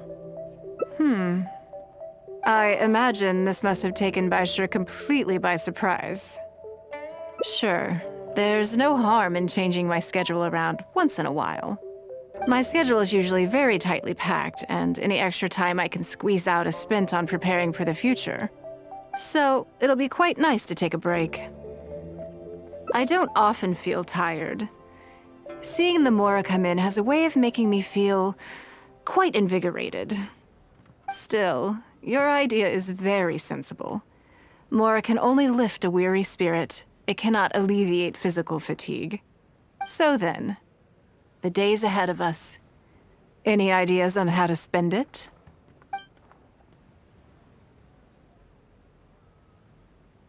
Something I never have time for. Ah, have you played the chess game I made? Or heard of it, perhaps? Yes. It's based on classic chess, but with different rules. When I was designing it, I wanted it not only to be a fun game, but also to capture Liyue's culture in a unique way. So I introduced a lot of concepts that aren't part of traditional chess, as well as different chess pieces and even boards. I'm constantly revising and expanding it. So far, there are over 30 editions. True. That's one reason why it's been difficult to catch on. But I don't feel that making it easier to learn is necessarily a good thing. Isn't one of the joys of playing chess to continually learn and progress through a complex set of rules? I think the key will be to make something that easily catches the attention of people who haven't played much chess before. I'm planning to make a new set with the board and pieces based on the battle for Liyue. One side will play the Guardians of Liyue Harbor. The other side will play the Fatui and Osile. No problem. I will let you try it out as soon as I finish the prototype. I want to make each of the chess pieces of Liyue Millennial as true to life as possible. And no Guardians of Liyue chess set would be complete without you, would it? I am indeed. Many of them, in fact. My thinking was that only people who pre-order the chess set at full price will be eligible to receive the limited edition Traveler chess piece. It seems only fitting for someone of your status. Naturally, since you are the face of that historic event, I intend to make chess pieces for everyone who was involved that day, including myself. Everyone who owns this chess set will preserve this moment in history in a vivid and compelling form. Then it's decided. Come with me. To make this chess piece, I need to take some measurements.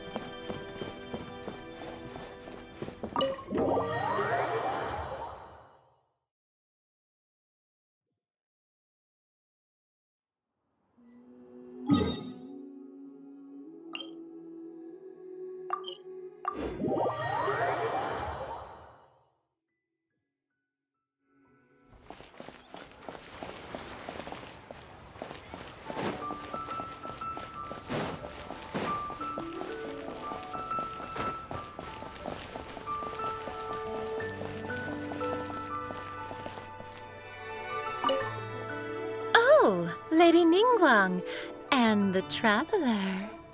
You already know each other? Oh, I think it goes a little deeper than that. I don't teach my hard-earned skills to just anyone, you know. There's a word for people like you, who are warm one minute and cold the next. Fickle. You seem to be in a good mood today. As ever, there's nothing special about today, but seeing you two has definitely perked me up. All jokes aside, how can I be of service today? Remember the custom chess pieces I told you about? I'd like you to take her measurements today. Whatever business I'm in, I am first and foremost a woman of many talents. Don't you remember when I taught you how to make perfume? There was no porcelain involved in that. As it happens, I am a skilled tailor as well. What can I say? I'm in the prime of my youth and I love all beautiful things. Is that so strange? Yingar is every bit as proficient as any of the top tailors in the land. I've availed myself of her services many times before. Oh, I'm sorry. I'm just realizing that the Traveler only thinks I'm good at one thing. I see how it is. In which case, you'll find all the tools you could need in the room. Please, help yourselves. I'll stay outside and mind my own porcelain business, as you quite rightly suggested. Huh? What are you expecting me to do here? Oh, I think the Traveler is the one you should be asking about that. I'm kidding. It's hard not to tease when you're both so well matched. Come on then, step inside and I'll examine your body from tip to toe.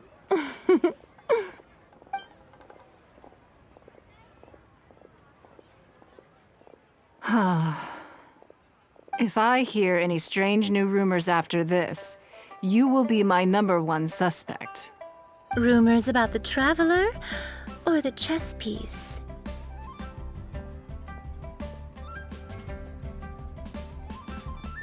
Either. Both are confidential. Don't worry, I know where the line is. I'd never take a joke too far. Secrets are only fun when they're kept secret. Just enough with the ambiguous phrasing, okay? You'll give people the wrong idea. Forget it. Let's just go. You're always welcome at Scent of Spring. Come again, anytime. I slightly regret bringing you here.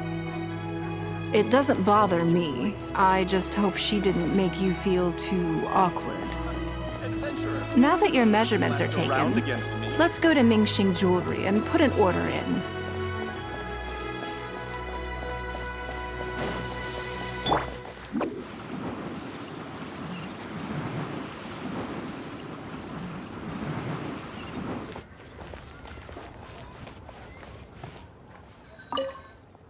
Hello, Lady NIngguang. What can I do for you today? That chess piece I told you about? We can start work now. I have the traveler's measurements here. Okay, let me just double check. Looks good. This has all the measurements we need. I'll pass them on to the craftsman shortly. Good. And as agreed, please use top-grade materials only. Of course, we are professionals, and we will do everything we can to deliver the high standard you expect. Although, speaking to you as a friend, I have to tell you that the sale price you indicated won't even cover the cost of production. I don't mean just the material costs either. Waiting around for top-quality materials drags out the production time and also reduces the total quantity we can produce. That's okay. This one is not for profit. With every previous set, there's always been some degree of commercial or marketing considerations to bear in mind. But this one serves more of a commemorative purpose. To that point, as you know, the prototype of the Jade Chamber chess piece has been in the works for a long time, but I haven't once followed up on the progress. Yes, and just like your piece, the Jade Chamber piece will be scaled for the game. Yes, it's a challenging project, but also, not-for-profit is really not something I ever expected from Lady NIngguang. How do I put it? It just seems out of character. In business, everything comes down to profits versus losses. You have to keep a cool head and make rational judgments. In other words, you must be shrewd. But shrewdness is easily perceived as cynicism in the eyes of others. People come to think of you as someone who cares only about money and not people. Hardly the worst thing in the world, of course. But it has caused obstacles for me in the past. Well, for example, I once had a case where someone backed out of a deal with me to sell to someone else. We were both offering the exact same terms. It was simply because they didn't like me very much. Another case is where I offered distinctly more competitive terms in an investment, and this ended up arousing their suspicion. That NIngguang, they thought. She must be up to something. We can't let her get away with it.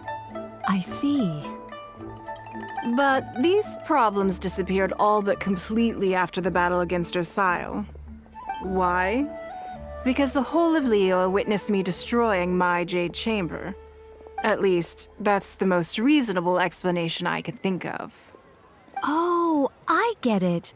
You're saying that back when you sacrificed the Jade Chamber, you gained everyone's respect in return.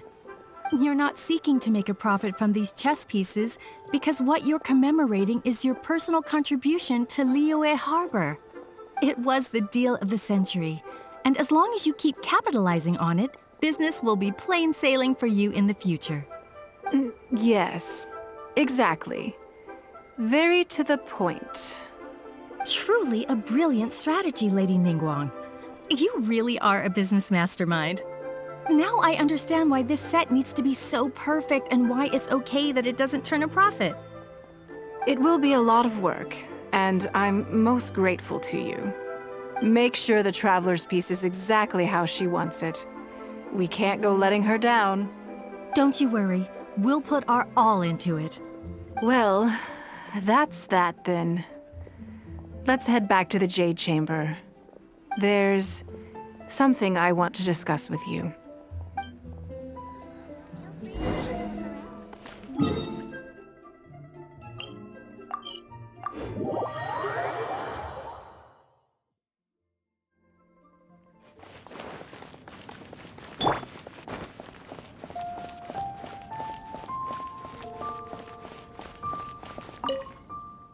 have a question for you, and I'd like to hear your honest opinion.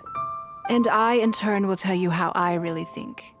When we were at Mingxing Jewelry, I admitted that my decision to sacrifice the Jade Chamber was a calculated one. I had already considered what I stood to lose and to gain. When you heard that, did it make you think that maybe I really was a cynical profit chaser after all? Thank you. Yes, you see things the way they are, however they may appear on the surface. I was lying to Qingxu. My decision to destroy the Jade Chamber was nowhere near as thought through as I made it out to be. I just thought we should do what needed to be done, and this was a decision that only I could make. Afterwards, I consoled myself by reasoning that all my wealth comes from Liyue Harbor. So, to lose Liyue Harbor is to lose everything.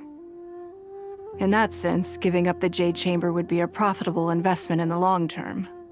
But it just didn't work. I was grief-stricken.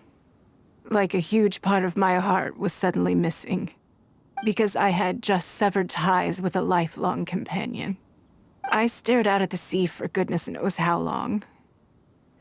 I just couldn't let it go. I just couldn't. There was no way I could console myself. So why bother trying? But as time went by, I received so many thank you gifts and letters from people. Everyone was describing how they now saw me in a new light, how I'd become an inspiration to them. I gave up the Jade Chamber without a moment's hesitation, and I did it for the sake of Liyue Harbor. And now, people are inspired to follow my example, to tackle their life challenges with the same unswerving determination.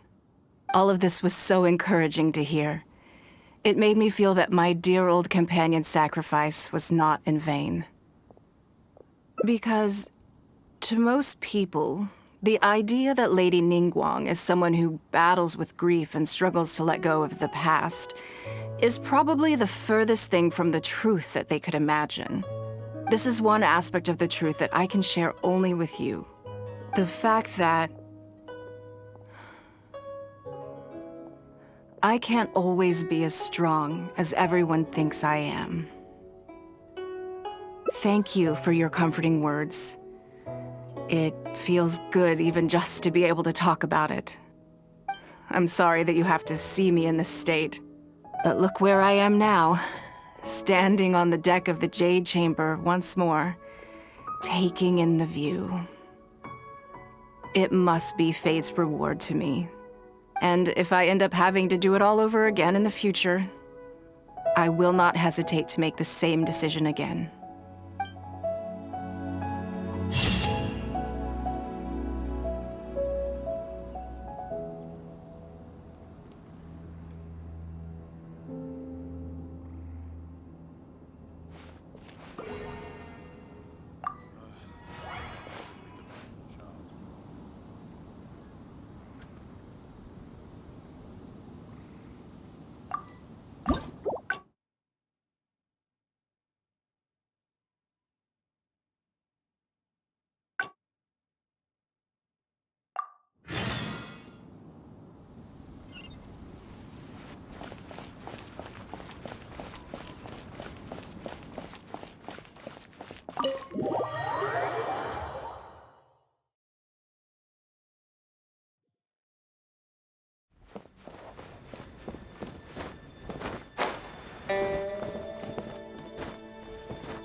Before I get into specifics, I want to start by giving you the big picture.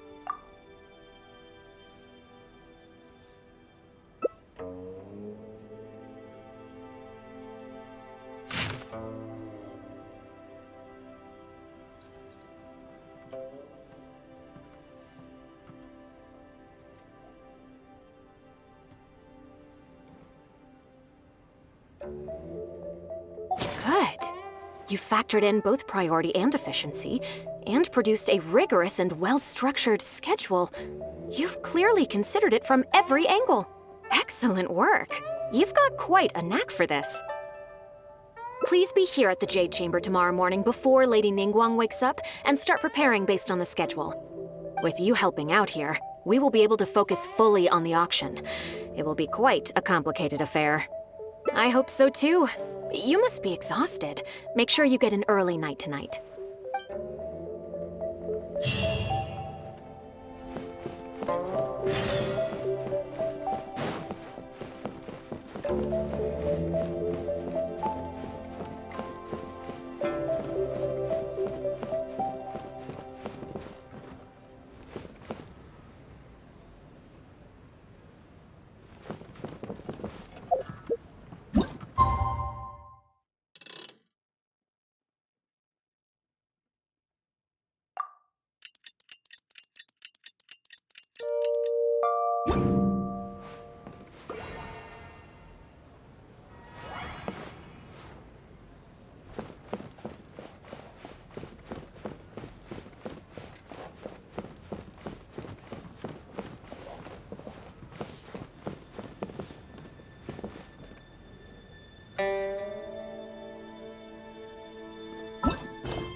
Yes, I'm already awake.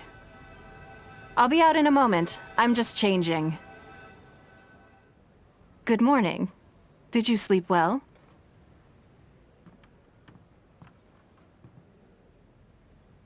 There's nothing to worry about. We just need to go through the schedule you made and tick the items off one by one. Now then, the schedule. Let's see what you have for me today. Item 1. Lunch at Liyue Pavilion with Miss Liyue Qixing. Ah, yes. I remember the invitation. I need to make sure I'm well prepared for this. No, someone I've never met before. Today's lunch will be our first time meeting each other. She's paying a high price for my time, and I intend to make sure she gets her money's worth. Otherwise, tens of millions of mora is rather a high price for lunch, even one at Liyue Pavilion. Wouldn't you say? That's right. Even at this price, there is no shortage of people willing to pay for a lunch opportunity with me. To be clear, I've never had any hand in setting the price. I too was rather surprised to see it become so expensive. Time is very valuable to me, so when I first came up with the idea, I made a rule that my time would go to the highest bidder. Gradually, it developed into a lucrative business. Yes, that sums it up very well. Most people looking to buy my time are business people who believe that whatever they spend now, they will make back several times over in due course. Naturally, for anyone looking to make a profit in a complex market, the bottom line is having the requisite experience and expertise. All I can do for them is share whatever insight I may have. As for how much my insight is worth in terms of Mora, everyone has their own idea. There is no standardized way to measure something like this. You're a very lucky person, you know. You get to sit in on this lunch for free. In the hands of a professional business person, the kind of information you'll be exposed to would be worth, well, tens of millions of Mora. There's no need to be nervous, of course. Now, let's have some breakfast before we leave.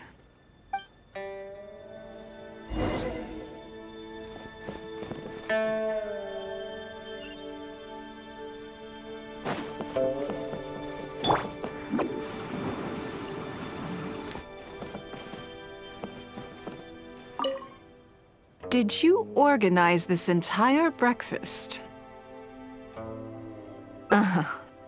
I know what's going on then. Please, sit. Have a taste of the Jade Chamber's chef's cooking. This kind of food tastes far less satisfying if left out for too long. What do you think? Is the food to your liking? Don't forget we have a lunch later. Save some space, or you might miss out on some even better food. Still, I'm happy to see that you approve of my culinary tastes. On occasion, usually everyone is too busy for a leisurely sit-down meal. There is an awful lot to get done most of the time. Breakfast also isn't usually so lavish, hence my surprise when we got here. I actually thought you had cooked it all yourself. Relax, I'm just joking. Baisha probably made arrangements yesterday to add a few extra dishes to the breakfast menu. You willingly took this work on, knowing that it would be tedious, and you have worked diligently. My secretaries and I are very grateful to you. Treating you to some food is but a small token of our appreciation. Breakfast sets the tone for the rest of the day. You can't compromise on it. If you wake up to the same monotonous meal each day, you will start to feel fatigued even before you start working.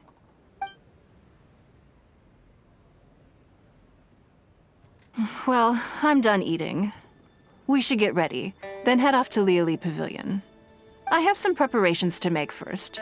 Could you bring my clothes to my room, please? I need a change of mood, and a change of clothes will facilitate that. Who knows? Perhaps you will have a completely different impression of me after I change outfits. I already instructed Longyang to have my outfit ready. You can fetch it from her. Thank you. I'll be in my room.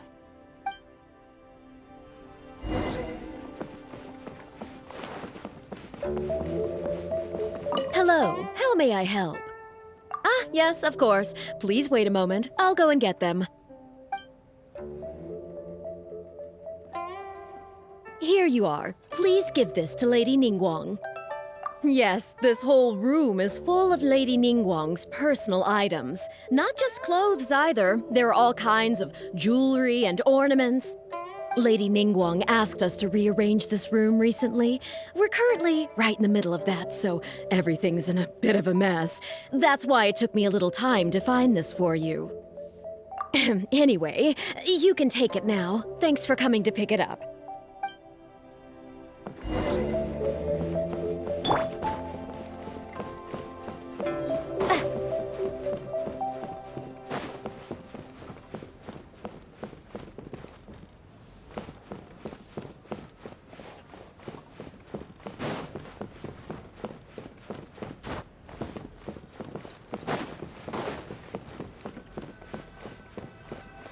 Did you get it?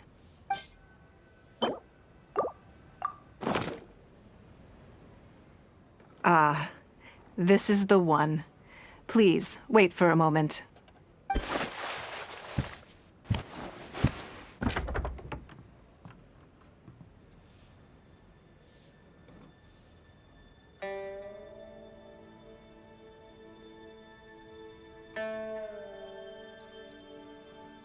I had this specially tailored recently, and I must say, I'm really rather fond of it. What do you think? Be honest. I just want to know your first impression. Phew. Thank you. I was actually a little nervous. Knowing that it has your seal of approval makes me feel much more self-confident. If you're second-guessing how you look, you can forget about looking glamorous. Even the finest garments in the world would look out of place on you. That's why your affirmation matters so much to me. All right, let's head to Liyue Pavilion.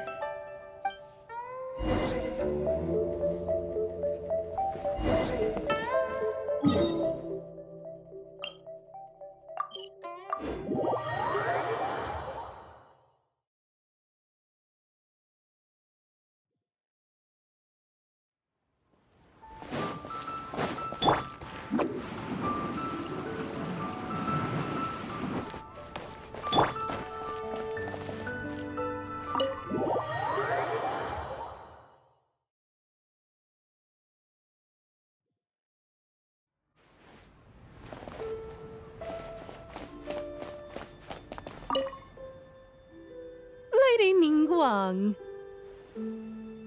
Sorry to have kept you waiting. No, not at all. I know that you have 1,000 different things to do each day. I'm very grateful for any amount of time you can spare for me. Great. Well, let's leave the formalities aside from now on and make this just a friendly chat. This is the Traveler. I'm assuming you've heard of her. She happened to be in Liyue Harbor today, so I invited her to come along. It's a rare opportunity to dine with her, too. Do you mind if she sits with us? No, not at all. On the contrary, I'm honored.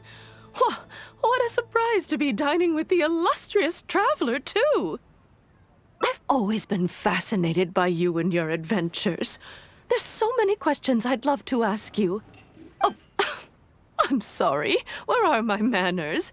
I forgot to introduce myself. Look at me, getting all overexcited. I'm Luo Qiao, a businesswoman. I work mostly in the textile business, but recently I've been considering branching out into some other markets. That's what I wanted to ask Lady NIngguang for some advice about. I didn't know there'd be a surprise guest involved, too. So, the rumors are true, then? Rumors? About what, exactly?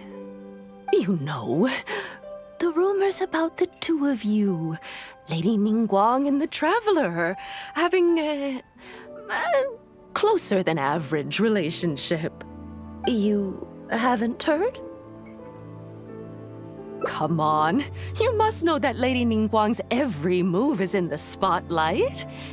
That obviously includes her relationships. And if you didn't have some sort of special relationship, why would she invite you to this lunch right after finding out that you were back in Liyue Harbor? Interesting.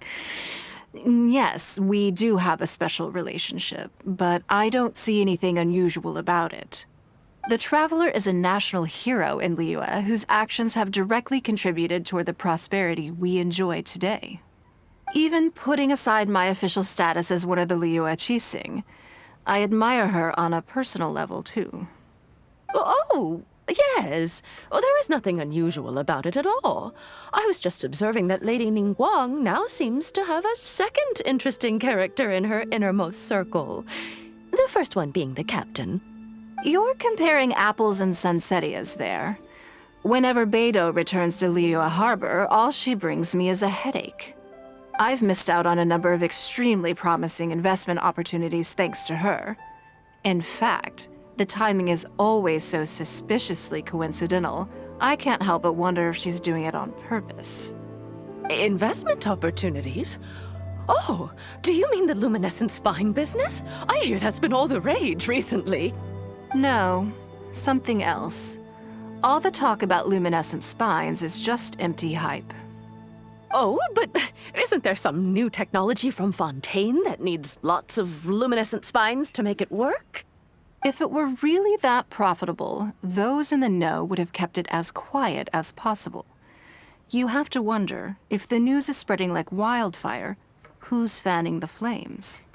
I had my secretary do some analysis. The current price of luminescent spines far exceeds the profits that could be made on the end product. So I would advise you to be cautious. I see. Well, I was planning to get your opinion on how to get started in that business. In my opinion, there are many people around with ulterior motives, making this a very risky business to enter into in the short term. Long term, it's very difficult to say, but I believe there's too much uncertainty to make it worth your investment. You worked hard to earn every mora you own, and you should be just as careful spending it as you were making it. You think so too, huh? Okay, got it. If that's what both of you think, I'll take my time and not rush into anything. Maybe it'd be a better choice to invest this money into an industry that I'm genuinely interested in getting involved with. Lady NIngguang, thank you so much for taking the time to meet with me today. I didn't know how much we'd get through, but you've answered every question I wanted to ask. Good. I'm glad I could be of some help. Now I see why you were able to become the most successful business person in Liyue Harbor. You think clearly, you are very knowledgeable, and you keep yourself well informed. It would take me a very long time to come anywhere close to your level. You've been listening for a while. Are you getting bored?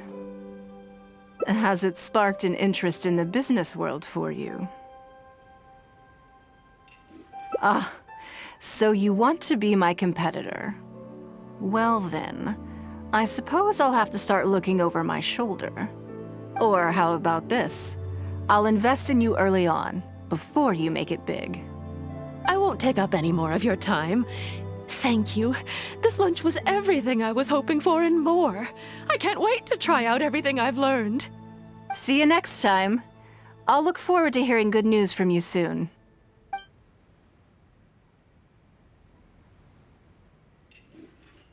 Right then. Lunch is over. I assume you have something planned next? Although, I'm a little concerned about the auction. I wonder how my secretarial trio is getting along. Yes, you're right. Whatever happens, they can handle it. In that case, what's next on the schedule? Ah, okay then. Yes, it's been some time since I last caught up with them. Let's go to Mingxing Jewelry first. I need to pick up something before meeting them.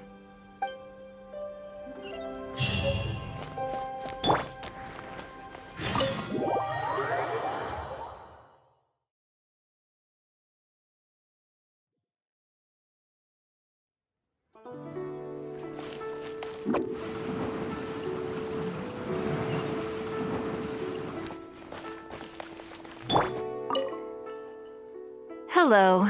I'm here to collect the item I handed in for repair. Ah, Lady NIngguang. One moment, please. I'll fetch it immediately. Very good. Don't rush now. Please, handle it with care.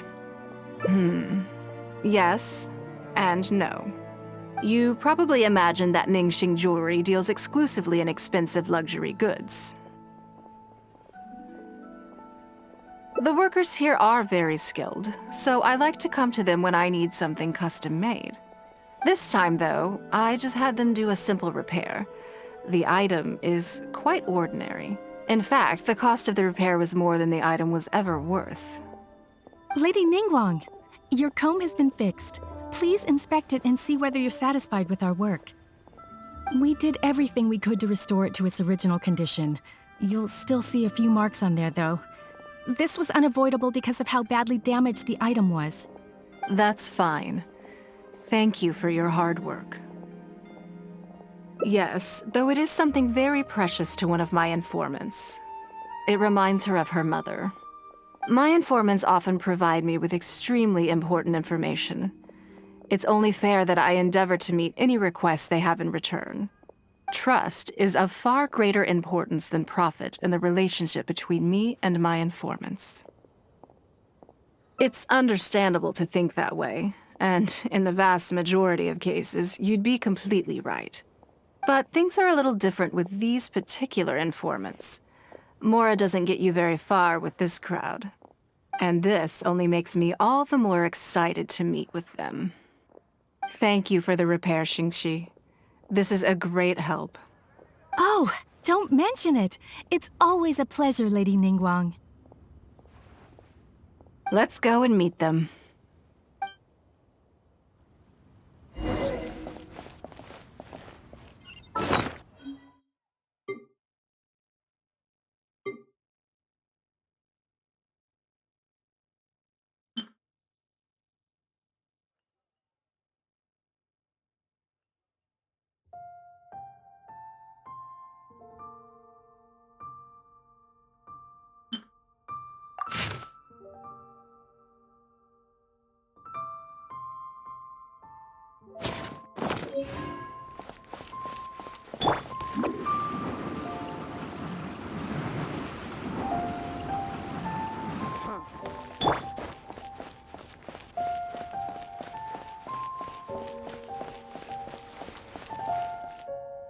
NIngguang! Hi, Auntie NIngguang! Hello, my dears. It's been a long time, hasn't it? Yes, indeed. And they are some of my most reliable helpers and friends. I didn't want to involve them in intelligence gathering for me at first, but they, on the other hand, were so enthusiastic about the idea that I thought it couldn't hurt to try. I treated it as a little game between us. It turned out that they delivered the goods and thoroughly enjoyed themselves while they were at it. So, it was a win-win. So, fill me in. How have you all been doing? Great! Mom and Dad have taken me on loads of cool trips recently. It's been loads of fun. But you didn't do your homework, did you? Yeah, but it's not my fault. You still gotta try. Like teacher says, Liyue Harbor is in a new age now, and we've got a really important part to play. This new age started after that great battle, you know. Well, this is a dramatic change, unique in all of the millennia of Liyue's history. Everyone is eager to do their part and make their mark in the age of humanity. What about you, Nan?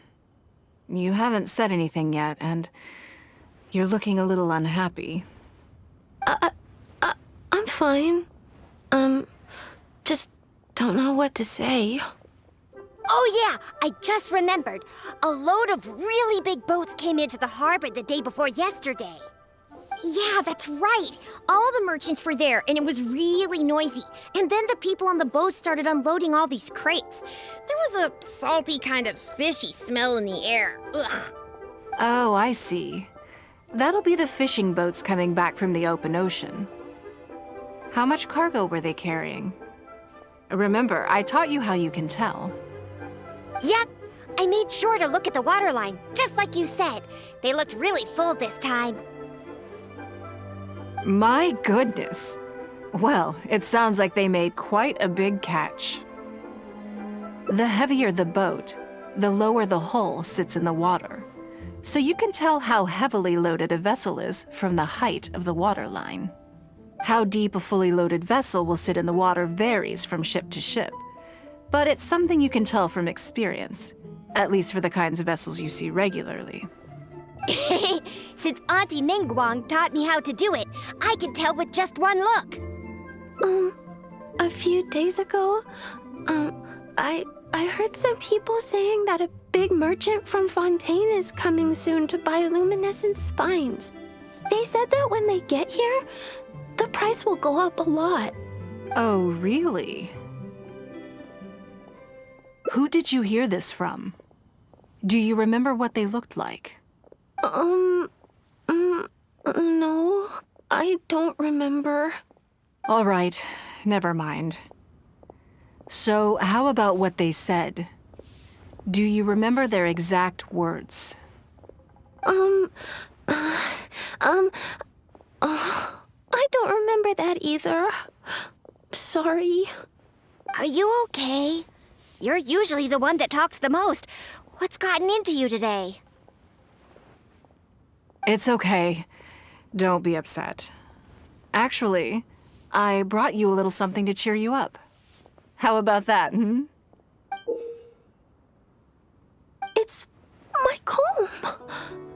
You remembered. Of course I did. If I make you a promise, I will always keep it. Thank you, Auntie NIngguang. Thank you so much. It was just a small favor, really. Nothing to get overexcited about. But they said you'd be too busy to remember about a boring old comb. They? Uh-oh.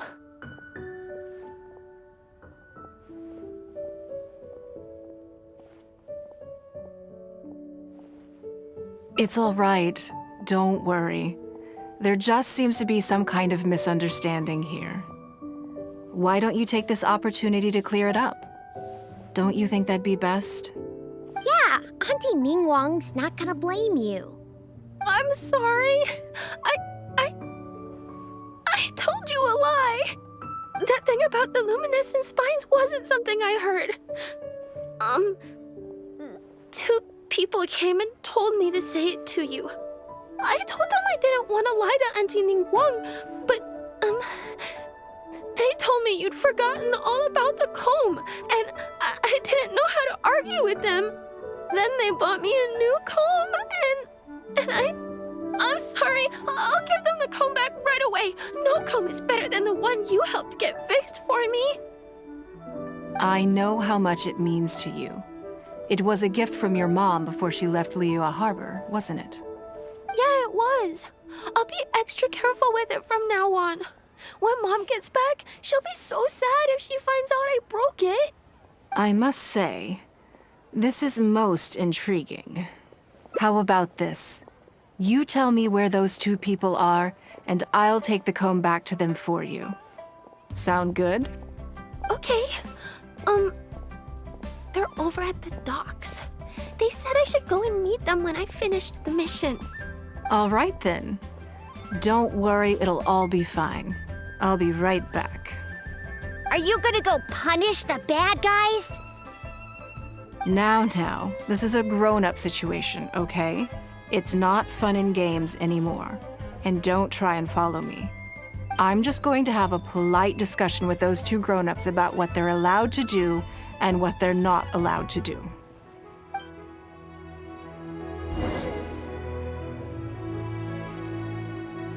If you told us sooner, we would have figured out that it's a lie.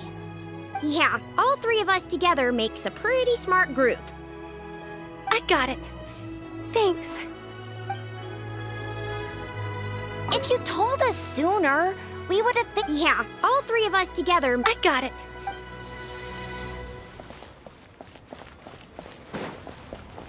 I just like to make people smile.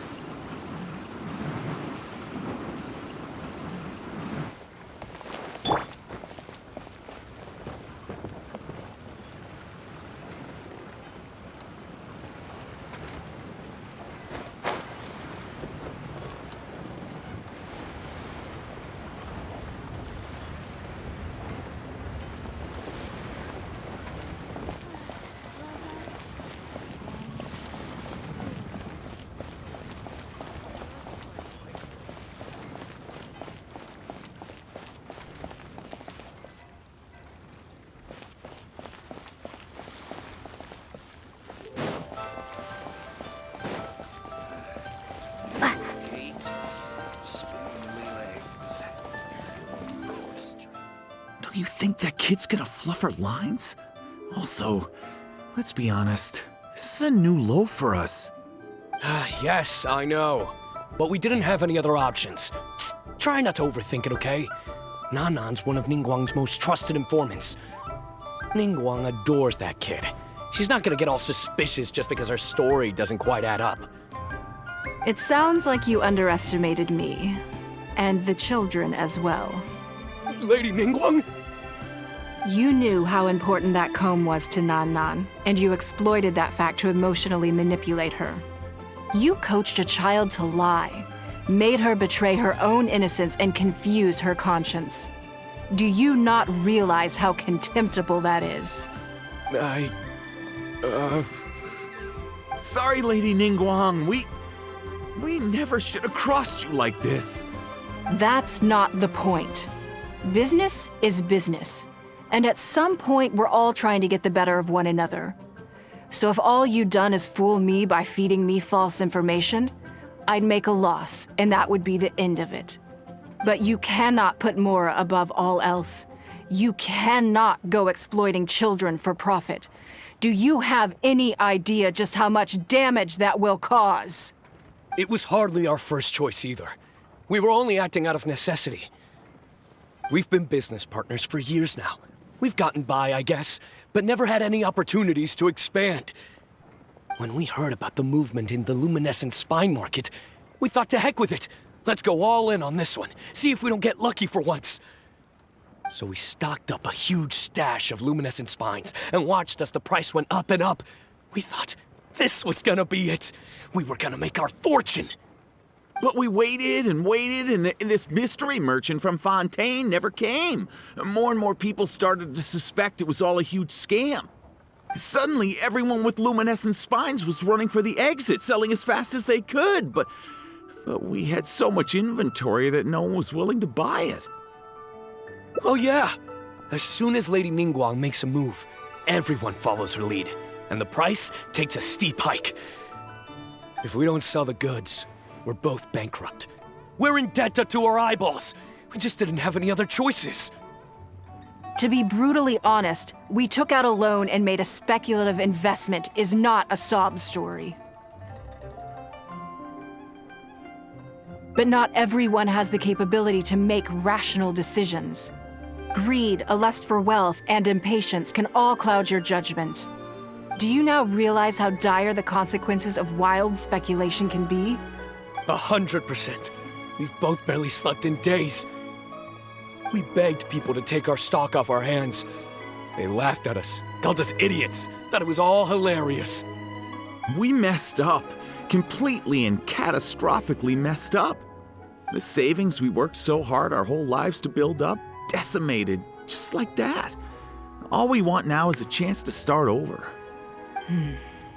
Well, I can take your luminescent spines off your hands, but we will need a detailed contract. The portion of what I pay that exceeds the average price of luminescent spines in the past, you will have to pay back to me by some means in our future business dealings. Huh? But that means our profit is zero. Then you're free to find another willing buyer. But if you're seriously still insisting on turning a profit under these circumstances, I'm afraid you're beyond redemption. Lady NIngguang is right. Let's swap the goods for cash and use it to pay off our debts and be done with it. This is a lifeline and we should be grateful for it. Forget about making money. Yes, you're right. I have no particular need for luminescent spines, but I'm quite sure I can uncover a market for it with a little research. Okay, so, shall we get this deal done now, or...? No need to hurry. Our deal is hardly the urgent matter here. Atoning for your transgressions is the main order of business. You took advantage of a child, and you are coming with me to make a full and unreserved apology. This is an opportunity for you to show remorse. Oh, okay. Come on, let's go back and see the children.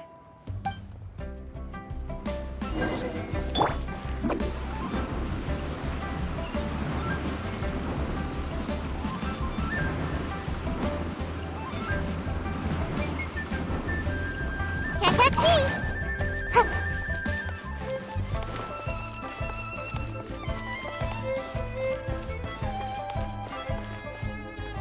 We're back. Everything's all sorted.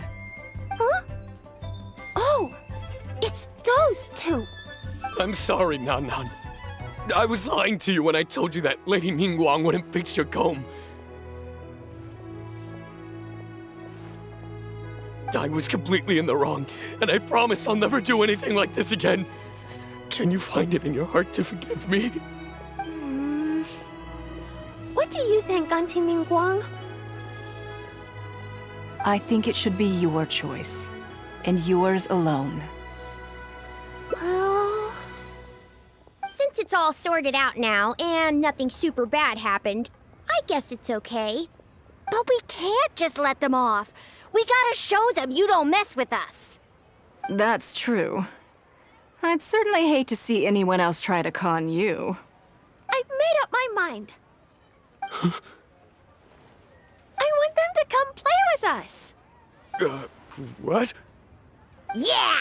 Now we have someone to play hide and seek with. Great idea. Let's go play hide and seek at the North Wharf. Wait a second. Nope. No waiting. Come on!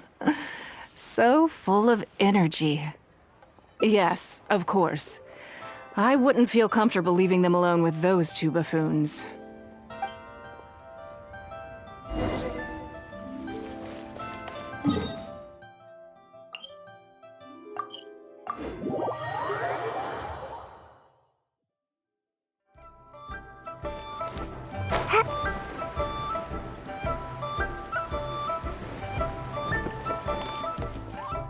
Let me guess what you're thinking. You're thinking that there's not a huge difference between me turning these children into my informants and the actions of those two businessmen. Am I right? They were completely different when I first met them. They'd run away as soon as they saw me, or they'd be shaking with nerves and unable to speak.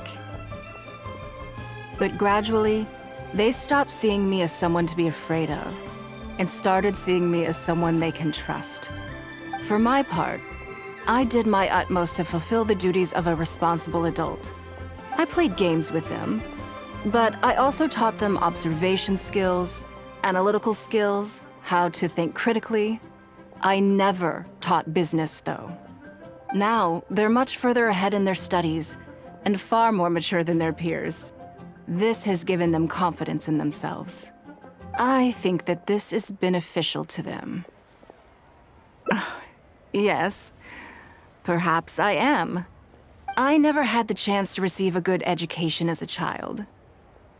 That's why I hope to teach these children myself. Hopefully, I can pass on some of what I've learned. Someday they may realize that not everything is a win-win deal, that deception and one-upmanship are facts of life. But there's nothing wrong with that. When that happens, they will be ready to face the world head-on and become exceptional businessmen and women.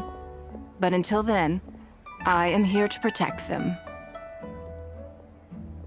I will one day die. New Qixing will replace the old, and Liyue will continue to prosper. I hope the name NIngguang will live on, but not as a person, as more of a symbol. If I can pass on everything I have learned, I can create a legacy that will live on long after I am gone. Come on, Auntie NIngguang! Hurry up! We're not gonna wait forever! Coming! Come on, let's enjoy this while we can.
should be due a growth spurt by now.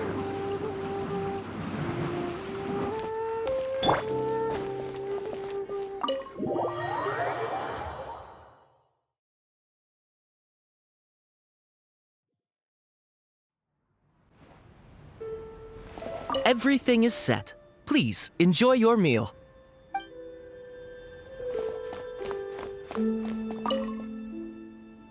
Lady NIngguang.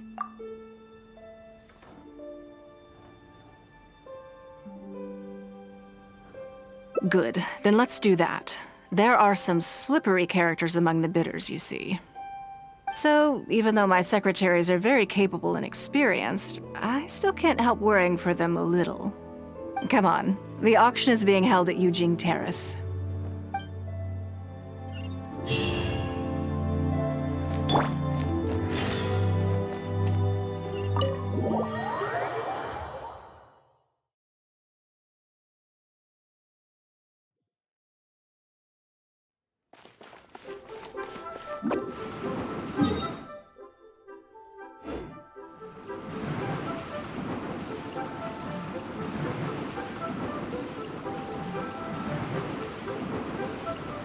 I'm out of here!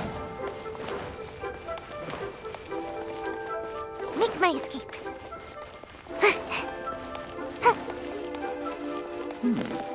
This is a peaceful neighborhood.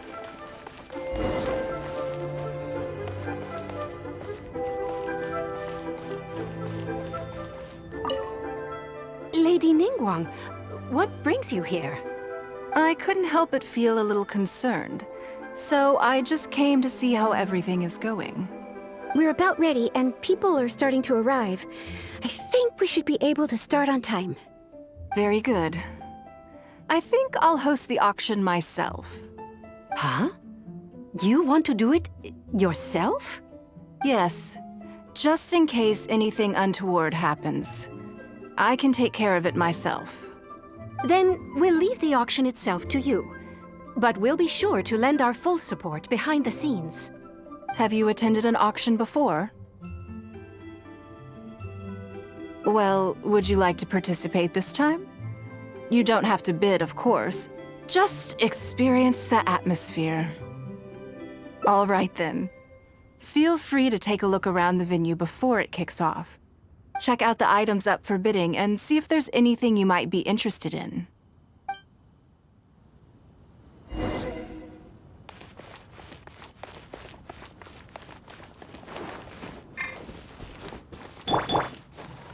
I see everything! What if Master finds out?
It's about time to start.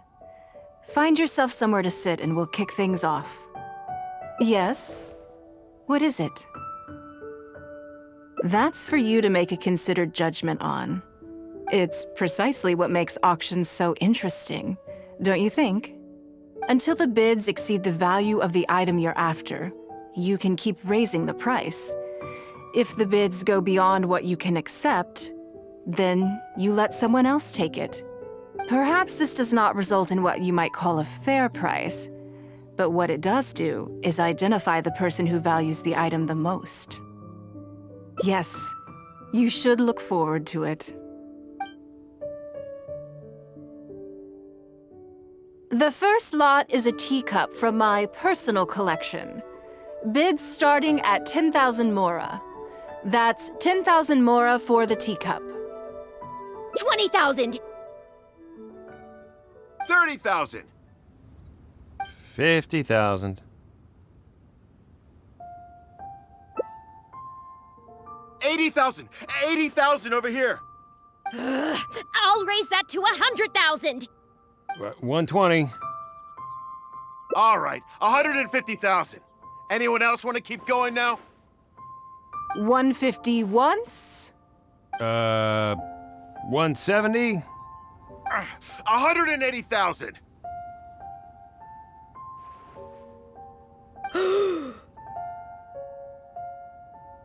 Mm-mm.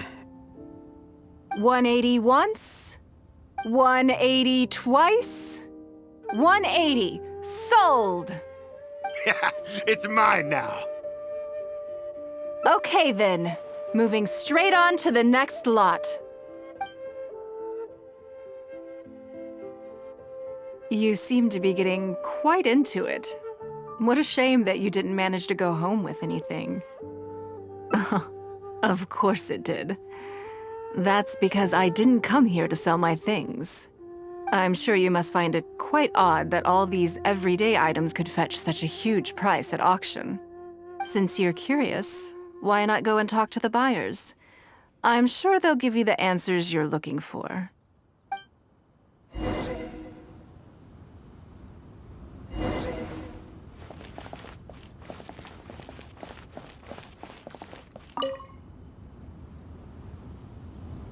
Huh? You want to know why I paid so much? Well, it's pretty obvious, isn't it? Because the previous owner was Lady NIngguang. Sure, the item may look pretty ordinary, but that's probably just because I'm not a connoisseur, so I don't know how to appreciate it. But I figured I'd buy it first, then go get it appraised by an expert. Then I'll be rich.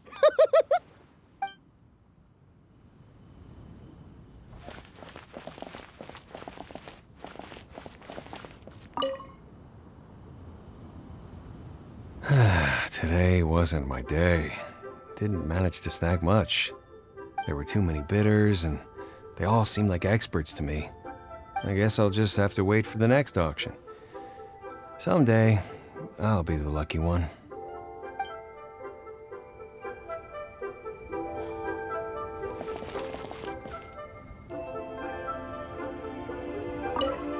I may have paid an arm and a leg for this, but in the end, I got the result I wanted. Nothing of NIngguang's could ever be overinflated. I'm far from the only buyer who believes that owned by NIngguang is worth paying a premium for. So how much I make just depends on how many people are even bigger fans of NIngguang than I am.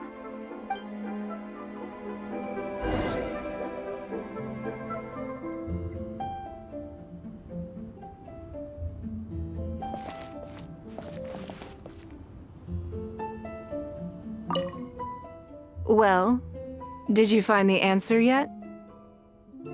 That's certainly part of it, but every bidder will have noticed that none of these items have a particularly high going rate on the market in and of themselves. Despite this, they were all willing to pay very dearly for them. I wonder, is faith in me really the only factor in their appraisal of the item's value? You'll see shortly.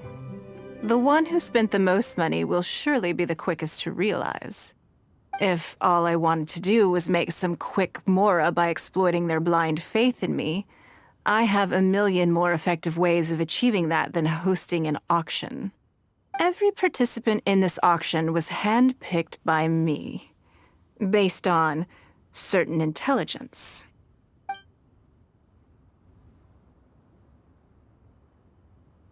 Lady NIngguang, something doesn't seem quite right with the items from today's auction. As unlikely as this sounds, and please forgive me for even bringing it up, but I had to ask. You weren't selling counterfeits today, were you?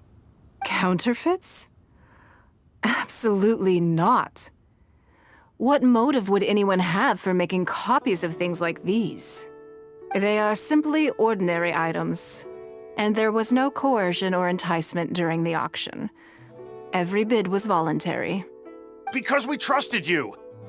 Everyone knows that you love Mora, but we also know that you made your fortune through honest means, as opposed to scamming people. You seem to have entered into dangerous linguistic territory there. You should know that unless you have evidence to support your outlandish claims, I am legally entitled to sue you for slander. Of course, if you have any genuine grievances about the auction, the lots, or the process, please enlighten me as to where exactly I went wrong. You... Fine. Yes, technically it was all legitimate. Guess all I can do is take the loss. But if word gets out about today's auction, people are gonna start seeing you as a con artist. No one would dare do business with you after that. I guess what I'm saying is this really in your best interests? Let me answer that with a question. You claim that you were willing to pay a high price because you trusted me. But is that really the full story? What do you mean? What else could it be? Oh, I don't know. Perhaps it could be something to do with a lost item from the original Jade Chamber collection that has quietly made its way into your hands. When the Jade Chamber fell, countless valuable items from my collection plunged into the sea. I organized a salvage operation, but still there were many items unaccounted for. A considerable number of these made their way back into Liyue Harbor through means unbeknownst to me, and passed through several pairs of hands before finally ending up in yours, and those of your fellow bidders today. Wait, you mean... Yes. Everyone attending the auction today is in possession of lost property belonging to me.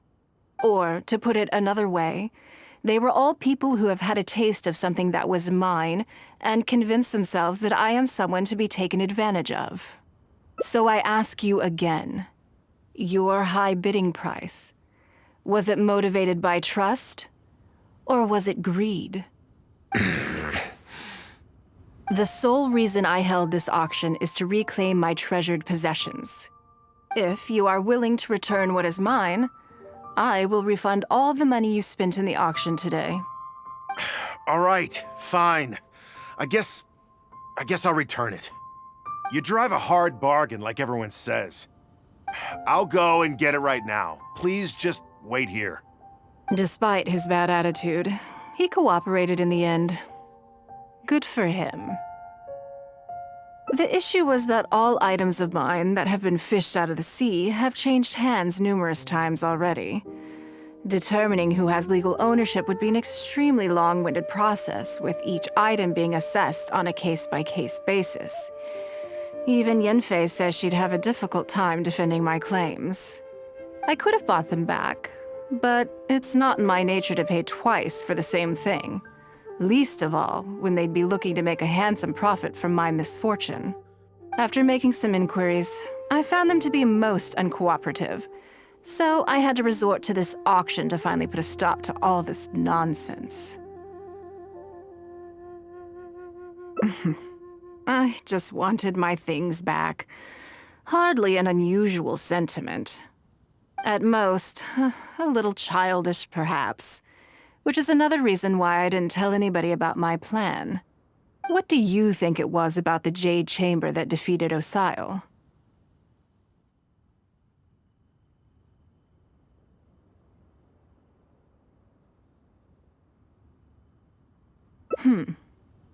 Well, I think it was a combination of the weight and the energy it contains. Its great weight meant that it hit Osile with incredible force, while the energy within triggered that spectacular explosion. Every piece of the Jade Chamber, from the stone walls and wooden beams down to the smallest ornament, contributed to its total weight. But in the end, they became objects of merchants' greed. It's hard not to get a little irked thinking about it.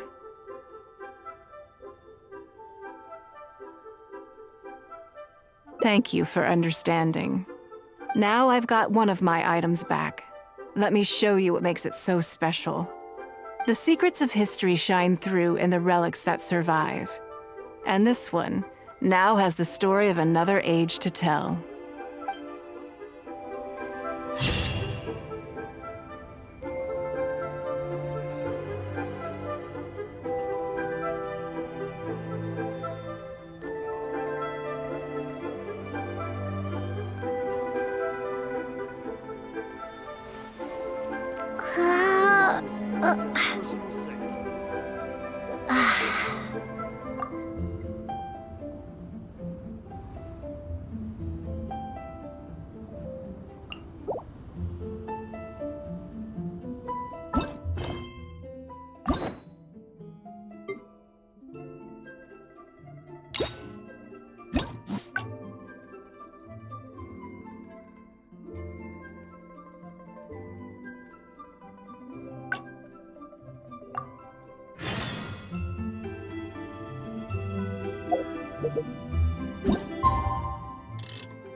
Yes, I'm already awake. I'll be out in a moment. I'm just changing. Good morning. Did you sleep well? Oh, how strange. Me too. I'm joking, of course. I slept like a baby. Sorry to disappoint you. So, what's item 1 on today's schedule? I imagine this must have taken Baisha completely by surprise. Sure, there's no harm in changing my schedule around once in a while.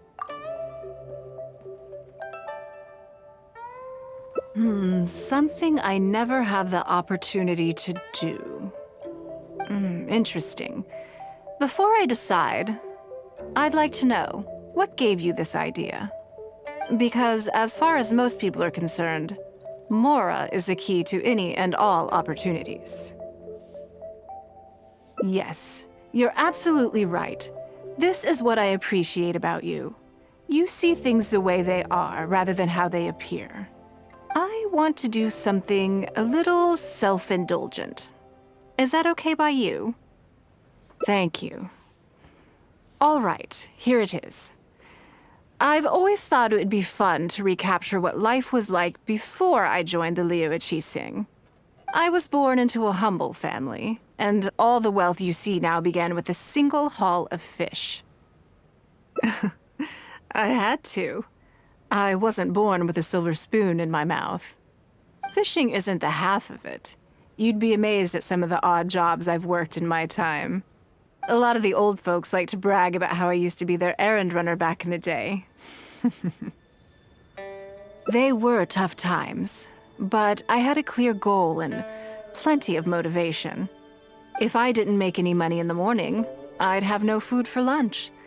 I guess that's why I came to be so obsessed with Mora. I want to relive that time for my life, feel some of that drive again, take a trip down memory lane. So how about it? Will you join me? Great. Then let me lay down the ground rules.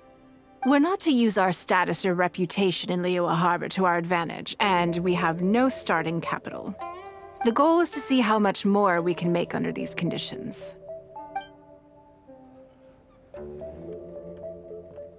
Okay, but working as a day laborer could be quite dull. Why don't we go down to the docks? They periodically throw out a lot of unclaimed or abandoned goods. We might find something that we can exchange for Mora. What does it matter? Don't worry about it. It's all part of the fun. Come on, let's go down to the docks.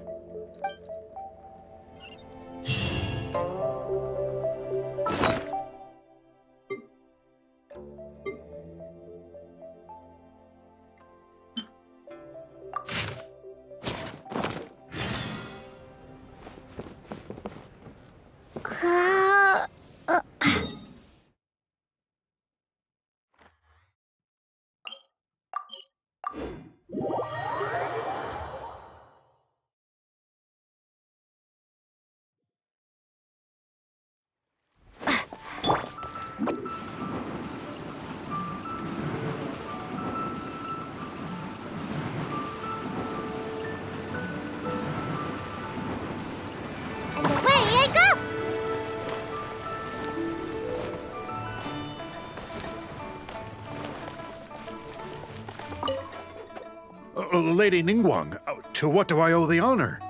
Are you here to inspect the goods in the warehouse? You may have to wait a moment. I must have not gotten the message. Sorry, I won't be long. I'll grab all the paperwork right away.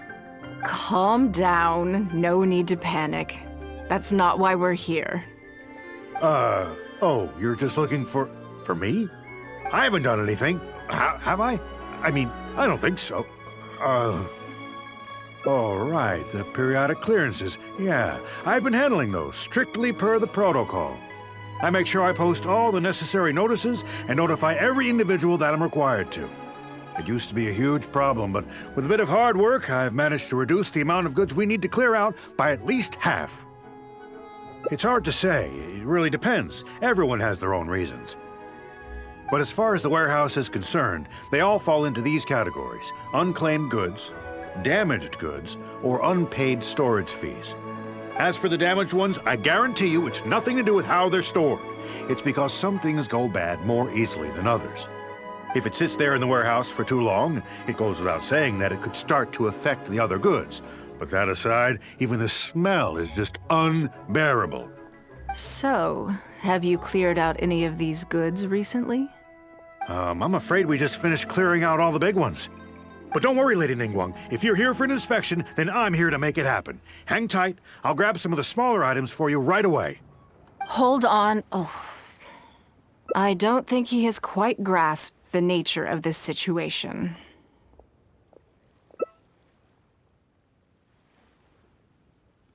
Lady NIngguang, I had a quick run through the list and cleared out some more items. Please, inspect them at your leisure. Let me see here. Soggy food, an odd shoe, a broken mirror, a small wooden toy. It's a shame we missed the last clearance. We're down to the slim pickings now. Some of these are true junk, but there are a few items of value here. Take this wooden toy, for example. The wood is good quality. If you took it apart, there's quite a number of useful everyday objects that you could turn it into. With a little work. Huh? You want it? Well, sure. Take whatever you want. It's all getting thrown away anyway. Great. This is going well. Yes. And once we're done, we will find a merchant to give us an appraisal of their value. I have no idea what's going on here, and I'm not about to ask either.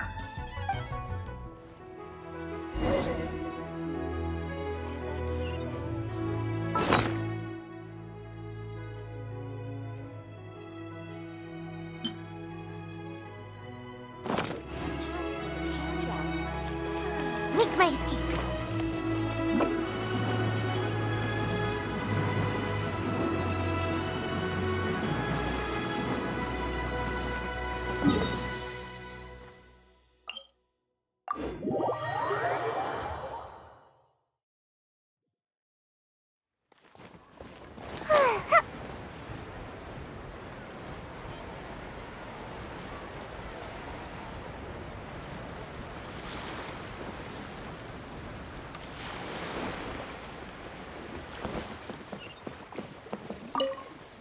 Lady NIngguang, welcome to my humble store. What can I get for you? Actually, today's a little different. I'm not here to buy anything. I wanted to ask if you could take a look at some goods for me. Just take a look? What for? Oh, I see. Let me take a look then.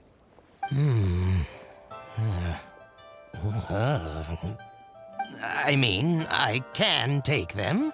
I have a few regular customers I can talk to. They should be able to salvage the raw materials. Shouldn't take long at all. But, What's wrong? If it's too much trouble, please, there's no need to force it. No, it's nothing like that. Well, anyway, let's talk prices. So all of these together, I'll give you 150,000 mora. How does that sound? Oh, well... No worries. The price is negotiable, of course, so we can discuss it further. If that figure's not what you had in mind, I can, bump it up a little. It'll be fine. I'm sure we can reach an agreement here. What are your thoughts? Yes. At most, these items are only worth a couple of thousand mora. Huh? Wait a minute. So you're really here just to sell a few things? And specifically, these things? I thought that was all code for some kind of inspection or something. It appears so. We can't go on like this. Let's try something else. As long as we're in Liyue Harbor, this kind of misunderstanding is inevitable. If I wasn't NIngguang, Go Sonar probably wouldn't have handed all of these over to us. And you likely wouldn't be willing to buy them either. To be completely honest, you're not wrong. This goes against the rules we set for ourselves at the start. Are there any other ways for adventurers to make mora besides their remuneration from the guild? Great. I don't mind. Let's give it a try. Lead the way. You two have a good one.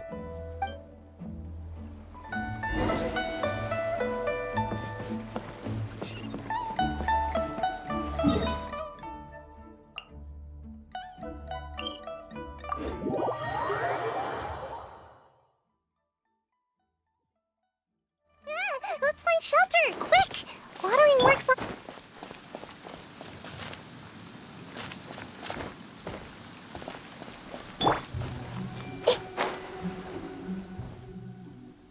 This must be the place. Let's do this.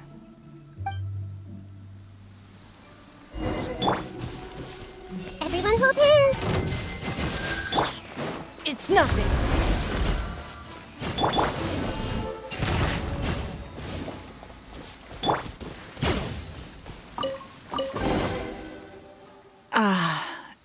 feels like it's been a long time since I've gotten so physical. The feeling of creating your wealth with your own two hands is just as exhilarating as ever. Yes, I'd say so. Everything starts out small. You focus on quantity at the outset, and gradually shift to focusing on quality as your wealth builds. And let's not forget, we started with no initial capital. It's reasonable to expect building something from nothing to be highly demanding. In any case, the sight of Mora has always had a way of improving my mood. No matter, I intend to. I'm not ready to stop yet. This time, let's try something a little more challenging.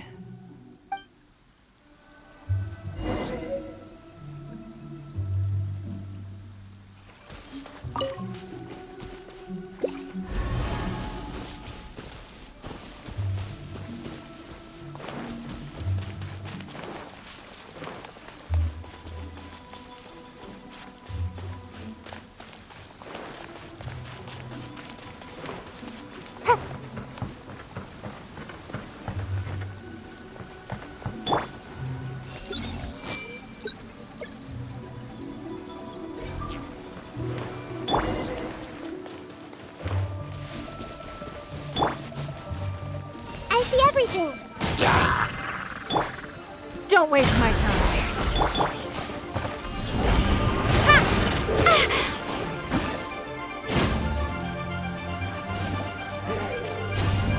Drop!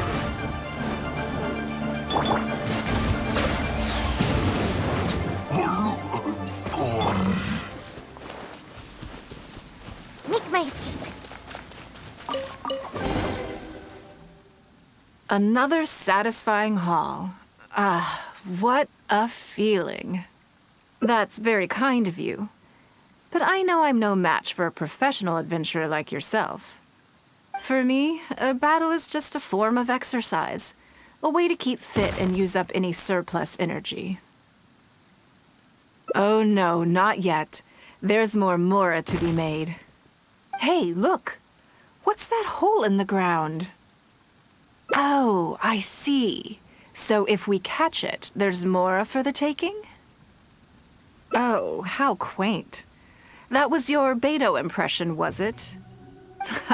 Well, I'm afraid I'm having far too much fun to stop what I'm doing and start bickering with you, Captain. Come on, let's go get this weasel thief.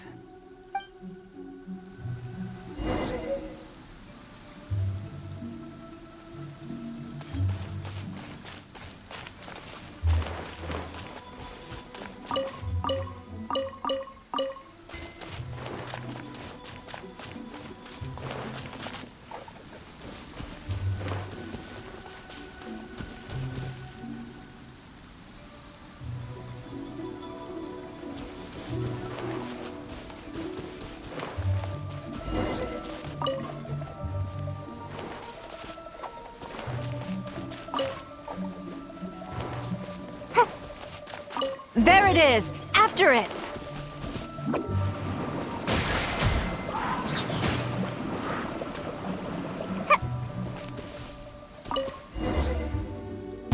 Goodness, this reminds me of fishing. Not an easy catch.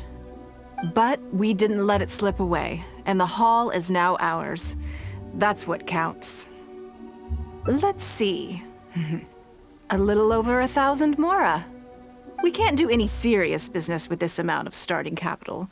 We need to keep working hard. Actually, now that you mention it, I'm suddenly a little hungry. Huh.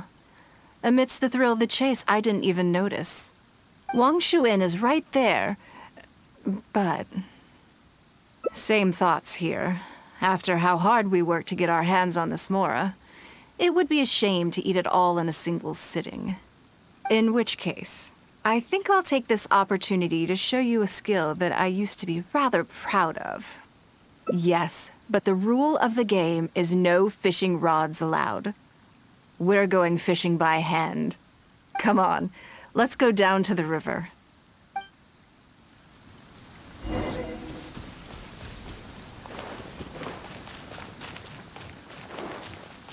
Make my escape. Make my escape.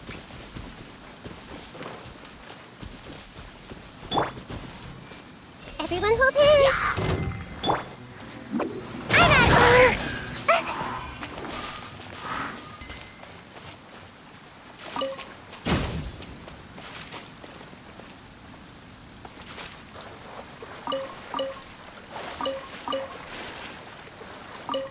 This should be enough. Let's head back to land and grill them.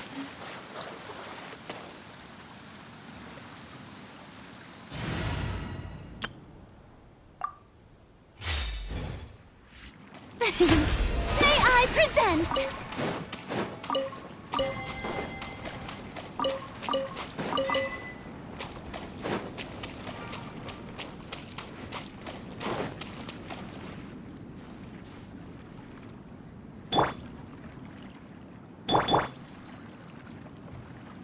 The show begins!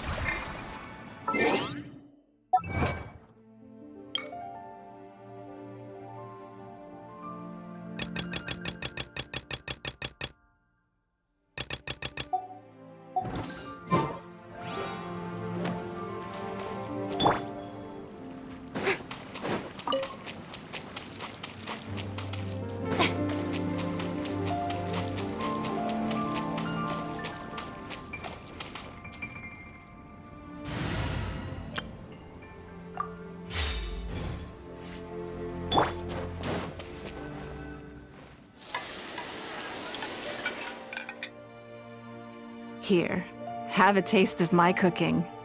A fresh catch can go straight on the grill with minimal preparation and it tastes delicious, even with no seasoning. It's a little charred, that's on purpose. I just like how it tastes. Normally, I have to make a special request to the chef if I want it to taste like this. It was nothing. Back in the day, I had to hurry home after work to do my household chores. Then, in the evening, it was out to the night market with the family to support our stall. I was always meticulous with the most menial of tasks. My mother always loved that about me. But, by the same token, she didn't love the idea of me leaving home and starting my own business. She thought it was just an unnecessary risk when I could just carry on helping out at home instead. You'd be more likely to see me pulling up outside Wanmin Restaurant and selling grilled tigerfish from a food cart. My childhood memories run deep. I'll always have a special affection for fish. They are confined to the water, and yet they live free, swimming around wherever the mood takes them. It is. I have greatly enjoyed experiencing the adventurer lifestyle with you. When I think back on all my hard work in the past, it motivates me to face the challenges that lie ahead in the future. That sounds great. I'm looking forward to it. But, a word of warning, I am very picky about my grilled fish. I can be a tough lady to impress.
Yes, I'm already awake.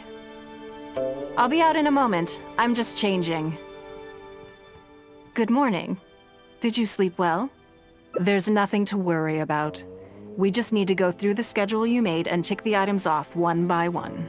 So, what's item 1 on today's schedule?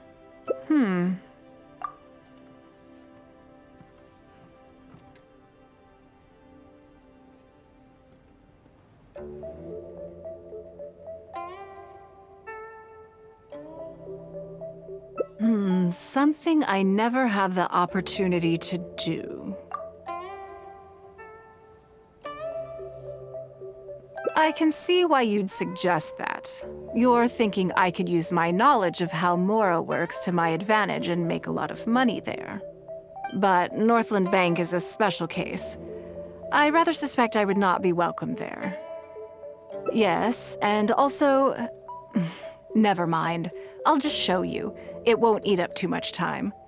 I expect they still hold a grudge against me to this day.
Lady NIngguang, I would hope that you're not here to create further trouble for the Fatui.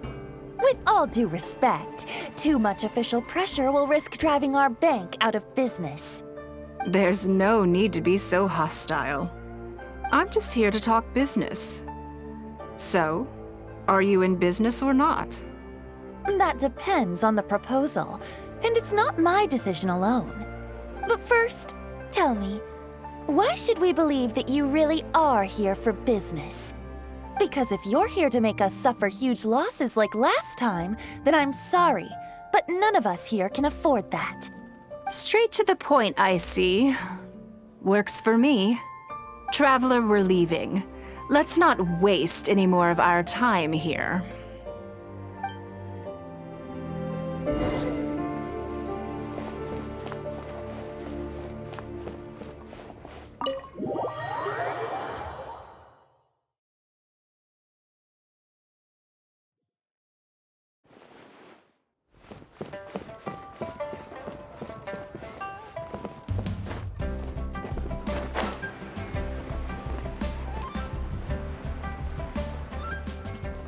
Do you see what I mean now? Their attitude was just as I expected. That's for sure. Although our diplomatic relations with Snezhnaya haven't broken down completely. I dealt them a rather ruthless blow with the size of the reparations payment I imposed. This sum was paid by Northland Bank, so they are still wary of me to this day. Yes, with some exceptions, but that is more or less correct. If you encounter them in any other nations during your travels, be on your guard. They are more than just a commercial organization. That's okay. My intention here was to show you some of the repercussions of that great battle. But that's quite enough politics for today. Let's get back to our fun little survival game. Now that you mention it, yes. We're being watched.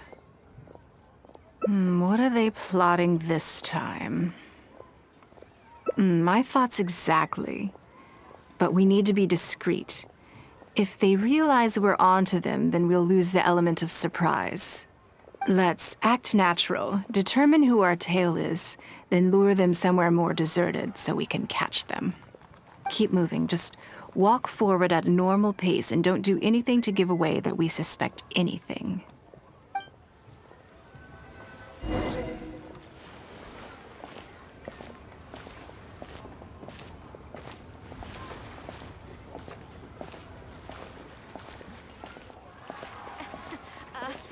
Join the Adventurers Guild. You'll have a blast.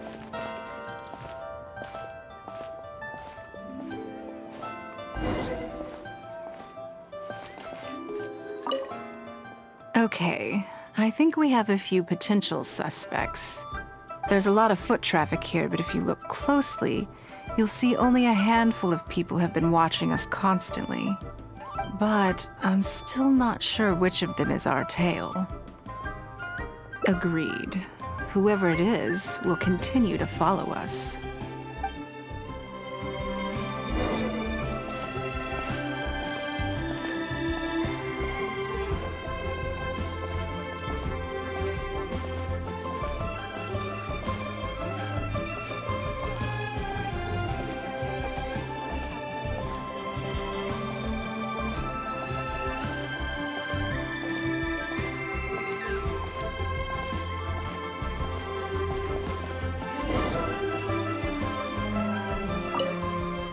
I think we've narrowed it down a little further, but let's stay calm until we're 100% sure. It shouldn't take much longer.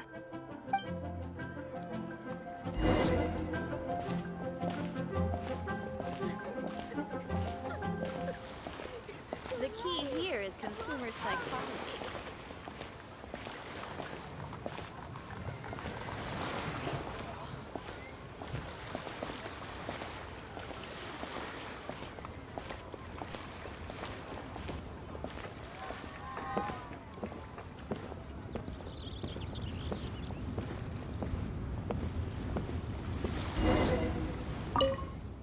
I think I have the answer.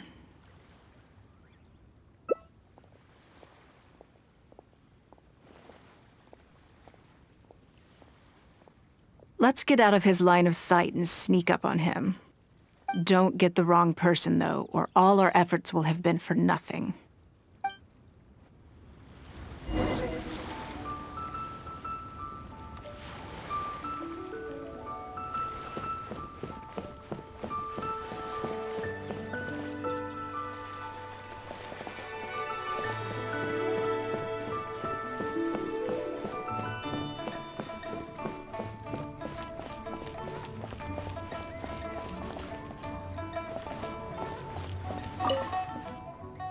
What are you doing? Come now. Did you really think we wouldn't notice you sneaking around? What? I'm not doing anything. I don't know what scheme Northland Bank has in the works, and I don't know what they're paying you. But let's make a deal. How cooperative you are now decides how much immunity I give you when this gets investigated. Or do you seriously think Northland Bank won't throw you to the wolves when push comes to shove? Why don't you weigh the pros and cons and give me a clear answer before I retract my offer? Sorry, Lady NIngguang. My assignment was just to follow you, I promise, that's it. When you showed up unannounced at Northland Bank, everyone was instantly on high alert. We figured you must be up to something, but your brief conversation left us none the wiser as to your intentions. We couldn't just overlook it. We had to get to the bottom of it before we could put our minds at rest. I know they're wary of me, but this is still an overreaction, surely. This all feels very suspicious. There must be more to this than he is letting on. I only took you there to demonstrate how tense things are. Somehow we only tested the waters, but ended up with the catch of the day. Is there anyone else following us besides you? Yes. They would have seen this and reported back. Then we need to get moving. The longer they have to react, the fewer clues they'll leave behind. No time. I'll just have to improvise. Keep him with you. Do not let him slip away.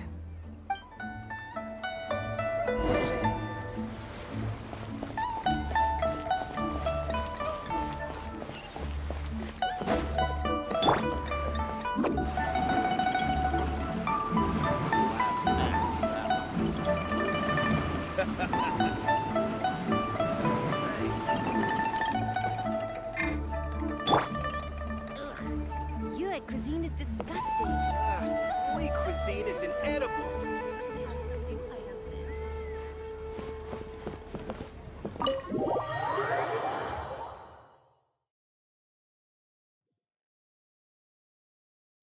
Are you saying that NIngguang hasn't done anything? Impossible! She wouldn't have shown up here out of the blue without good reason. Keep investigating. We must ascertain her intentions. So much commotion. This must be an important meeting. Oh, great. It looks like I wasn't supposed to be privy to the contents of this particular meeting. This simplifies things. So, you are here to investigate us after all. Where did you get wind of this? That doesn't matter. What matters is that I made a brief and inconsequential visit, and your first reaction was to immediately arrange a sizable surveillance operation with myself as the target. You couldn't have advertised your guilty conscience more clearly if you'd tried. You may as well come clean. You know I will not turn a blind eye to any violation of the rules in Liyue Harbor. Even if we cooperate with her investigation, she's bound to find problems even where there are none. Well, if you're such a stickler for the rules, you can carry out your investigation by the book. The Northland Bank has no obligation to cooperate, even with a member of the Liyue Qixing. Fine by me. Then I'll take my time. But you'll be begging to tell me everything by the time I'm through.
Well, would you look who's here?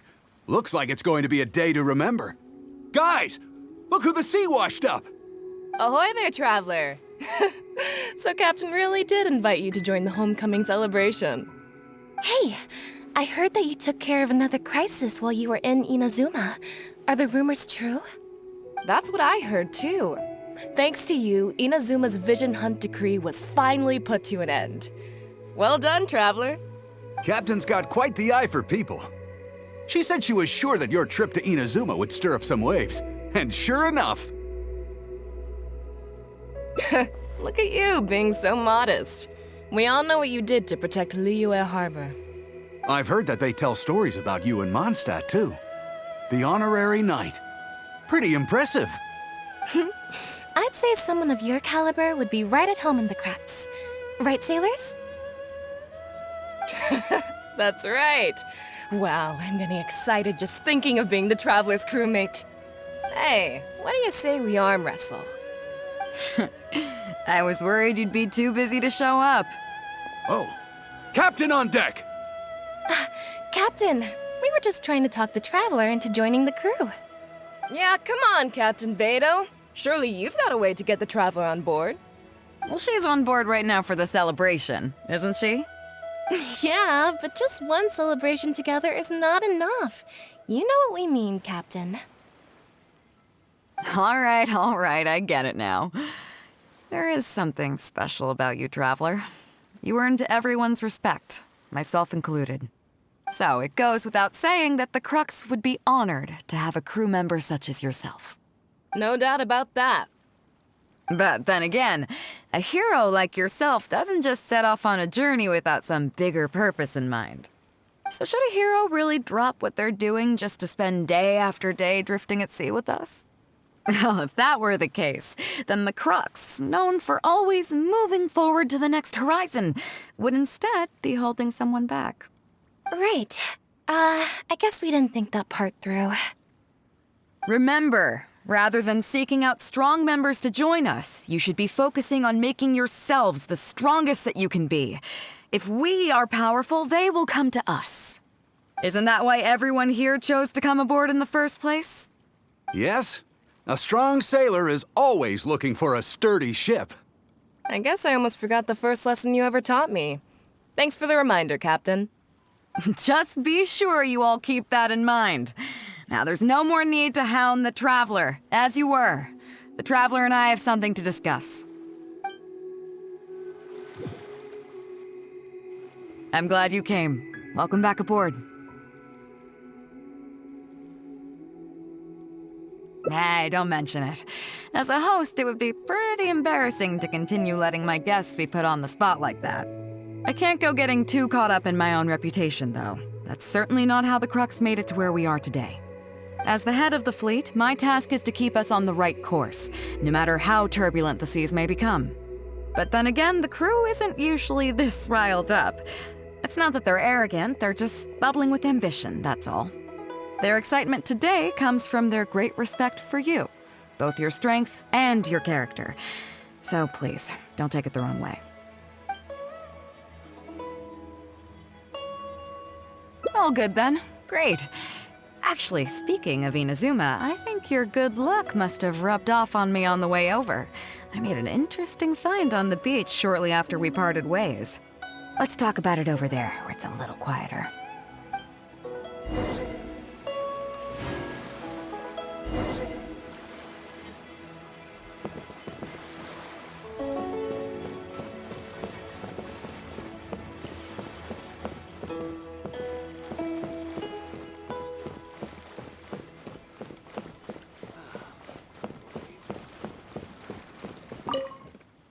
So after we dropped you off in Rito, we found a shipwreck nearby.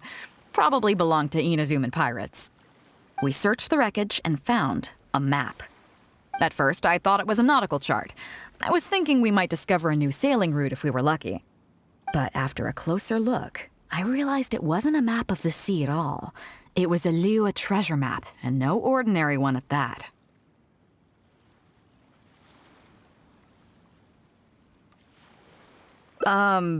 Nothing like that. I just mean that the map was a mess.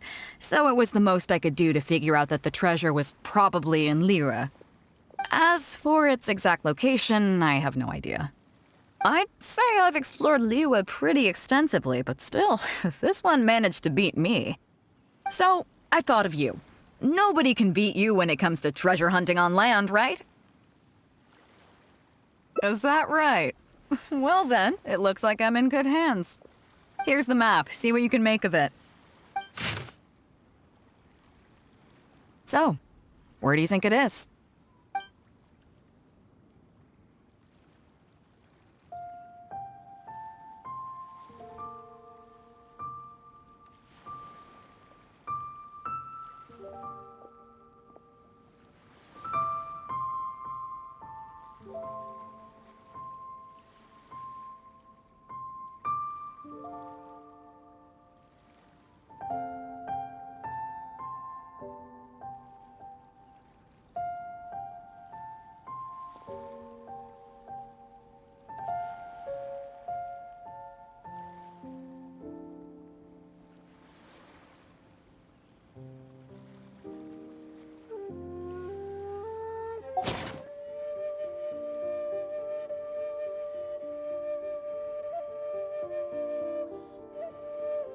Guili Plains. Huh, I never would have gotten that. How can you tell?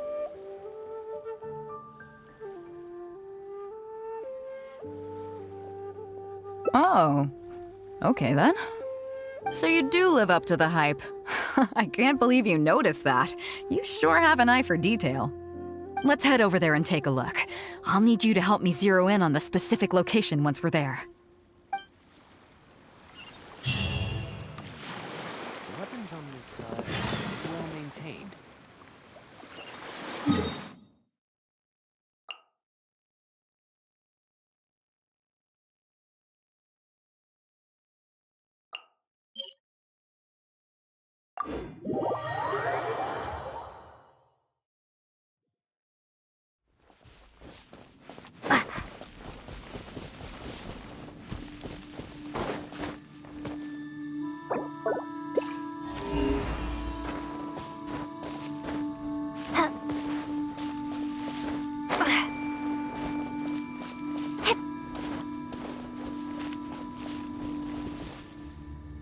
It should be around here, right? Hmm? Who are they? Oh, it's a bunch of treasure hoarders. I guess the treasure's for real then. There are quite a few of them. If things go south and fists start flying, stay behind me. I'm more than a match for these amateurs.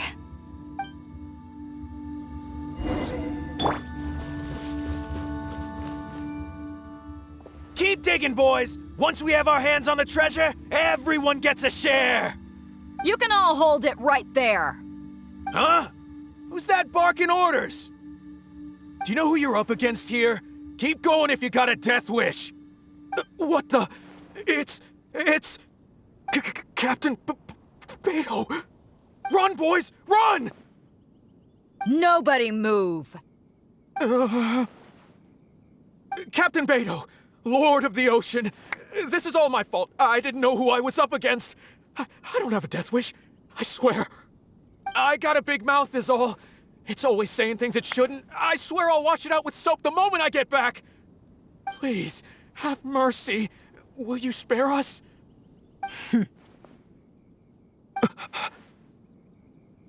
Well, spare them, at least. These guys are just trying to put food in their mouths. They'd never hurt a soul.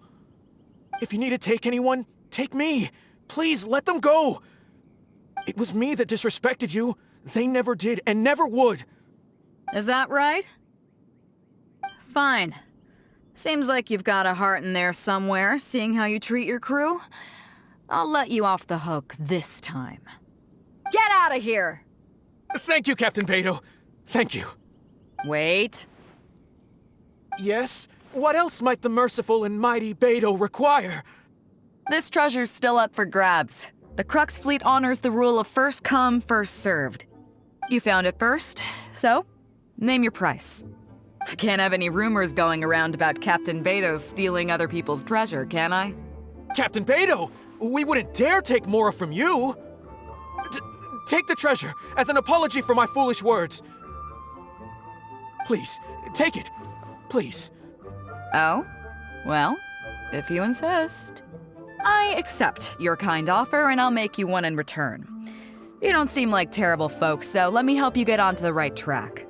If you want to mend your ways and put all this behind you, the Crux can probably arrange some odd jobs in the port for you. It'd be humble work, but at least it'd get you on your feet and making an honest living. A much better deal than what you've got going now, if you ask me. Wow, thank you, Captain Beidou. On behalf of me and all my boys. Right. Let's see what we've got in here. This isn't what we're looking for. Let's look around. Maybe we'll find it.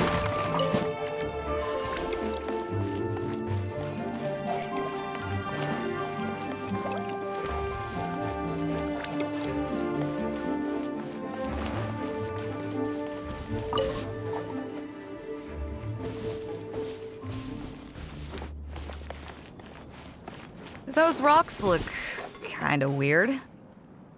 Let's see if there's anything there.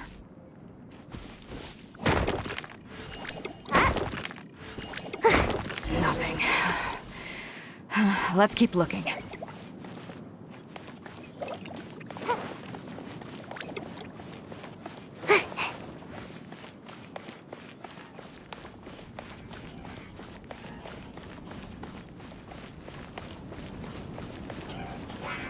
What are those hilly trolls digging for? Wait, actually, I've heard they sometimes dig for buried treasure. Let's go take a closer look.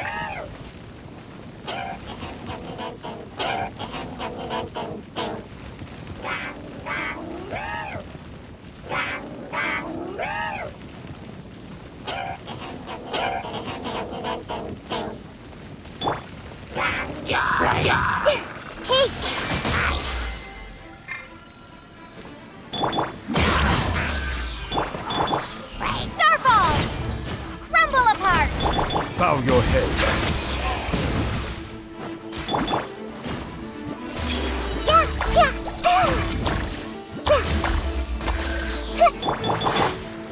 Gotta dash.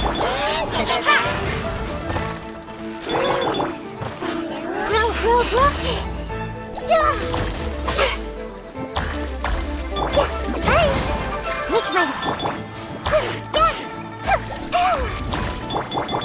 Make race. Drop!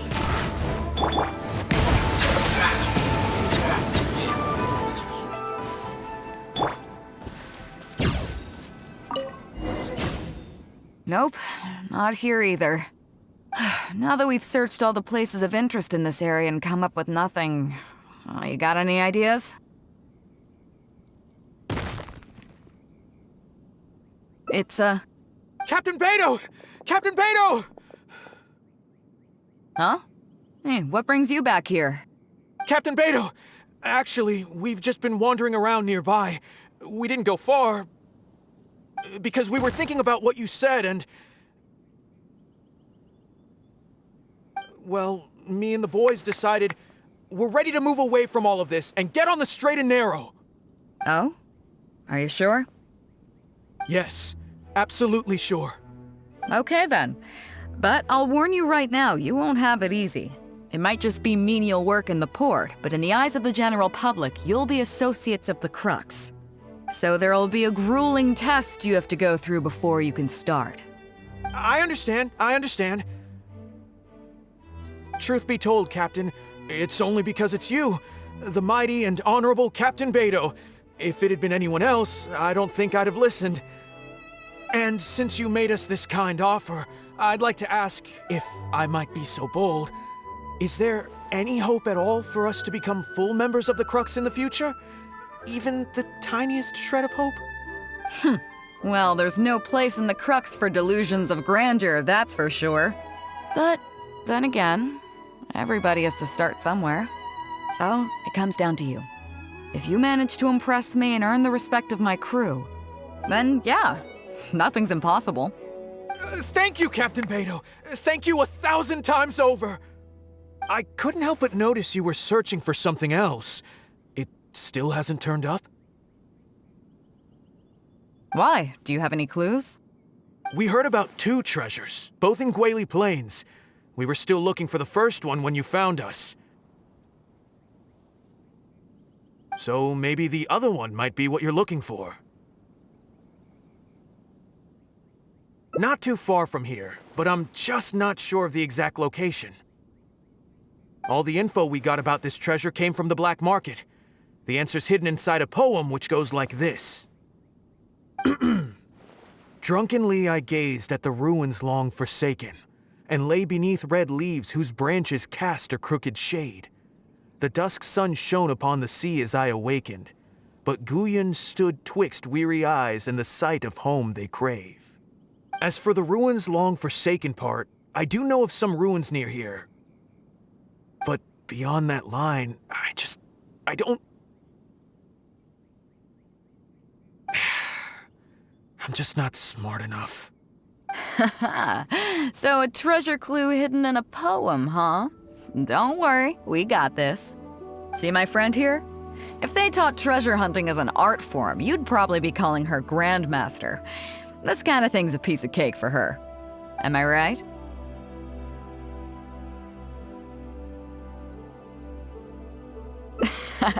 Okay then. Let's start by heading to the site and surveying the scene. Maybe we'll find some other clues over there. Okay, come on boys, you heard the captain. Lead the way.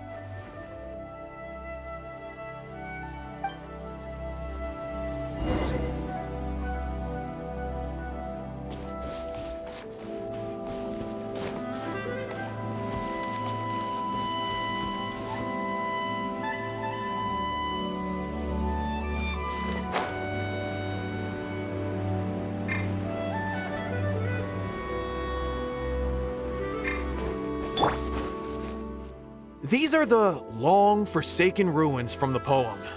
Apparently they were once full of treasure. But judging by the state of them now, it's probably long gone.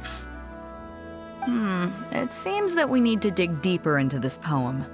Drunkenly I gazed at the ruins long forsaken, and lay beneath red leaves whose branches cast a crooked shade. The dusk sun shone upon the sea as I awakened, but Guyan stood twixt weary eyes and the sight of home they crave. Do you have any ideas?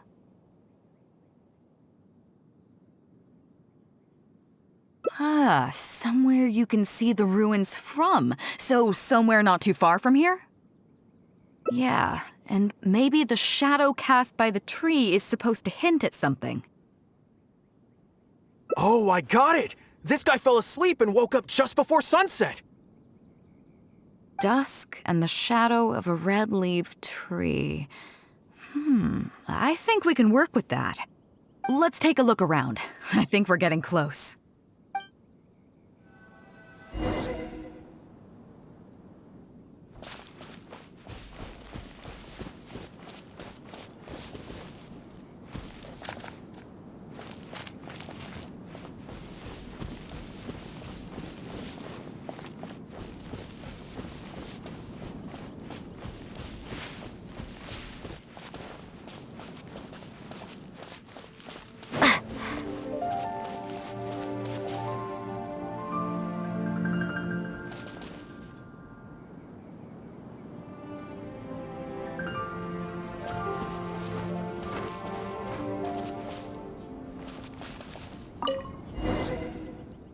Found it! At long last, the treasure is finally in our hands. A check from the Northland Bank.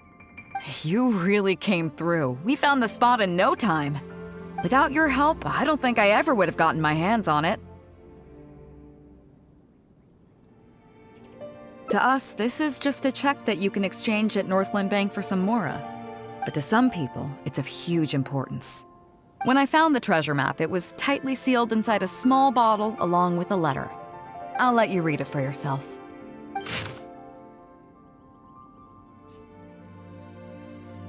Finished?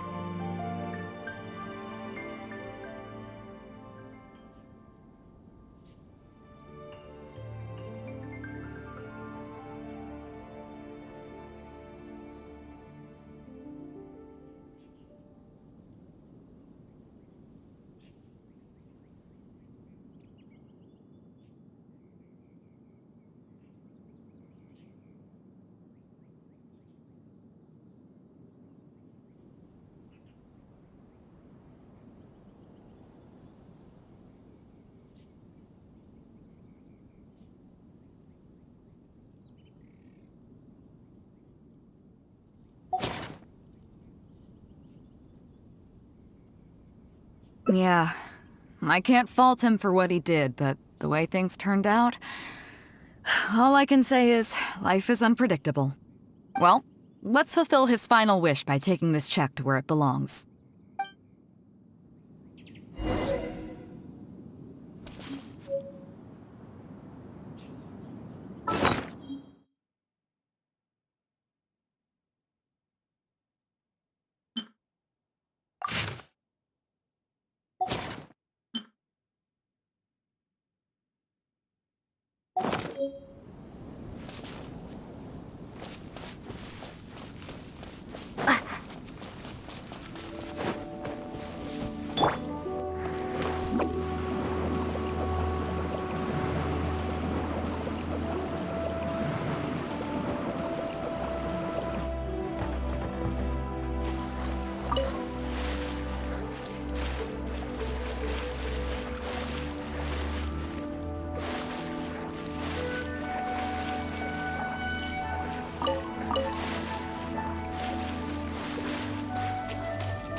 Make my escape.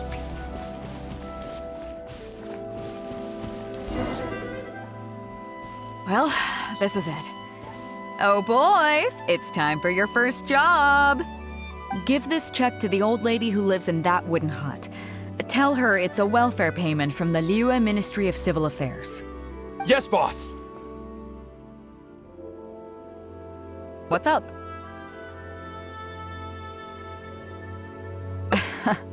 I see. But you only find sakura blooms in certain places, right? It must have been quite a bit of work collecting all these, surely. Let's just pick one, huh? One's enough to show that you care. You've already helped me out so much today. Okay, off you go then. Take her the sakura bloom along with the check. And if she asks, tell her, your child in a faraway land sends his best wishes.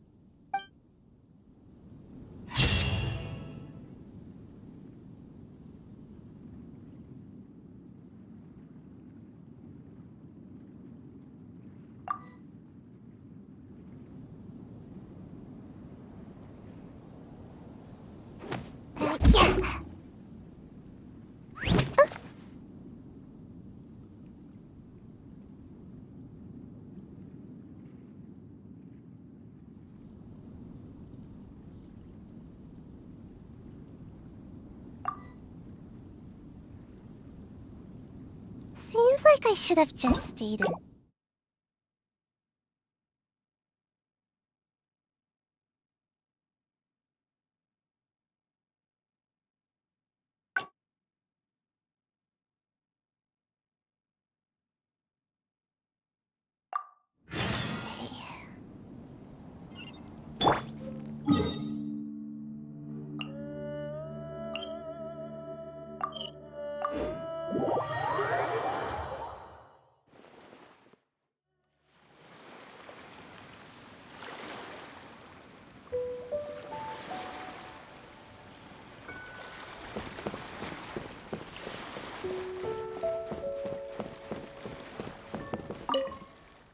So after we dropped you off in Rito, we found a shipwreck nearby. Probably belonged to Inazuman pirates.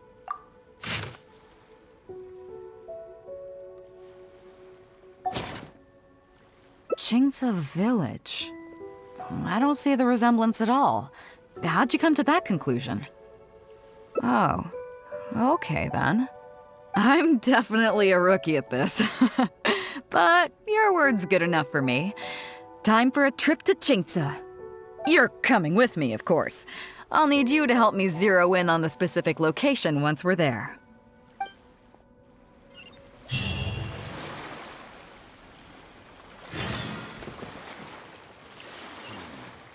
Weapons.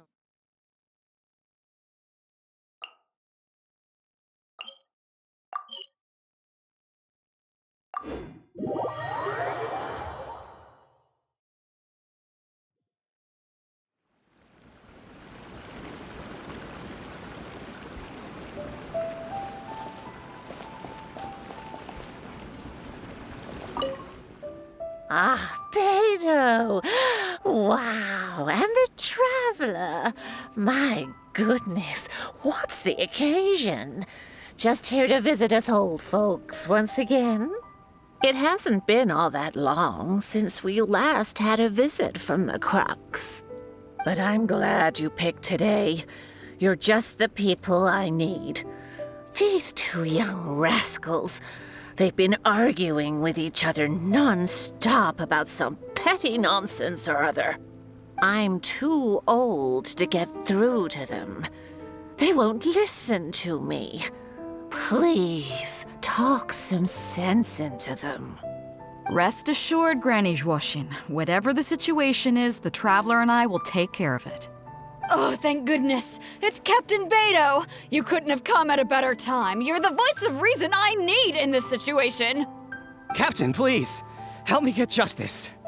Whoa, hey. What exactly is going on here? Spit it out, tell me everything.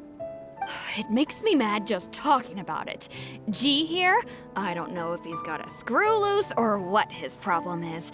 But anyway, he took it upon himself to raise, well, practically a whole army of finches, okay? And now guess what? They fly onto my land and completely destroy at least half of my crops.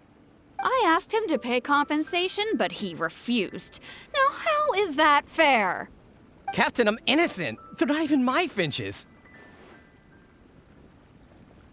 I just thought they looked kinda cute, you know, so I fed them a couple of times. They're wild birds, though.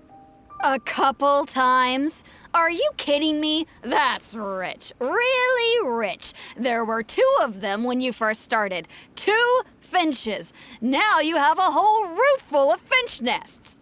I swear, every time I come by your place, I think I'm at a bird market. I'm telling you, you are not gonna get away with this anymore. So, yeah. I mean, they laid a few eggs, made a few nests, but finches gonna finch, you know. These are wild birds. I mean, they'll do whatever they please. So that's how it is. I think I got the picture. What's your take?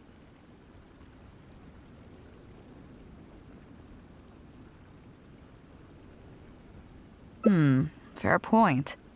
Granny Zhuoxin, is there anything left over from the relief funds delivered by the Crux on our last visit? Technically, this would be a case of avian damage to agriculture. It meets the relief criteria, so we can use these funds to cover Wenjing's losses. Why, yes. There's plenty left over. The Crux brings such a generous sum each time. There's no way our small village could ever use up all of it. Oh, thank you, Captain Beidou. You can bet I never would have managed to get G to pay up, even if I spent my whole life trying to persuade him. Thank you, Captain. You can bet I never would have been able to afford the compensation out of my own pocket. I'll drive those finches away the moment I get back. I can't let them carry on ruining the neighbors' crops. Beidou, you do so much for our village, and we could never hope to repay you. Granny Zhuoxin, as you know, many of the boys from your fine village do sterling work for the Crux. The fleet wouldn't be what it is today without them, so please think nothing of it. Gee, Wenjing, I guess you're free to go. Captain Beidou, you're here. Pops Xing, it's been a long time. Have you been? Don't get me started. I've been having some real trouble with that neighbor of mine, Zhen. We keep having the same argument, and it just goes nowhere. I heard you were in the village, so I rushed over to seek your help. What's the issue? Oh, come with me. You'll see. Let's go find Zhen and clear this whole thing up, face to face.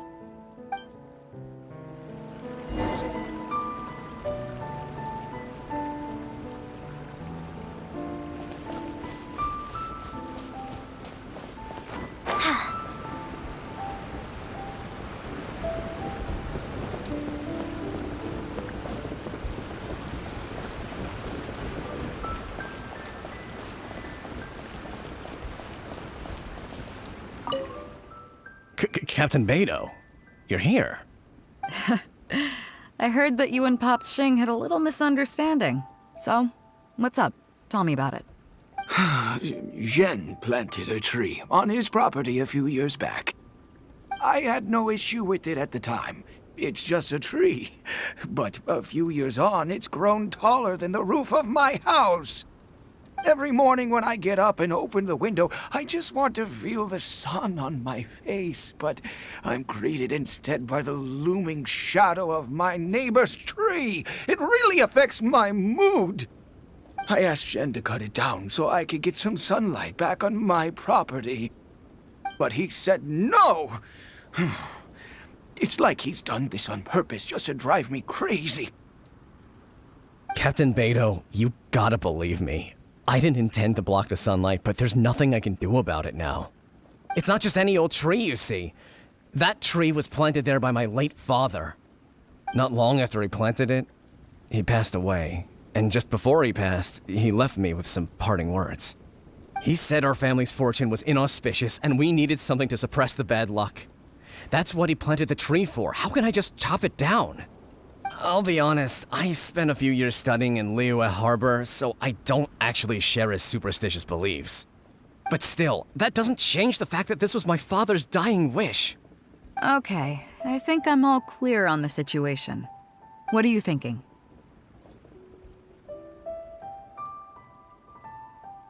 I was thinking along the same lines as you. Look, Pops, I'm not trying to make excuses for Zhen, but just try putting yourself in his shoes for a moment. Zhen's desire to protect his tree isn't for money or because he wants to hurt anyone, or for the sake of any superstition. He just wants to honor his father's dying wish. Pops, you have kids too, right? Yeah, when you put it like that. Pops, if you can agree to it, I'll have a word with Granny Zhuoxin and see about getting you some money from the relief fund as compensation for having your sunlight blocked. As for the tree... that sounds good to me. Whatever you think, Captain Beidou. The tree can stay. Some compensation would make me feel much better about the whole thing. Thank you, Captain Beidou. And thank you for understanding Pop's Xing. I'll make sure to trim it back when I get home to let some more light through. It'll be such a relief not to have to worry about this anymore. On a separate note, I remember the Crux last visited the village not very long ago. Is there some special reason why you're back in person so soon? Nothing all that special, just personal reasons. I'm looking for some treasure. Huh? Treasure? Wait a second. That reminds me, I saw Chongping and Defu arguing in the fields earlier. It sounded like they were both trying to lay claim to some treasure. I don't know if it's related to the one you're looking for, but anyway, they're probably still there now. Really? Okay, well, you and Pops Xing can go about your business now. I'll go see what the situation is.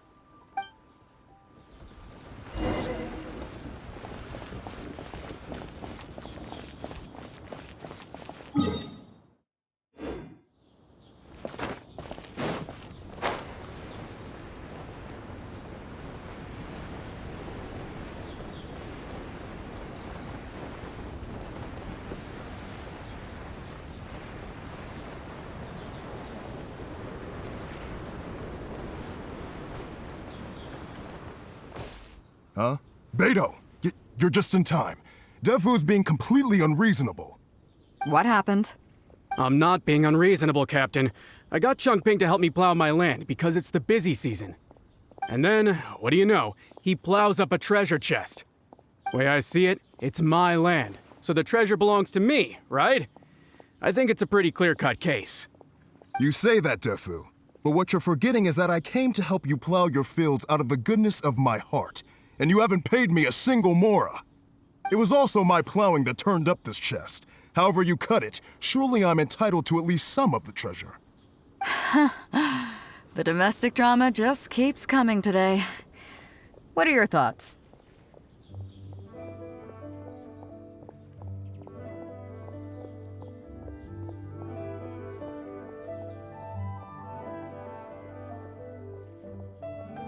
Okay, I think I'm up to speed here. If you two really want to take this further, I can get a legal expert from Liyue Harbor to adjudicate. As for the costs, I'll cover them. What do you think?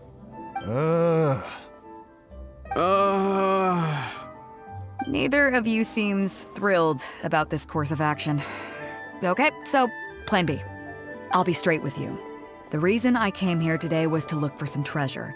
Chances are it's hiding right there in the chest you're both fighting over. So, how about you two stop fighting over it and do me a favor by handing it to me? Of course, I'll be indebted to both of you. If either of you ever needs anything in the future, the Crux will not hesitate to lend you our support. Captain, you're far too kind, really. Indebted? That won't be necessary. If you want this chest, you go ahead and take it.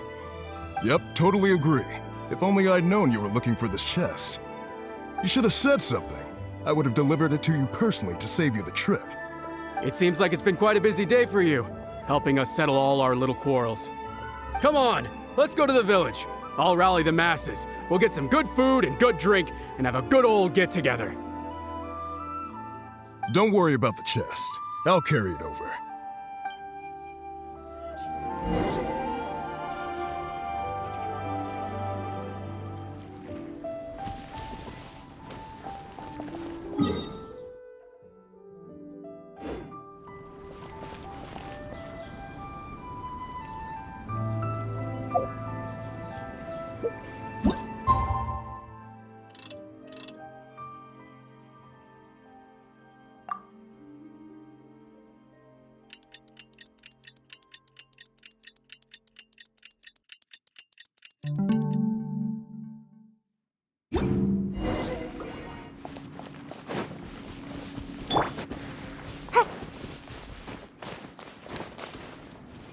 Make my escape.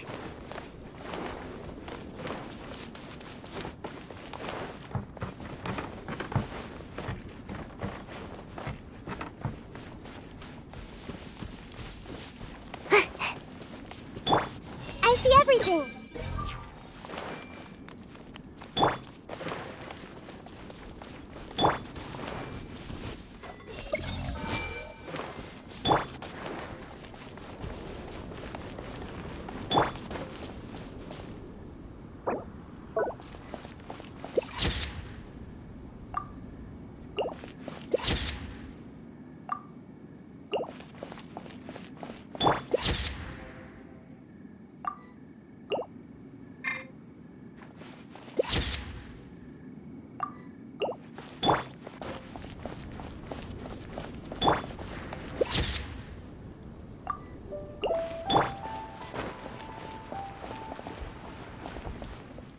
What a fine day today has been. Beidou has solved an awful lot of problems in our village. She sure has. Without Captain Beidou, that compensation payment would have bankrupted me. Yeah, and if it weren't for Captain Beidou, I'd still be arguing with Pops Xing. Hear, hear! We have plenty to thank Captain Beidou for, I'm sure. I propose a toast in her honor. To Captain Beidou. Cheers! I couldn't ask for more than the chance to get everyone together and drink to our heart's content. Cheers!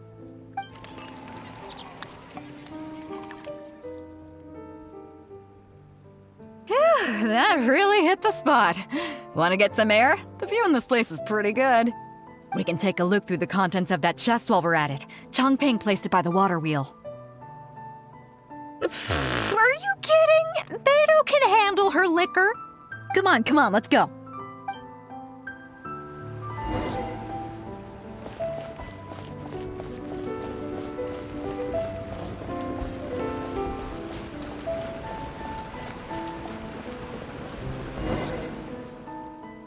So, I've been thinking. Everyone seems to trust me enough to let me have the final word on their disputes. But don't you think some of my solutions can be a little stupid? You can laugh, I don't mind. Take Changping and Dufu's wrangling over that chest, for instance. I had no clue who it should belong to, so I just came up with this stupid idea of taking it for myself. At least that way, neither of them would feel like it was unfair. But, I mean, I'm no NIngguang. I can't make a perfect deal every time. And I'm no Yanfei either. Not all my judgment calls are going to be 100% fair and square. I am Beidou, and my strength is in trading favors. You think I should be more selective? Some people think their favors are so valuable that they need to plan out how and when to use them to maximize the return on their investment. They view the favor as a bargaining chip. Others see doing favors as a burden, not worth anything in monetary terms and prone to getting you locked in a cycle of constantly returning the favor back and forth. But the way I see it, favors are what keep people connected to one another. Over thousands of years, the people of Liyue have created bonds between each other by doing someone a favor here and asking for a favor there. This means that no individual is truly on their own out there. When someone falls down, there's an invisible net made of human connections, waiting to catch them and get them back on their feet. Over the years, I've come to owe favors to a great many people, and many other people have come to owe me one. These are the countless bonds between us, like so many fish in the sea. And they're the reason that the Crux and I have survived the countless hardships we faced. I believe that if there ever comes a day when the world is overrun by monsters, Liyue's legal system collapses and the land is thrust back into an age of war, it's these bonds that will see us all through the dark days ahead, until we come out on the other side. I'm not saying that. But either way, we have a pretty firm bond between us already, don't you think? Was this wind brewed in a winery? It's making me lightheaded. I feel like I'm forgetting something. Something we were literally just talking about. Oh, yeah, the chest! Oh, I got so immersed in our conversation that I forgot all about the main event. Come on, let's open it up and see what's inside.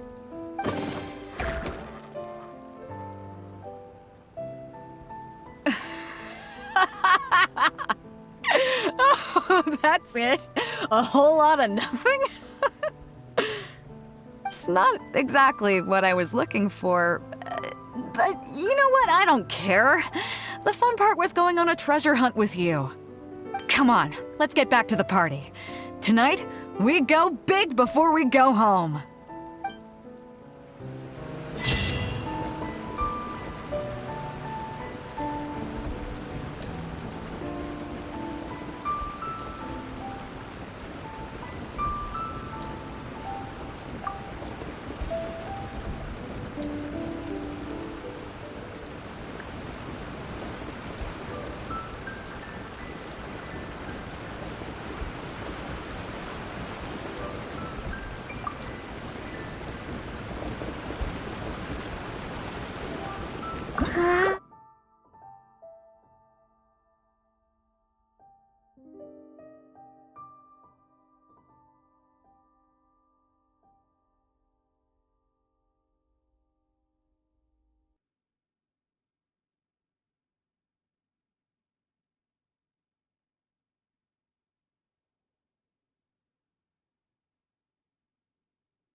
Well, would you look who's here?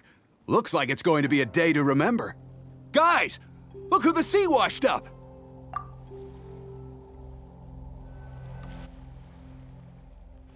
I'm glad you came. Welcome back aboard.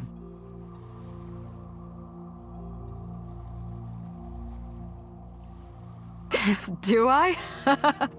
Oh, to be honest, I don't care for that kind of reputation. I don't want people to see me like some big shot official from Yujing Terrace. But I'll take it as a compliment. I'm glad you see me as well respected. I can't go getting too caught up in my own reputation, though. That's certainly not how the Crux made it to where we are today.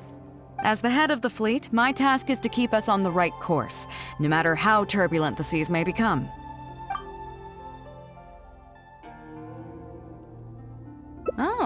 Is that so? Well, it just so happens that we're doing some recruitment and training for new crew members while we're back. It'll be a first-rate chance to learn the life of a sailor. Since you're interested, why don't you come along and experience a sailor's life firsthand? I'm curious to see if you'll take the sea by storm in the same way you have on land.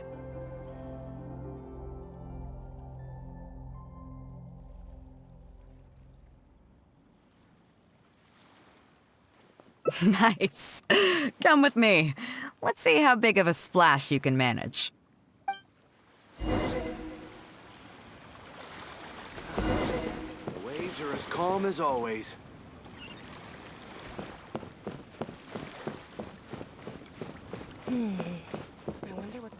Chief Mate Juza's breaking in the newcomers, but I think we can spare you the tedium of that.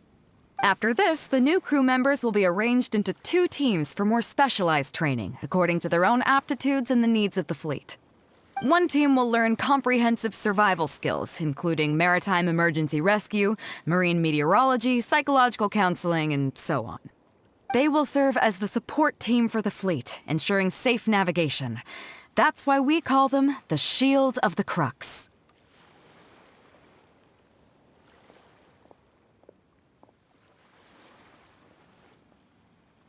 That's right. You catch on quick. As one might expect, we call the other team the Spear of the Crux, because they'll be learning about naval warfare. They'll make up the armed portion of our crew. Also, they're responsible for handling the fleet's cargo deals.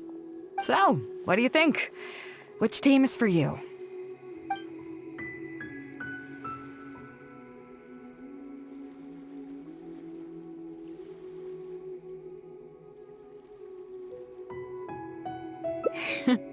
As I expected, you have a will to protect others. There are 2 main subjects that the Shield of the Crux focuses on: survival knowledge and entertainment. As I was saying earlier, survival knowledge includes prevention of injuries and diseases at sea, navigation and cartography, basic meteorology, etc. You can go learn about these skills from Yinxing, Huixing, and Liushi. They're all seasoned hands in their respective fields. Each sailor has their own strengths and weaknesses. I'm no rookie, of course, but you shouldn't underestimate the knowledge of the crew. If there's anything I'm most proud of in the fleet, it's my people. Go and get to work. I'll have some questions to test you later. I look forward to seeing how you do.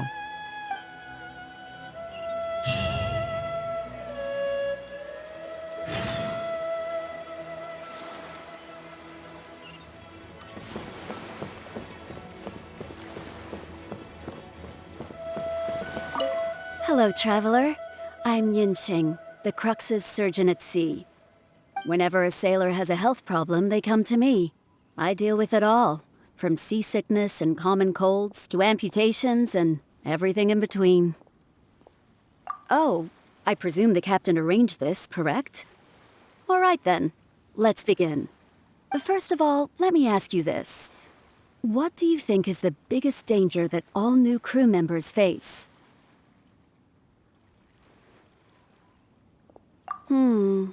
That can certainly be a problem at sea, but it's not the biggest danger.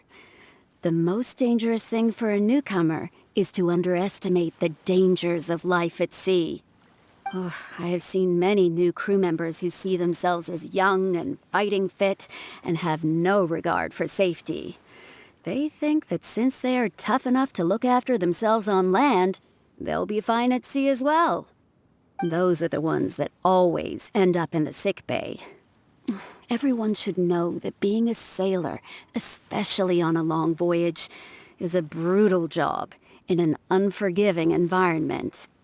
We have to face malnutrition when we're short on supplies, all kinds of injuries and diseases that the harsh ocean weather can bring, and even the psychological problems that can arise due to isolation and the lack of entertainment. To make things worse, the lack of medication and treatment options at sea can result in even minor health problems becoming serious, or even fatal. Oh, you probably thought I was joking, right? Well, that's not surprising. Most newcomers think the same way. But hopefully you now realize that with a little extra precaution, a lot of these things can be avoided. Well, I think that's enough for you to think over for now. Is there anything else you would like to know? Are you concerned about them? No wonder Captain Beidou thinks you're different. There must be more to you than just your strength. If you can convince Grubber to show you the books, you'll see there is a regular fixed cost titled Convalescence Payments and Incapacity Support for Injured Crew Members. Regardless of the fleet's income, those who have fought alongside us will certainly receive their compensation every year. Some of those that have returned to land have started small businesses, while others have chosen to go out traveling the world. The money is intended to allow them to live their lives as freely as possible. I'm sure being based on land helps a lot with that too. Still, we can't pretend like it solves everything. They call them life-changing injuries for a reason, you know. But if nothing else, it's good to know that while Captain Beidou is in charge of the Crux, no one will get forgotten. Is there anything else you would like to know? Captain Beidou? Well, out of everyone I've met, she probably values people's lives and safety the most. Although I'm just a doctor, Beidou has given me the full authority to send any newcomers who I don't see as fit for service off the ship, until they are ready to come back with the right attitude. Every time we're stocking up before a voyage, medicine takes top priority. I'm even allowed to choose the suppliers, regardless of the price. We have adequate budget for medical expenses. Do you know what Grubber, our bookkeeper, calls this? A significant financial risk. But Beidou knows the importance of having a healthy crew. That's why she has authorized me regardless. She places her full trust in me and believes that I can solve these problems. Of course, I have proven her right. So, to answer your question, that's how she thinks. Is there anything else you would like to know? Well, my pleasure. Okay, let's leave it there then. Be sure to take good care of your health.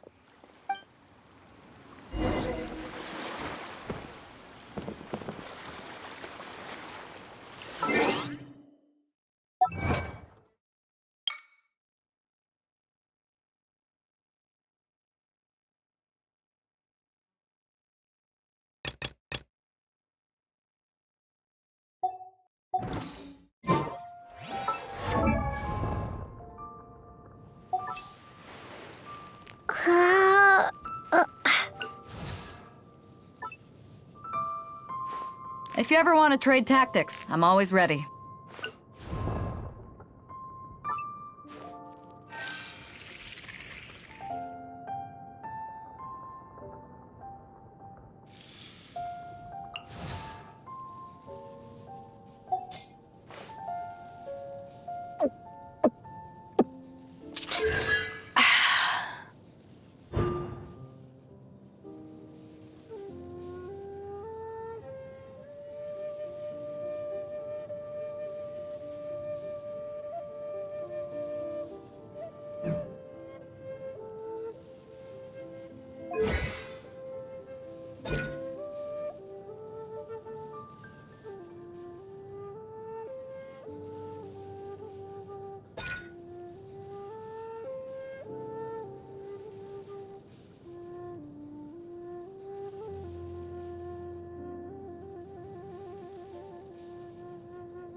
sorry about earlier, Traveler.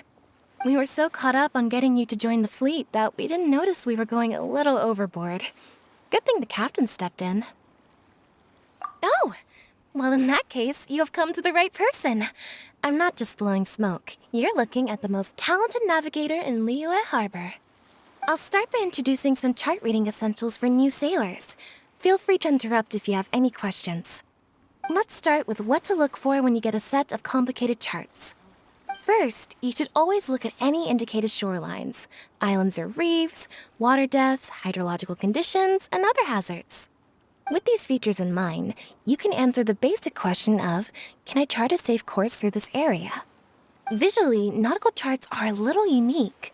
Unlike land maps, most charts do not have a fixed scale, which means that it can be hard to precisely determine the exact distance between 2 points. The most advanced nautical charts come with a supplementary chart, which has different colored lines marked on it to indicate distances. It's worth mentioning that under my direction, the crux is using these advanced kinds of charts. Some cartographers mark out other points of interest on their charts, usually with their own special symbols. If they don't leave any accompanying notes, they can be very difficult to interpret.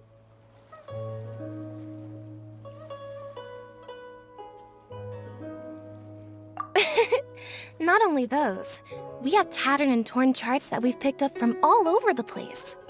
To be honest, it can be quite a challenge, even for me. Some of these charts are really old and have symbols that I've never seen before. But if we don't decipher them, we will certainly miss many secrets of the sea. Fortunately, we have the captain with us. She managed to find some ancient books on semiotics that I can use to study the charts further. I don't think anyone other than our captain could manage to get these kinds of resources. Old charts and ancient books on semiotics are not the kinds of things that are sold in your average marketplace. Oops, I've gotten off topic. Well, that just about covers the basics of chart reading. Is there anything else you would like to know, Traveler? Drafting charts? That's certainly a more advanced topic. To be honest, I've only attained a smattering of knowledge in that area. The charts we are using now are just revised versions of the ones left by the previous navigator. So my mapping experiences have been primarily limited to updating our charts to reflect changes in the sea.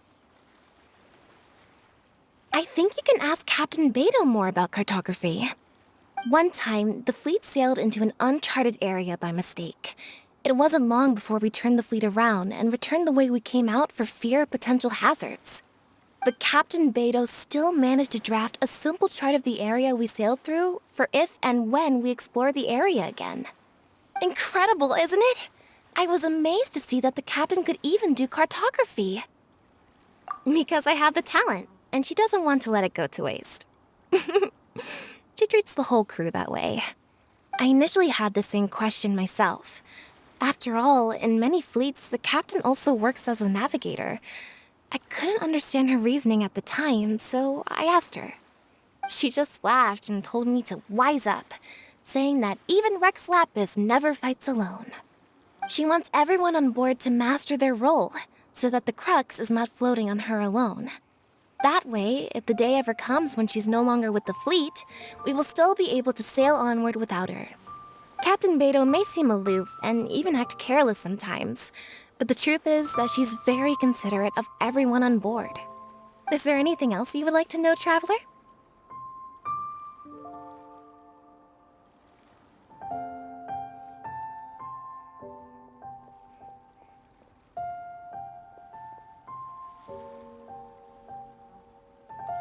My pleasure. A friend of Captain Beidou is a friend of mine.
Hello, traveler.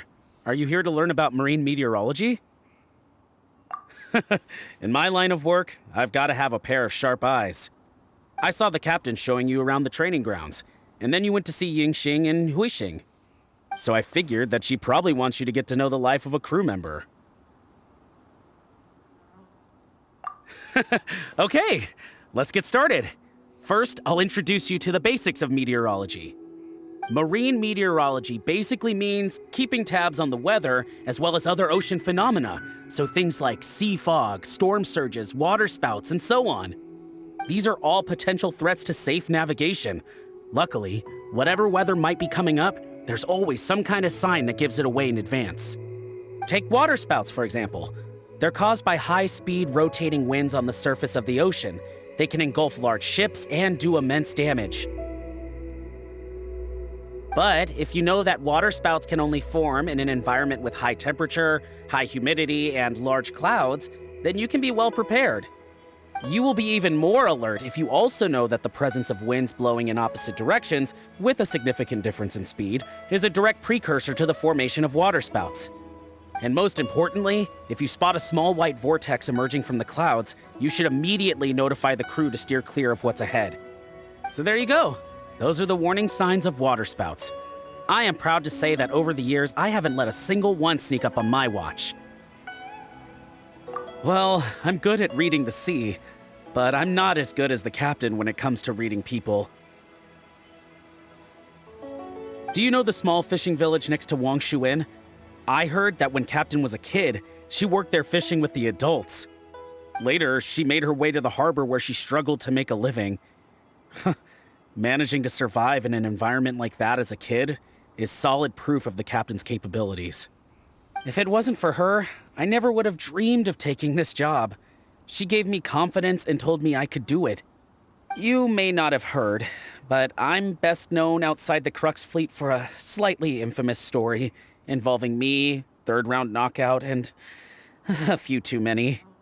Who would ever have thought that the rookie sailor who fell drunk into the sea and became a laughingstock among their now former crewmates would then go on to become a lookout for the Crux? But it's the unbelievable truth. It proves that having skills alone is not enough. You need someone like the captain who is a good judge of character. Find me anytime if you want to know more.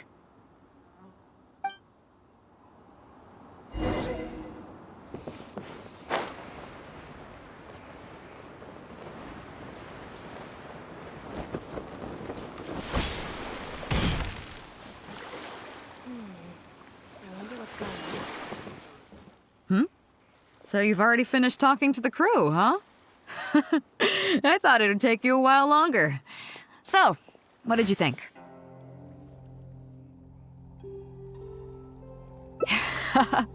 Now you know that the shield of the Crux is not such an easy job. Let's get started. First of all, life on the sea isn't always plain sailing.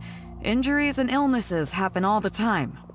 But what is the single biggest danger facing crew members?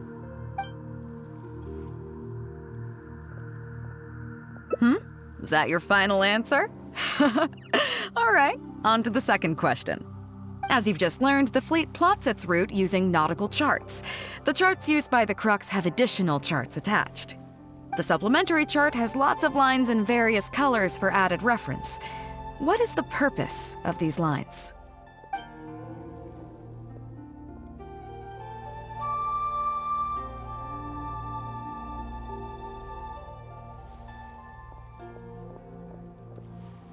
Okay, interesting.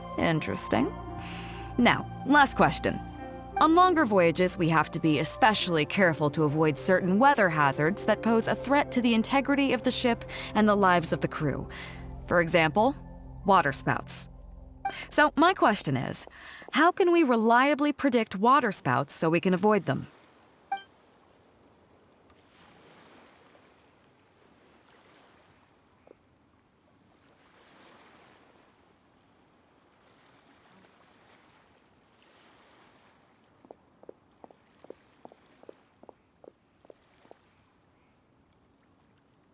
Okay, those are all my questions.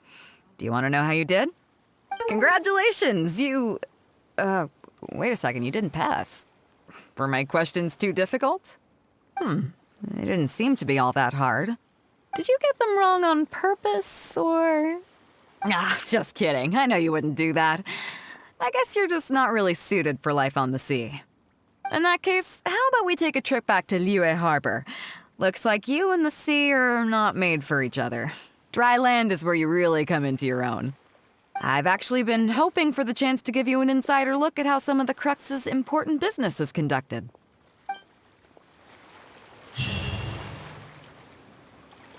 Ahoy there, mateys! Time to set sail!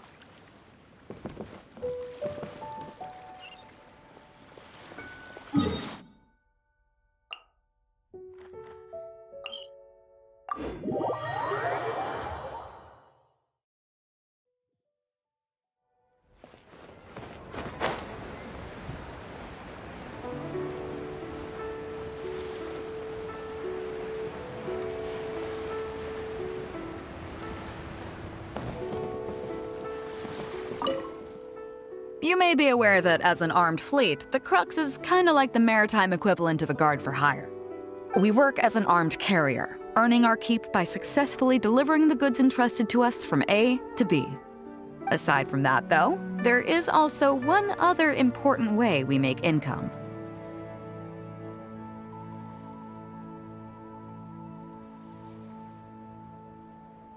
Actually, it's trading.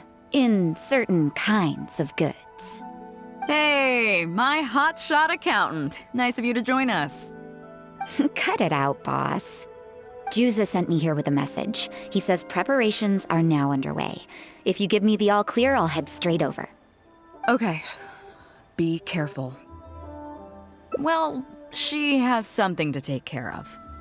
Mora Grubber was right, though. The other important side to our business, the less official side, is doing exactly what merchants do. Importing here, exporting there. The only difference between us and regular merchants is that our transactions aren't entirely above board. You'll see what I mean by that shortly. I'm taking you to see one such transaction for yourself. Come on, let's go meet our trading partner for the day.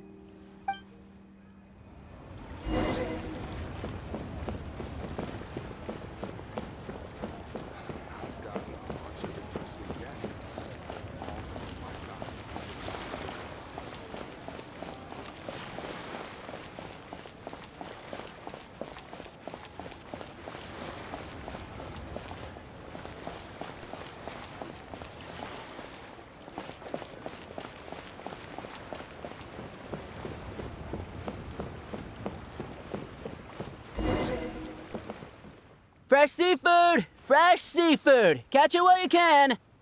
What do you have? Hello there! Here at Nei's Professional Fishmongers, we've got everything you could ask for. So what do you need? I want a bass head with all the teeth removed. If there's a single tooth in there, I don't want it. Ah! You know bass have pharyngeal teeth, right? In the throat? How do you expect me to get all those out? Then I'll have a bass trunk with 2 swim bladders. Again, if it's short by 1 swim bladder, it's not the bass I want. You're not making this easy for me. 1 bass means 1 swim bladder. Afraid that's not up to me. Okay, then I'll take a bass tail with scales that are yellow on the outside, black on the inside. Also, it's gotta have a total of 81 scales, that's 7 times 7, no more, no less. What kind of fish scales are yellow outside and black inside? You sure this is a fish you're talking about? In any case, you can try all you want, but 7 times 7 is never gonna get you 81. Pardon my asking, but you're not a fish expert, are you?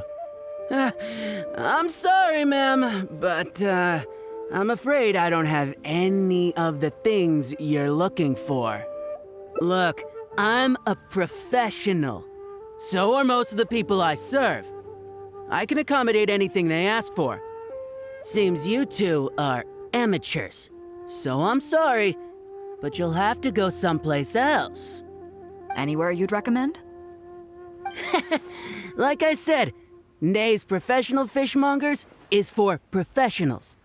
For amateurs, the place to go to would be Wise Amateur Fishmongers. I bet you're wondering why that guy was saying he didn't have what we wanted. That was just the first step in the transaction to confirm our identity. The real deal will come later.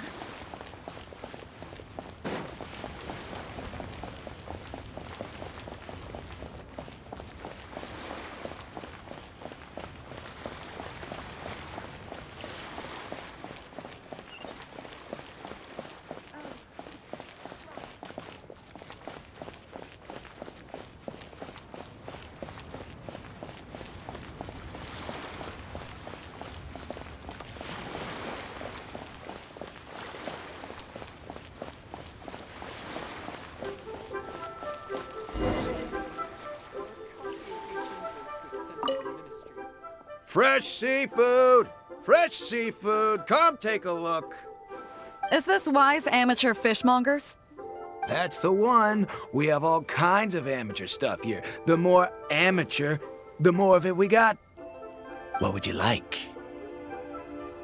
We'd like a bass head. No problem.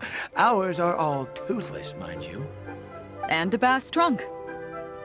Oh, no problem. I'll stick an extra swim bladder in there for you. On the house. And a tail. Sure thing. I'll paint the scales yellow on the outside and black on the inside, so you can tell at a glance, this ain't no ordinary fishtail.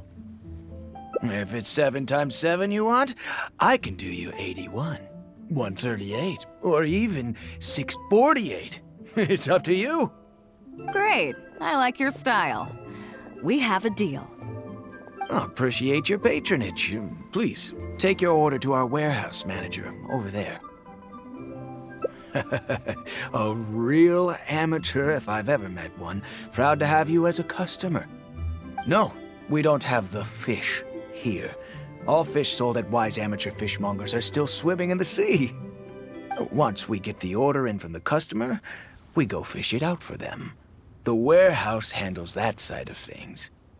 Pay first, then we bring you the goods. That way you get the freshest catch.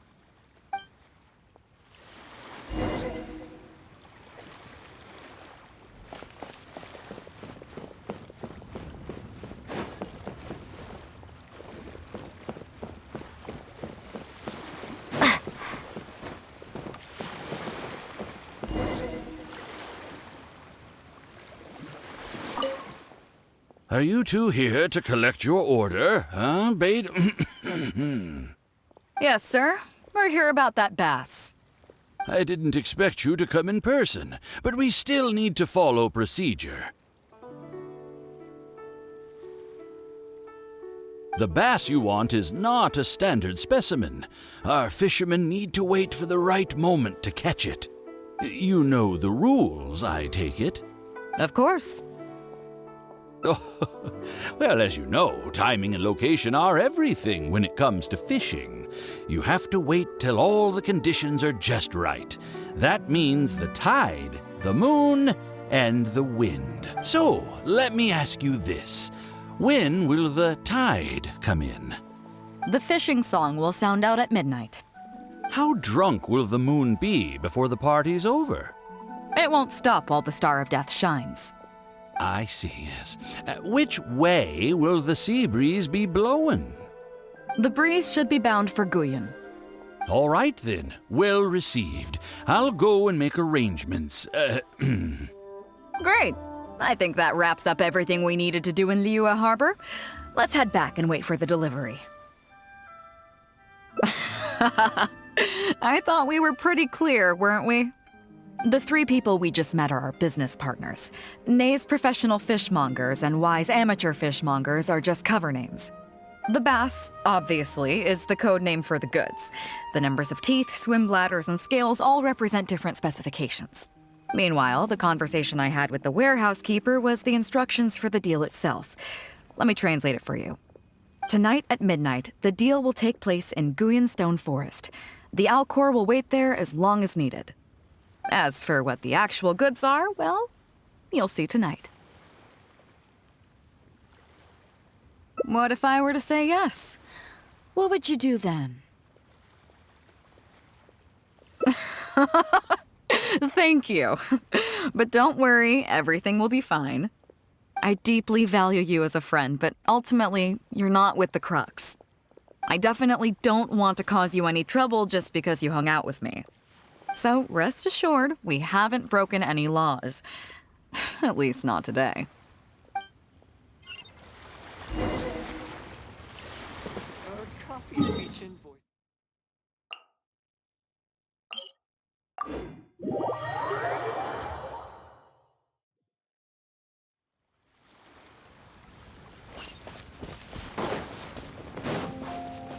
Starball!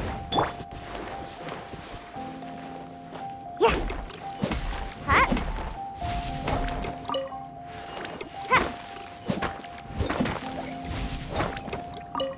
Make my escape. Yeah. Huh. Huh? Cha.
Captain Beidou, you gave me quite the surprise when you showed up in person earlier today. Well, my friend is visiting, so I wanted to show her how the Crux handles some of its important business. I see. You two must be close. You got that right. Now, down to business. Have you brought the goods? Yep, all here. Please, feel free to take stock. Stop! Nobody move! We have received certain information pertaining to a potential illegal business transaction at this location. Apologies, Captain Beidou, but I'm going to need to inspect those goods. Oh? An illegal business transaction, you say? Well, all the goods are here. If you have any suspicions, please inspect them at your leisure. Captain, everything's been checked. It's just a bunch of potatoes, flour, and so on. And all the paperwork checks out too. Huh? Everything's been checked thrice over. There's not a single contraband item here. The paperwork was approved by the Ministry of Civil Affairs and the tax declarations are all in order. Looks like you've managed to clear everything up. I suppose we can put this down as a simple misunderstanding. Yes, apologies. This was a mistake on our end. Come on, let's go. Bravo, Captain Beidou. This was rather ingenious. Seems like your friend still has a little catching up to do. I know you have a lot of questions. Come on, take a walk with me and I'll lay it all out for you. Well, I'll leave you both to it. Captain Beidou, I look forward to doing business with you again. Take care. You probably thought that there was some sort of nefarious business going on behind all the secrecy today. The truth is, that was exactly what I wanted the Ministry of Civil Affairs to believe. What you might not know is that I, as the leader of the Crux fleet, and you, the great hero of Liyue Harbor, have both been on the Ministry of Civil Affairs watch list for a long time. In other words, whenever you or I crop up in Liyue Harbor, it almost always draws their attention. Not that there's any animosity behind it, mind you. In their word,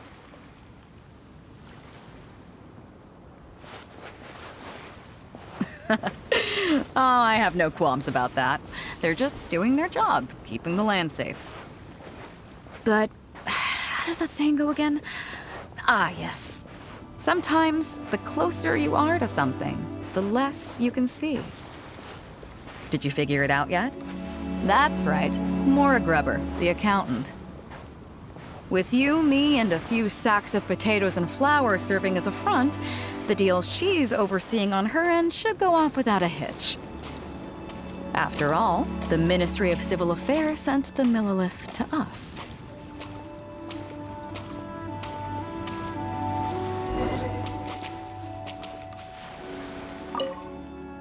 Looking at the time, it should be any second now. Look, that's the signal.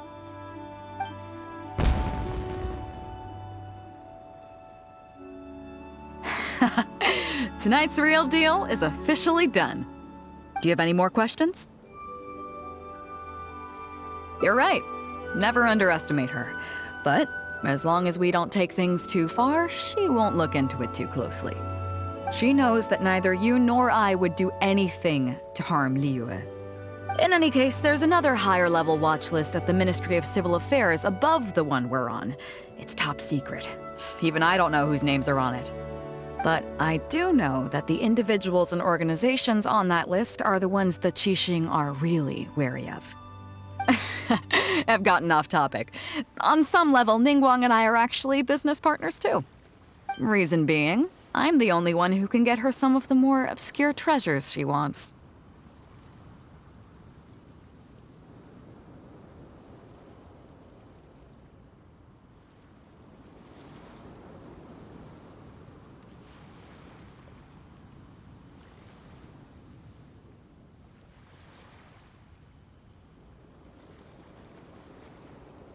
It's complicated. All you need to know is that what might be easily attainable for some people can often be a lifesaver for others who can't get their hands on it. That's where we come in. It's as simple as that.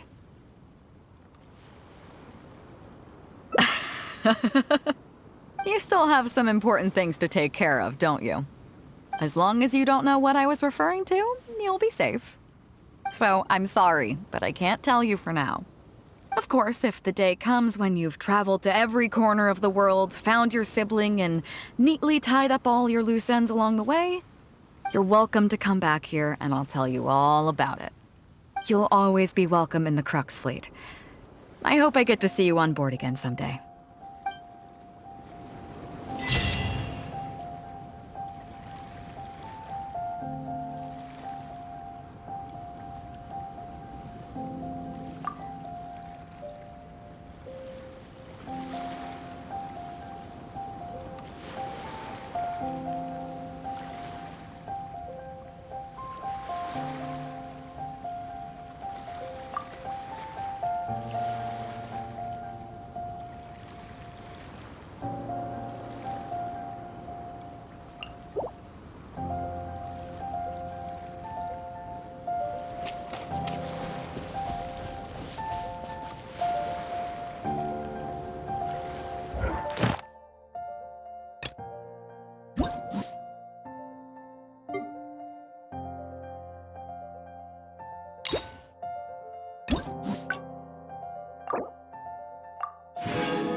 So you've already finished talking to the crew, huh?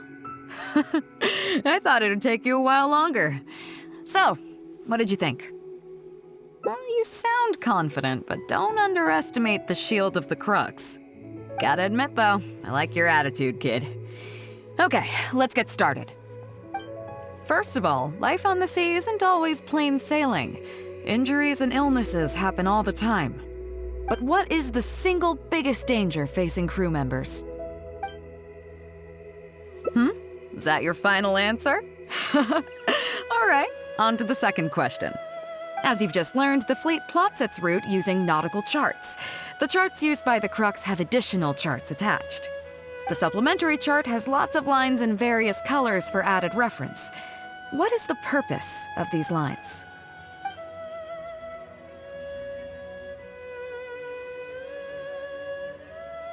Okay, interesting.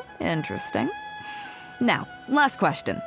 On longer voyages, we have to be especially careful to avoid certain weather hazards that pose a threat to the integrity of the ship and the lives of the crew. For example, waterspouts. So my question is, how can we reliably predict waterspouts so we can avoid them?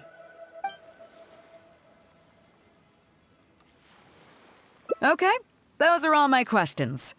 Do you want to know how you did? I gotta say, each time I think I've wrapped my head around how great you are, you surprise me with something new. You got them all correct. They weren't the most difficult questions, but they weren't ones you could bluff your way through either. You've clearly been paying attention to my crew. Okay then, now it's time to apply that endless talent of yours to learning some new recreational activities. Don't worry, all our recreational activities are respectable and, above board. You need to realize that being out at sea might be fun for the first few days while everything's new, but before too long, looking at the same old sea every day and being so isolated from everything can really cause people to struggle mentally. That is why regular recreational activities are an absolute necessity. We offer a lot of fun courses for our newcomer training, including fishing, photography, chess. Oh, and thanks to Kazuha, these days we also offer poetry and music appreciation, as well as communal wind listening. Each newcomer has to participate in at least one, so that they've got some way of keeping themselves occupied at sea further down the line. Of course, if you'd prefer wrestling sea monsters with your bare hands, that can be arranged. Well, for today at least, let's stick to the training schedule drawn up by Juza. If I remember correctly, it should be photography today. Come on, I'll show you.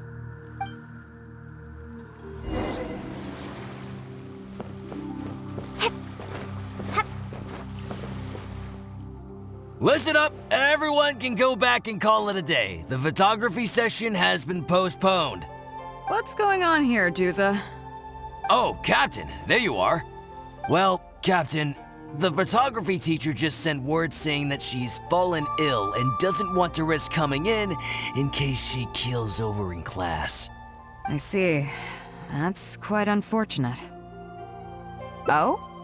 Quite the multi-talented one, aren't you? In that case, why don't you help us out and lead the class today? Yeah, unfortunately, the original teacher canceled at short notice, so there's no time to schedule anything else instead. It would be great if the Traveler could step in as the teacher for the day. It's up to you, Traveler. Great, it's settled then. Juza, let's muster everyone over here to meet the new teacher. Yes, Captain.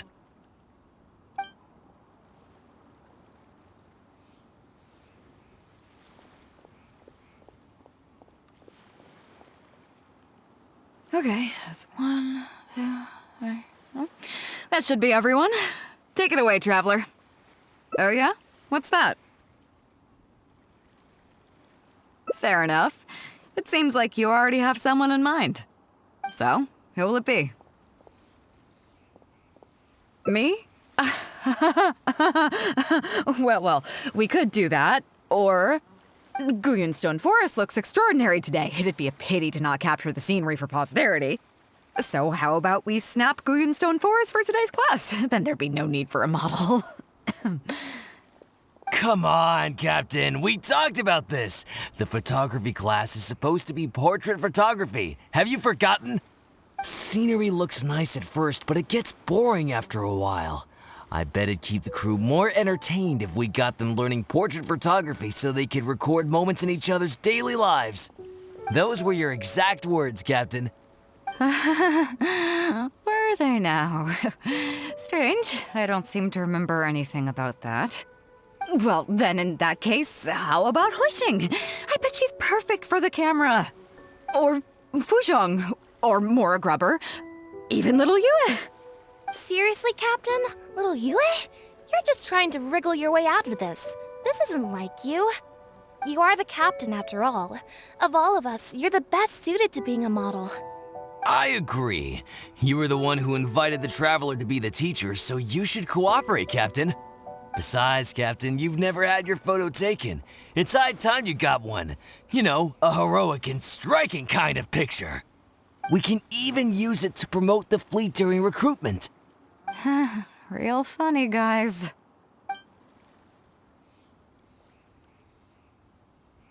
Well, if you say so. I'm not one to spoil the fun. So, what do I do now, Traveler? Like this? You're kidding, right? I've never had my photo taken before, but something this simple shouldn't be a challenge for me. It must be the lighting or something. You've got it wrong. I never said that. You mean go somewhere else, then bring the final photo back as teaching material? Sounds good to me. That's a good idea, isn't it, guys? The lighting may still be a problem. But I'm open to persuasion. If you have a suitable place in mind, I can consider it. Just to be clear, I won't necessarily agree. It depends on the place you have in mind.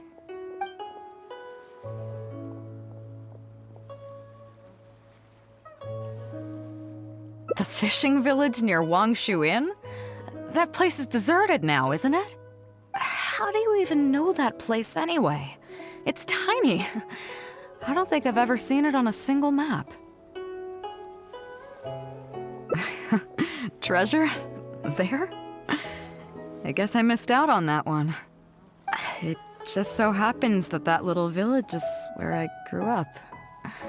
Now that you've mentioned it, it's given me the urge to go back and take a look around. How about we take this opportunity to pay my old home a visit?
Settle down!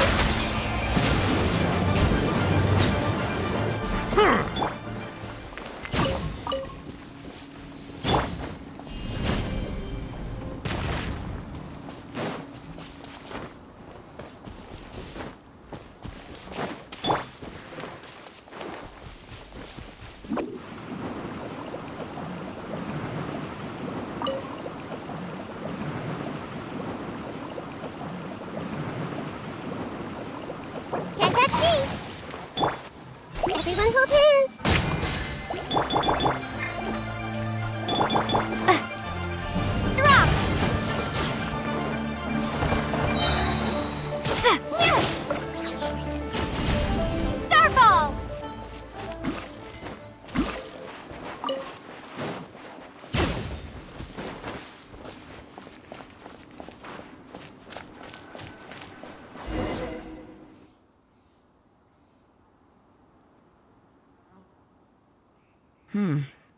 It's certainly seen better days. It was never that impressive, but at least back in the day, it was a lively village and home to several families. I wonder how long these last few old houses will remain standing. Nothing as dramatic as you might think. A few small incidents occurred, and then people began to leave. Come on, let's take a walk around. People used to call this place Downriver because the villagers apparently moved here from a place called Upriver. With them, they brought their knowledge of fishing. Now Upriver is long gone, and Downriver is all but deserted. It won't be long before no one even remembers what these places are called. To Zhong. Zhong. I barely remember this name.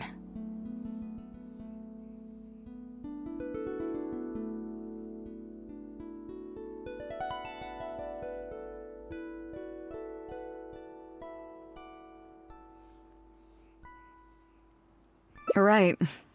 I was only about 5 or 6 years old when I first arrived here. I was homeless and had to wander around the streets. I remember finally managing to find half a rice bun, but then a stray dog jumped out and snatched it away from me. Half a rice bun was not something I was willing to give up so easily at the time, so I chased it all the way to this neighborhood. Then a few fishermen saw us running and stopped me. They were kind enough to give me some food.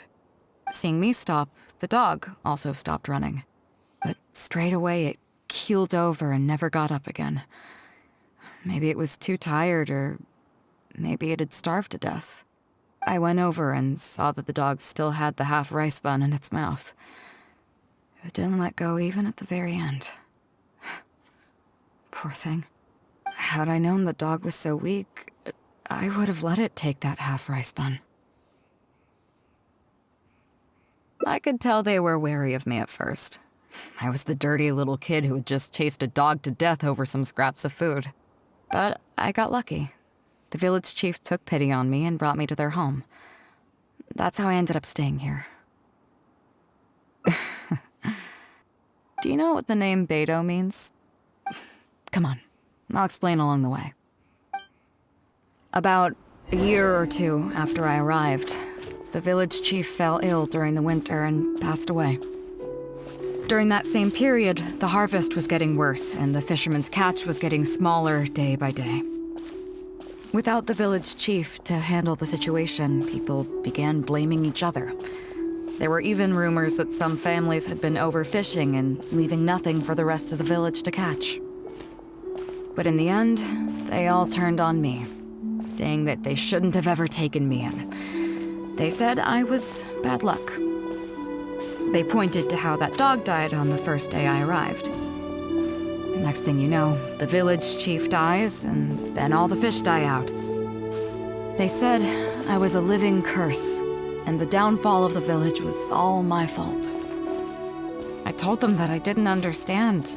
I'm not a curse, I'm just Beidou.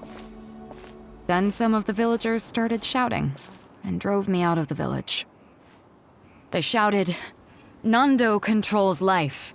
Beidou controls death. Beidou controls death."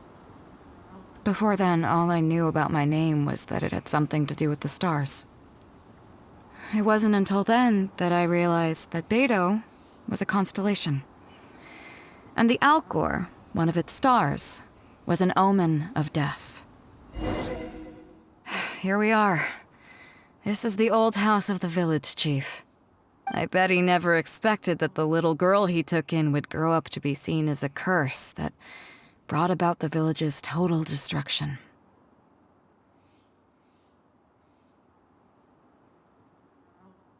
What do you mean?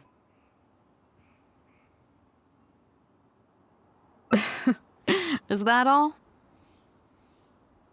And let me guess, you got to Inazuma and the Electro Archon's Gnosis was taken as well? Well, you seem to wreak havoc on a grander scale than I ever could. Oh, I get it. You're trying to convince me that I'm not cursed. I appreciate it, and I'll take it. Let's not forget that the people whose names stick around are the ones who emerge from the stormy seas unscathed, and the ones who get swept away in the wind are the fledgling birds who couldn't hack it.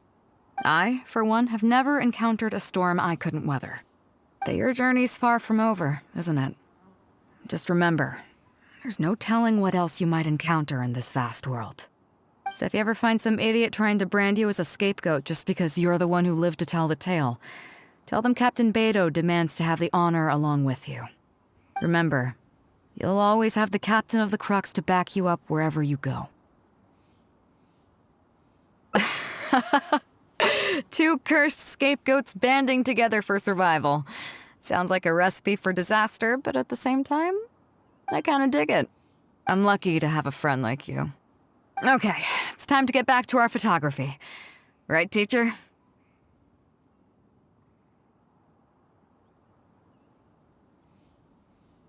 Come on, let's not waste any time.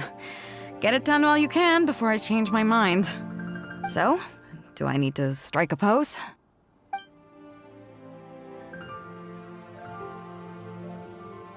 All right. How about this?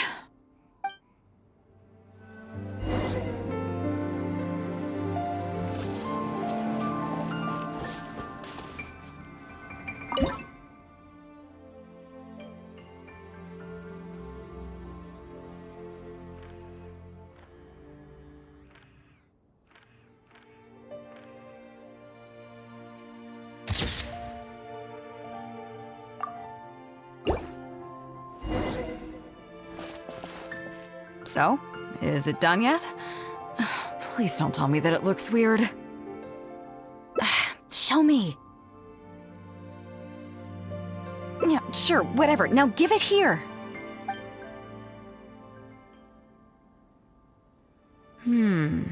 Yes. I see. All right. On behalf of the Crux, thank you very much for your photography class today. You've been an excellent teacher, and I couldn't be more satisfied. Now, as captain of the Crux, I am exercising my official right to requisition this photograph for future promotion and recruitment purposes. So I'm afraid I'll be holding on to this. That's fine with you, though, right?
Make my escape.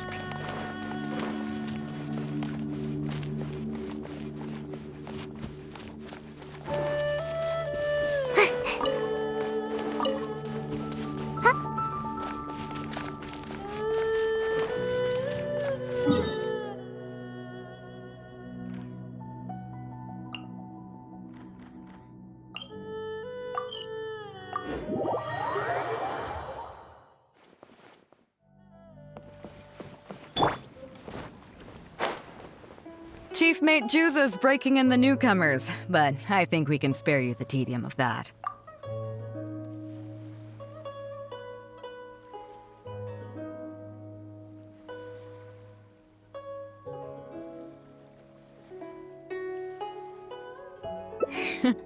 As I expected, you have a will to protect others.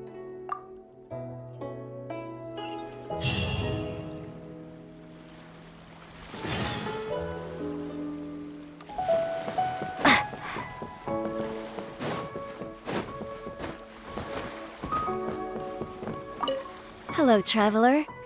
Whenever a sailor has a health problem, they come to me. I deal with it all, from seasickness and common colds to amputations and everything in between. Oh, I presume the captain arranged this, correct? All right then, let's begin. First of all, let me ask you this. What do you think is the biggest danger that all new crew members face? That can certainly be a problem at sea, but it's not the biggest danger. Oh, I have seen many new crew members who see themselves as young and fighting fit and have no regard for safety. Those are the ones that always end up in the sick bay. We have to face malnutrition when we're short on supplies, and even the psychological problems that can arise due to isolation. To make things worse, the lack of medication and treatment options at sea can result in even minor health problems becoming serious, or even fatal. Oh, you probably thought I was joking, right? But hopefully you now realize that with a little extra precaution, a lot of these things can be avoided. Well, I think that's enough for you to think over for now. Is there anything else you would like to know?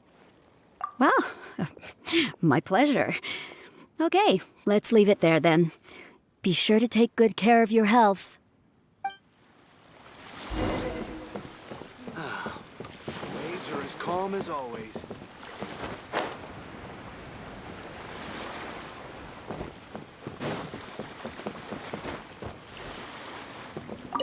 Sorry about earlier, Traveler. We were so caught up on getting you to join the fleet that we didn't— Oh! Well, in that case, you have come to the right person. I'm not just blowing smoke. I'll start by introducing some chart reading essentials for new sailors. Let's start with what to look for when you get a set of complicated charts. First, you should always look at any indicated shorelines. With these features in mind, you can answer the basic question of, can I chart a safe course through this area? Visually, nautical charts are a little unique. Unlike the most advanced nautical charts come with a supplementary chart, which has different colored lines marked on it to indicate distances. It's worth mentioning that under my direction, the crux is using these advanced kinds of charts. Some cartographers mark out other points of interest on their charts. Not only those, we have tattered and torn charts that we've picked up from all over the place. To be honest, it can be quite a challenge, even for me. But if we don't decipher them, we will certainly miss many secrets of the sea. Fortunately, we have the captain with us. I don't think anyone other than our captain can manage to get these kinds of resources. Oops, I've gotten off topic. Is there anything else you would like to know, Traveler? My pleasure. A friend of Captain Beidou is a friend of mine.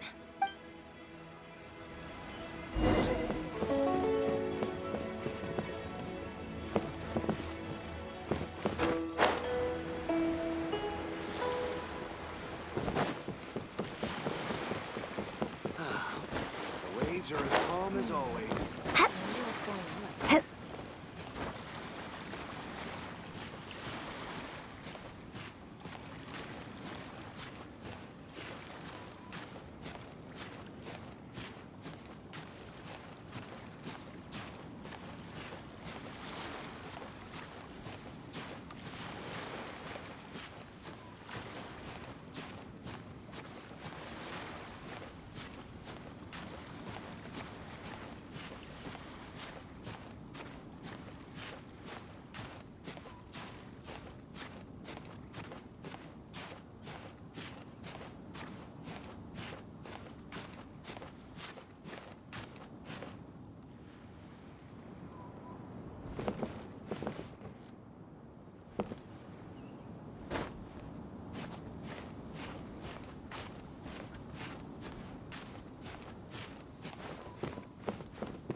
Hello, Traveler. Are you here to learn about— In my line, I saw the captain showing you around the training grounds, so I figured that she probably wants you to get to know the life of a crew member. Okay. Marine meteorology, these are all potential threats to safe navigation. Take water spouts, for example. But if you know that water spouts can only form in an environment with high temperature, high humidity, and large clouds, then you can be well prepared. You will be even more alert if you also know that the presence of winds blowing in opposite directions, with a significant difference in speed, is a direct precursor to the formation of waterspouts. And most importantly, if you spot a small white vortex emerging from the clouds, you should immediately notify the crew to steer clear of what's ahead. So there you go. Those are the warning signs of waterspouts. I've got to confess, I learned almost everything I know from the captain. All the stuff about meteorology that I just told you about, she's the real expert. Do you know the small fishing village next to Wangshu Inn? I heard that when Captain Beidou was a kid, she worked there fishing. Later, she made her way to the harbor where she struggled to make a living. Growing up in an environment like that, it's no wonder she knows everything about the sea. When I first came on board, I lived every day wallowing in doubt, wondering if my former career as a sailor was all just a waste. But as I gradually learned some new things and became more experienced, I finally realized what makes the Crux so great. After all, not every fleet has the uncrowned Lord of the Ocean as their leader. I feel lucky just to have joined. Find me anytime if you want to know more.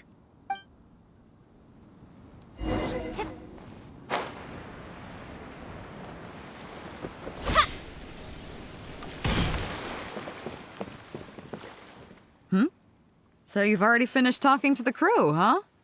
I thought it would take you a while longer. So, what did you think?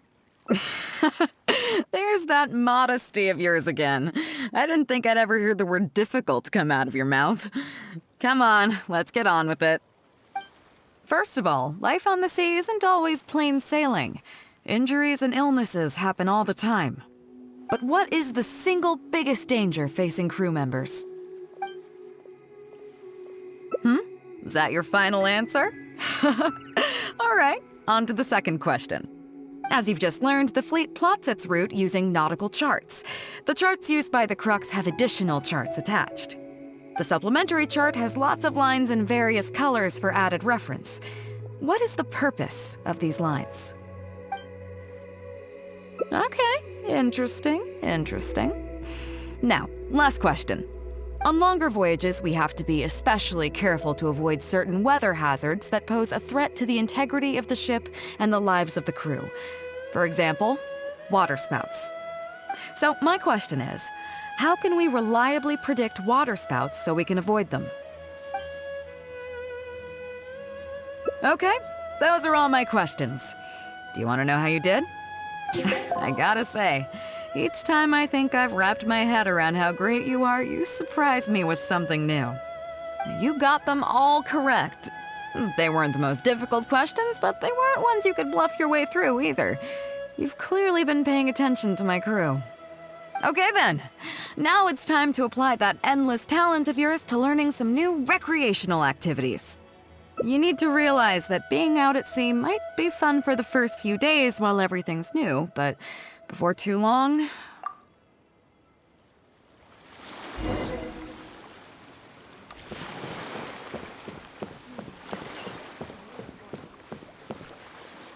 Listen up, everyone can go back and call it a day. The photography's... Great, it's settled then. Juza, let's muster everyone over here to meet the new teacher. Well, if you say so. I'm not one to spoil the fun.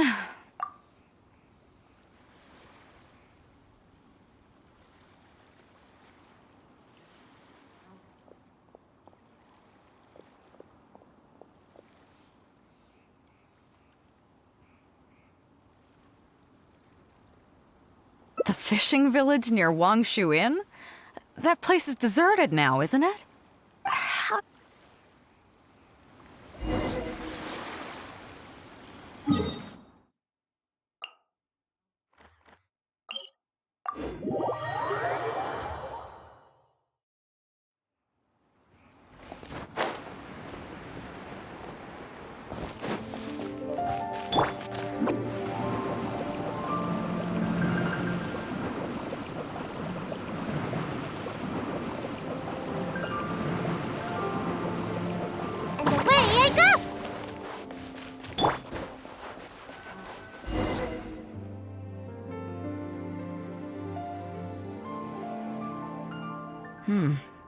It's certainly seen better days.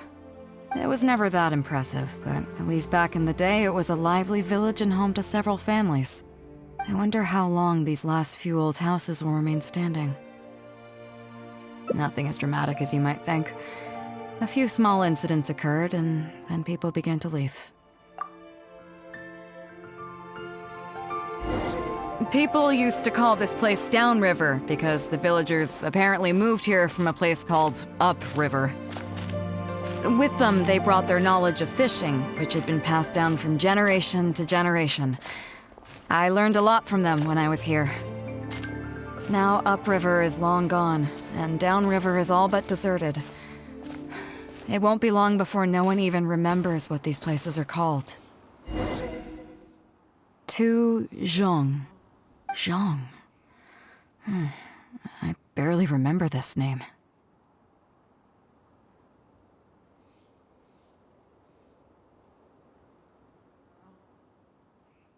You're right. I was only about 5 or 6 years old when I first arrived here. I was homeless and had to wander around the streets. I remember finally managing to find half a rice bun, but then a stray dog jumped out and snatched it away from me.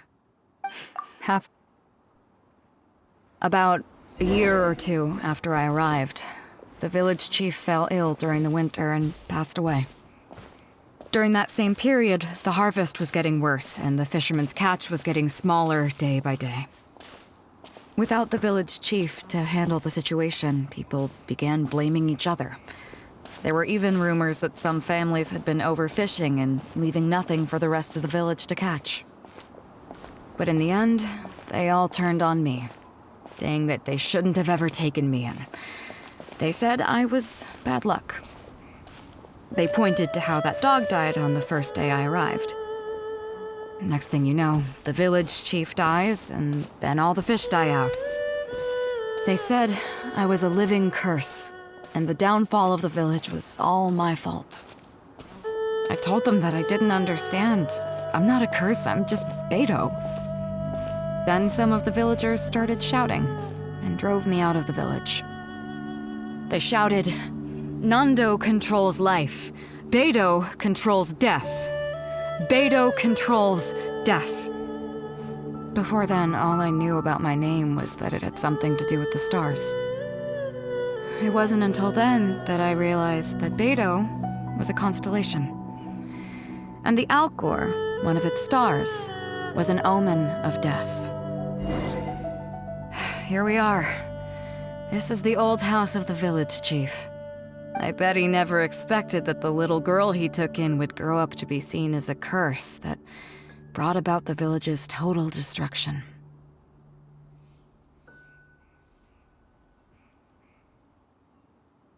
What do you mean?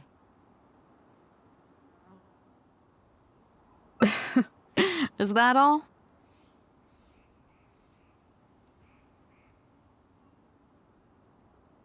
And let me guess. You got to Inazuma and the Electro Archon's Gnosis was taken as well? Well, you seem to wreak havoc on a grander scale than I ever could. Oh, I get it. You're trying to convince me that I'm not cursed.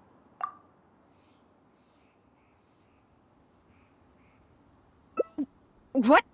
The nerve! What do you think this is? I don't want to do this whole modeling thing. Hey, cut it out. No more pictures.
Chief Mate Juza's breaking in the newcomers, but I think... You truly are an adventurer at heart. Let's start with the fundamentals for any armed crew member. Basic boat handling. Follow me.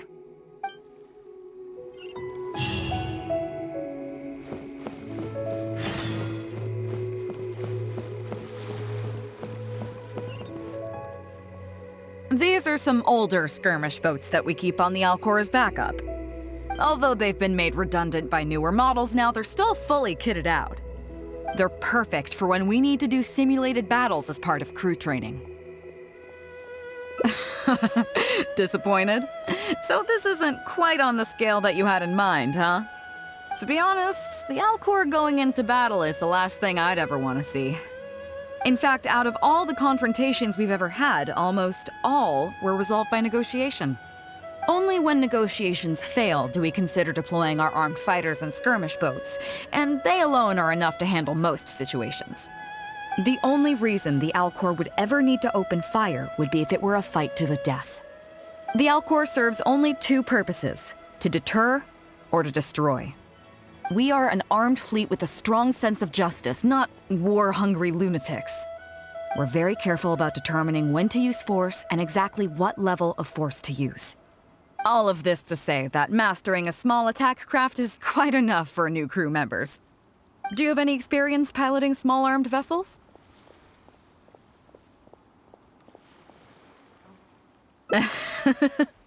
You're the first person I've ever met who's so dismissive of the power of the sea.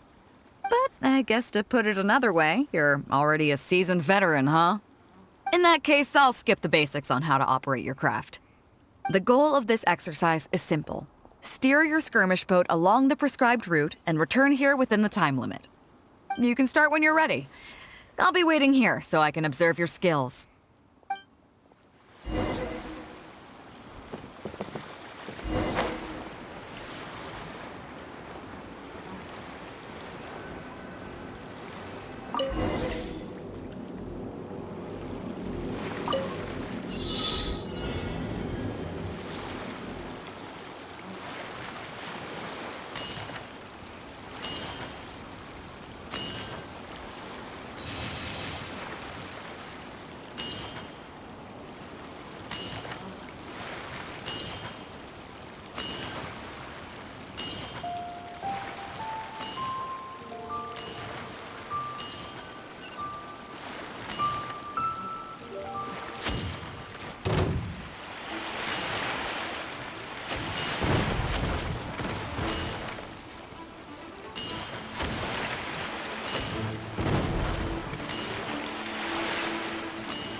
Nicely done. That was a joy to watch. Perfect timing on the turns, you kept your craft stable on the straightaway. It was like watching a well-rehearsed show. All right. It's high time I introduced you to some of the more serious business that the Crux takes on. Come with me. We're going to Liyue Harbor.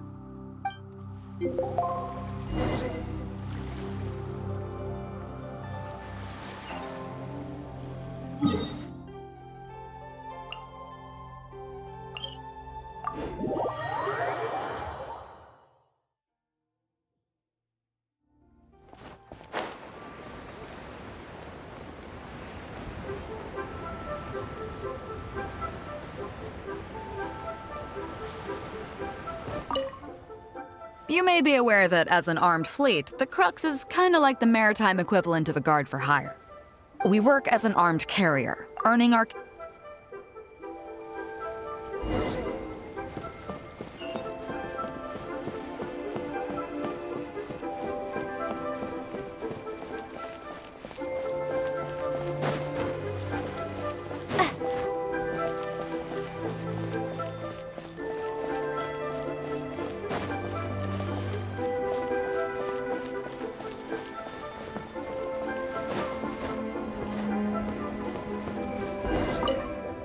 Fresh seafood! Fresh seafood!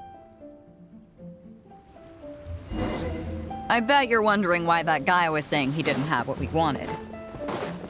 That was just the first step in the transaction to confirm our identity. The real deal will come later.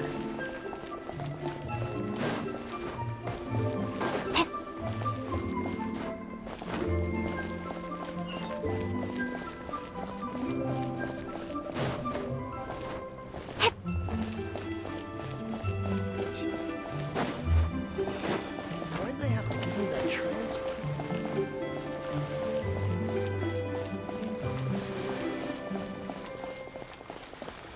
A copy of each invoice is sent to the... Fresh seafood! Fresh...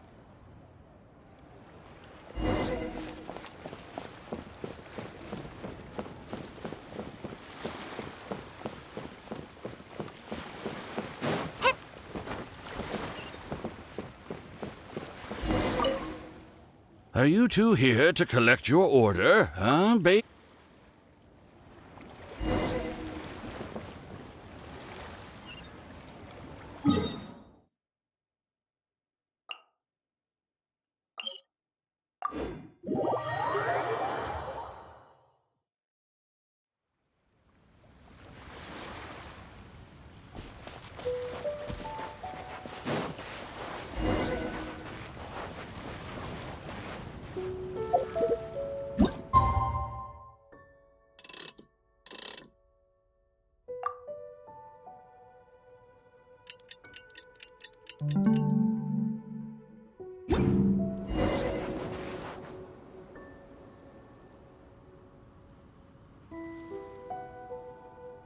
Captain Beidou.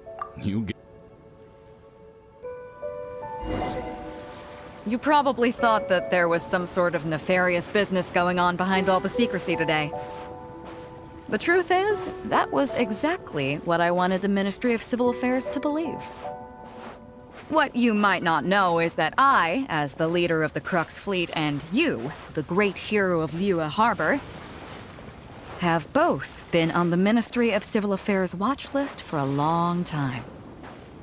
In other words, whenever you or I crop up in Liyue Harbor, it almost always draws their attention.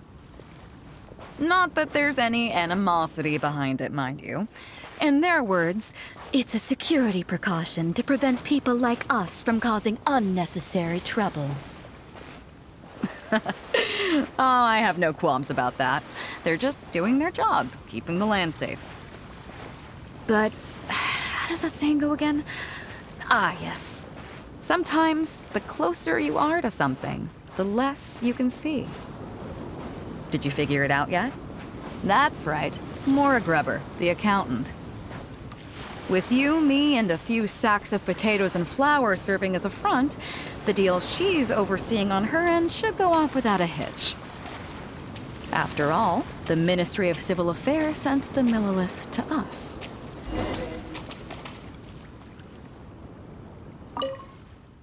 Looking at the time, it should be any second now. Look, that's the signal.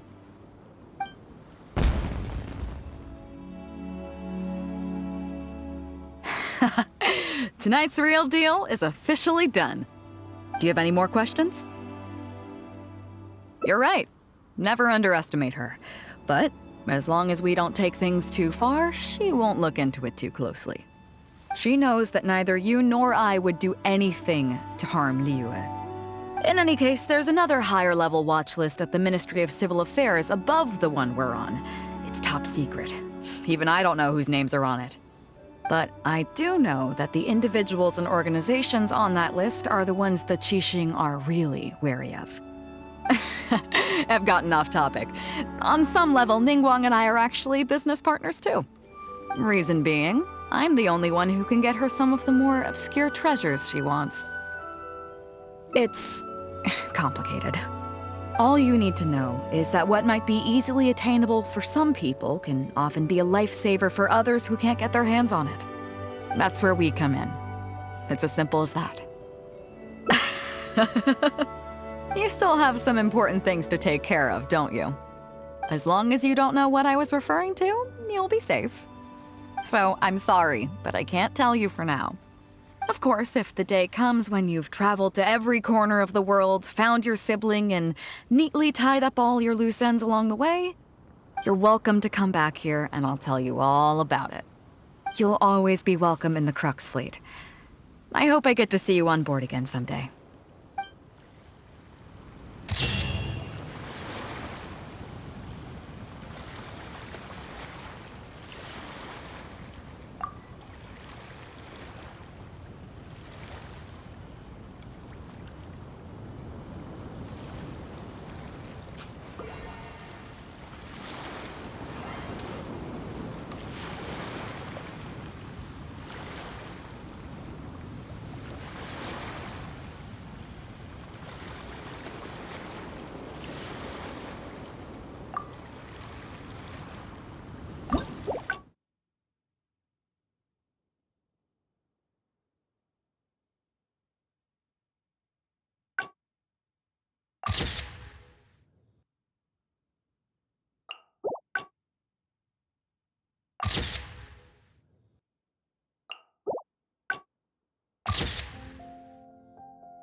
What should I try this time?